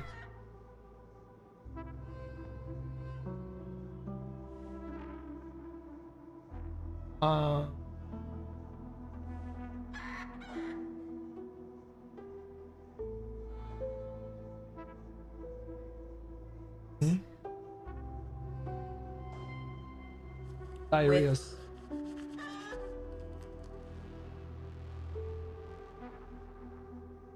You know me too well. All right. Can I make another Raider key? Yeah, I can. Let's go. I can make 2 more. Let's go. All right, yeah, we're just gonna do a standard issue. Damn Battleground run. Don't think there are any map conditions for it currently. There are not. There's one coming up in an hour. And we're just gonna farm this area here for springs, is what we're gonna do. Hopefully I don't get murdered. Because I'm going in there with a level 4 fucking Tempest. Why not? It's a fun gun. Actually, hold on. You know what? Let's do some A/B testing here. The East Brock recycling station is full again. It will be empty at some point. That's not the one.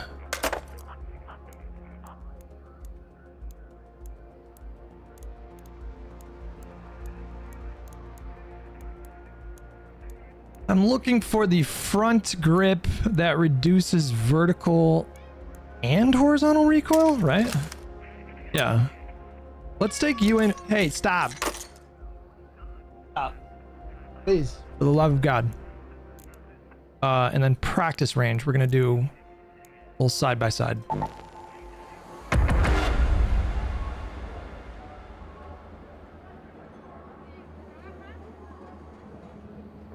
And Bobcat blueprint for Bluegate. I might already have. I don't. I did find an Aphelion, but I've never beaten the Matriarch, so I don't know how I'm ever supposed to craft one of those.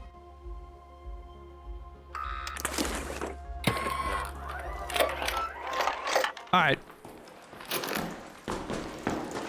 So this is a fun gun, but it's visually kind of intense when you shoot it. Like, I feel like I remember there being a lot of like visual noise.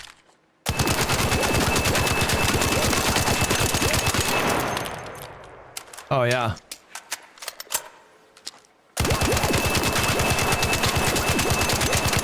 Maybe not. Maybe it's not that bad. Actually, yeah, look at all that muzzle smoke. All right, so that is with the compensator. Let's try it with the recoil.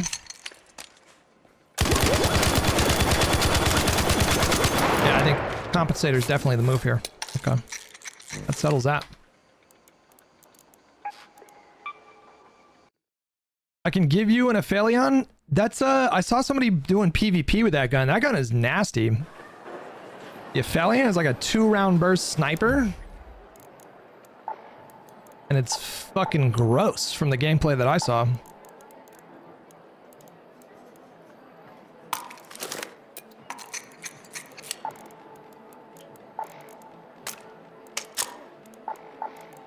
Well, let's find a home for these weapon mods. Oh. And then, yeah, just a standard issue damn battlegrounds. Okay, let's go. Did I bring a key? Yeah.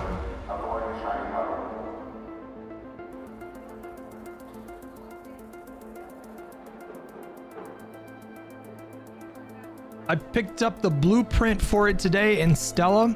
Yeah, same. I was doing questing in Stella for like 4 hours. And I found an Aphelion blueprint. It was just a regular raid too, I think. I didn't think it was like a night raid or anything.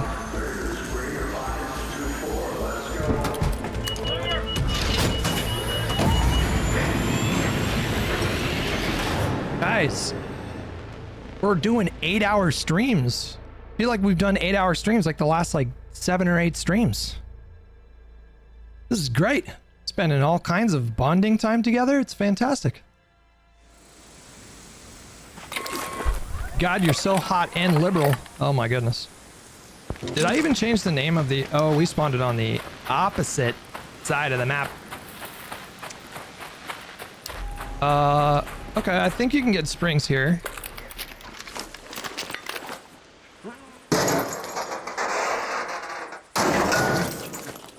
Could be wrong about that.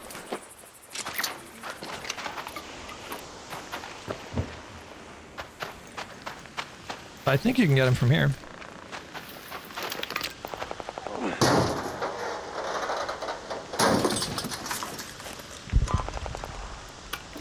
Just take everything for now and figure it out in a minute.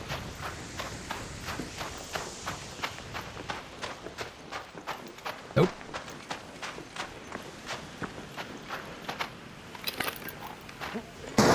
place is riddled with players. Yeah.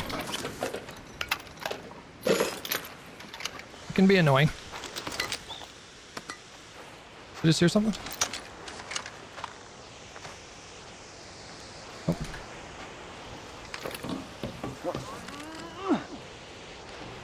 Oh.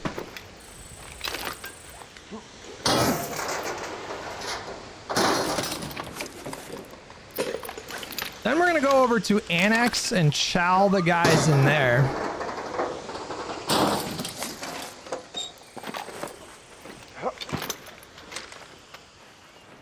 Might have just...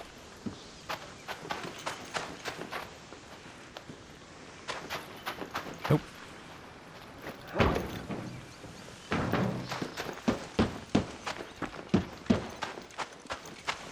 You run so slow. Oh, I'm wearing a heavy shield. I forgot.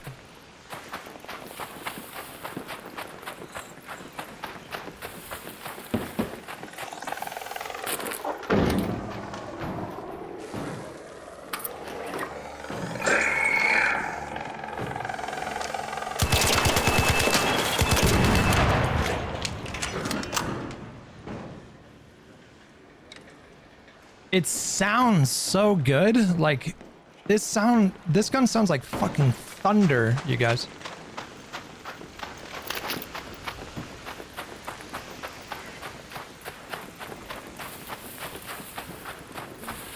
I think all of the weapons sound really good in this game. Surely it would be suicidal if I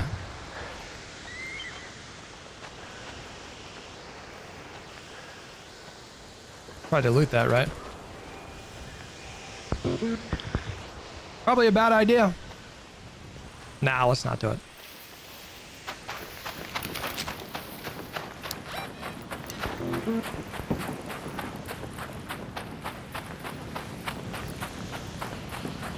That sounds like a Rocketeer. Oh dear. Where is that thing?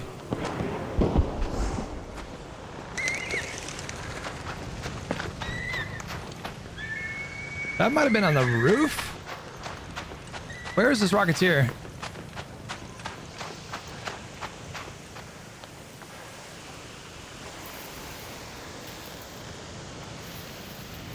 I saw the flare, so... Oh.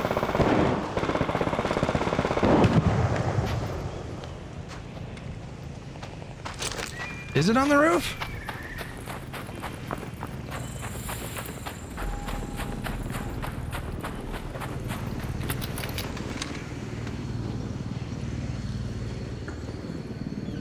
All right.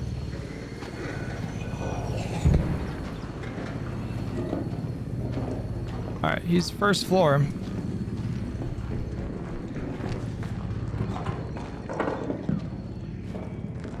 I think there's two baddies.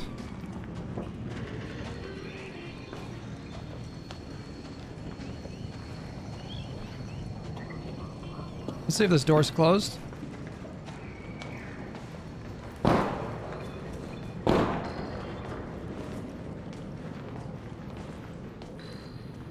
That is not open. We're gonna go right through the front door, bro.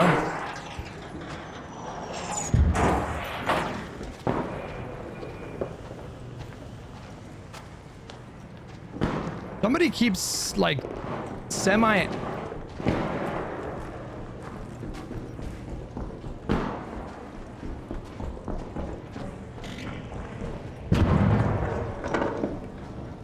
Okay, it's going down.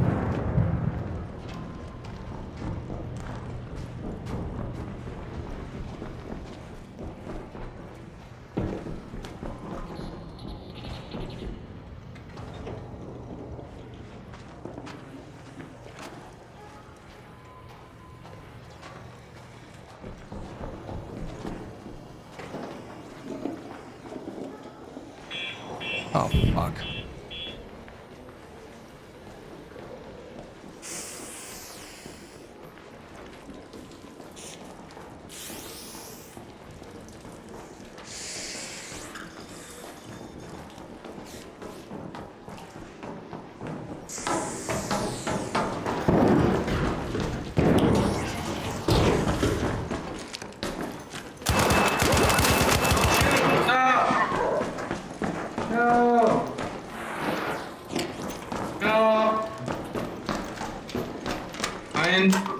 wasn't me.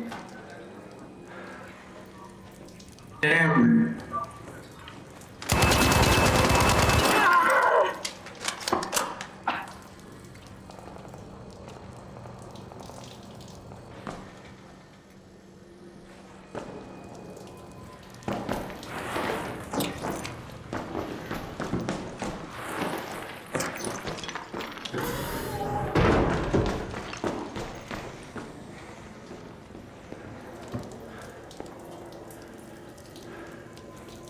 I might be alone.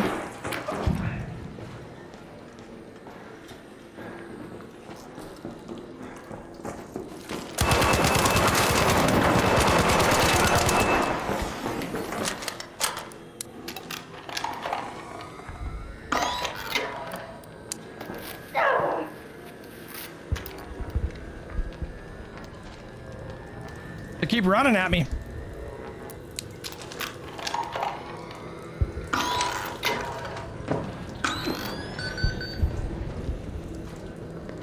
I hear somebody else. Let's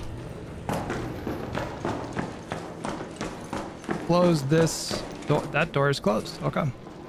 All right, we're good. Walk it out. Holy moly.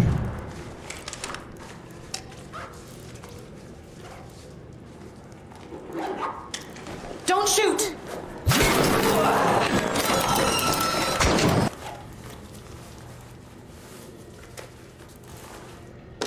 I am fucking so fucking done with you guys.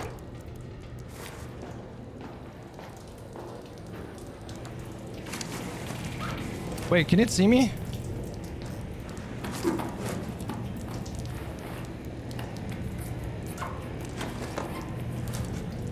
I'm afraid it can see me.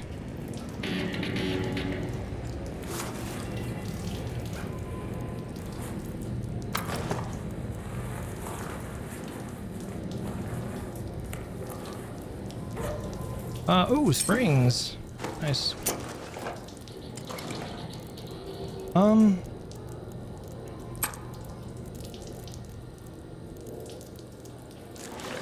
I think we just...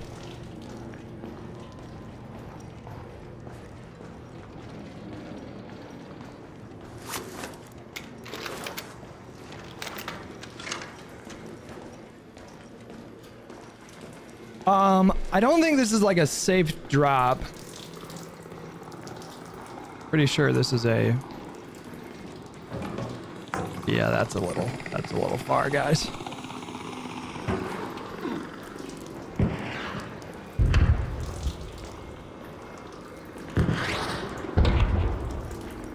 Somebody pissed off the Rocketeer.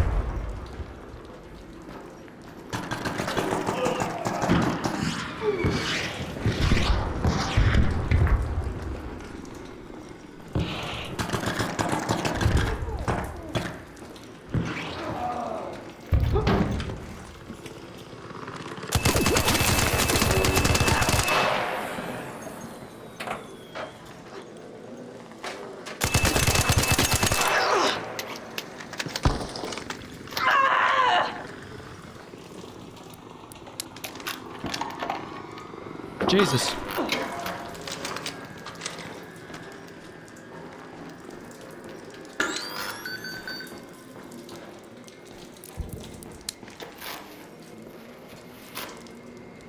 He was ratting for sure, bro. That guy was ratting.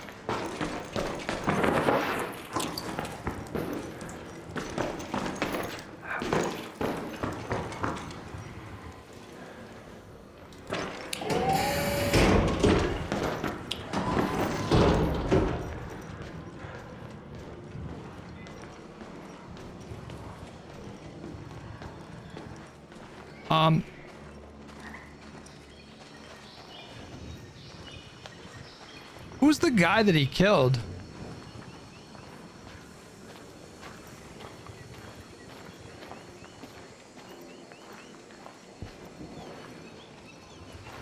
Pretty sure I just heard footsteps.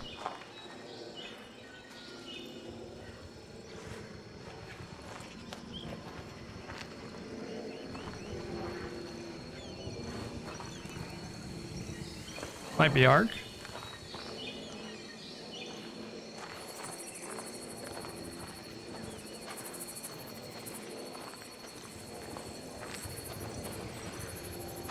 Where's the guy that he killed? He killed somebody. I don't think this is the guy that I killed.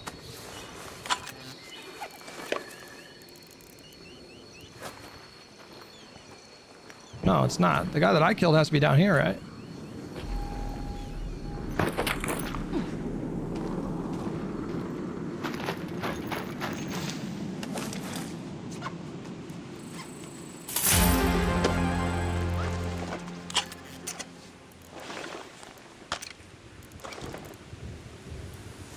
All right. Over encumbered.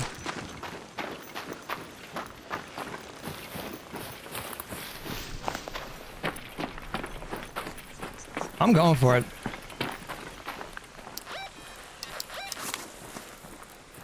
Oh, I'm not.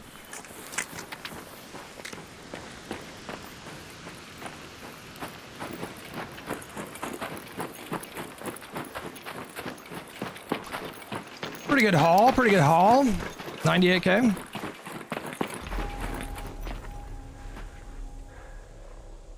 That's gonna be a little annoying.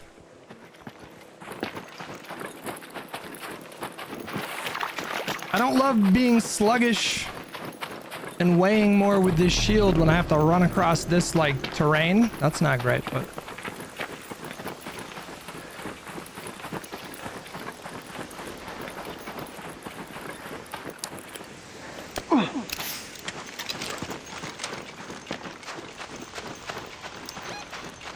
Head home at the Red Lakes hatch.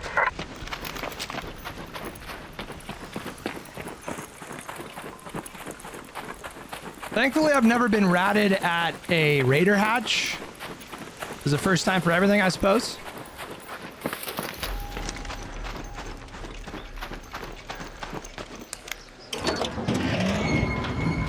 Okay, successful extract there. We got some pretty good loot ski. What did we get for that one? We got springs. We went in there trying to get springs. Nice, this is a good one too. We got a good augment. We got a level 4 kettle.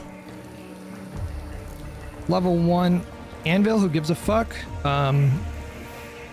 3 trigger nades, we love those. Pretty good haul, I'm gonna say. The augment is good. It's a good augment.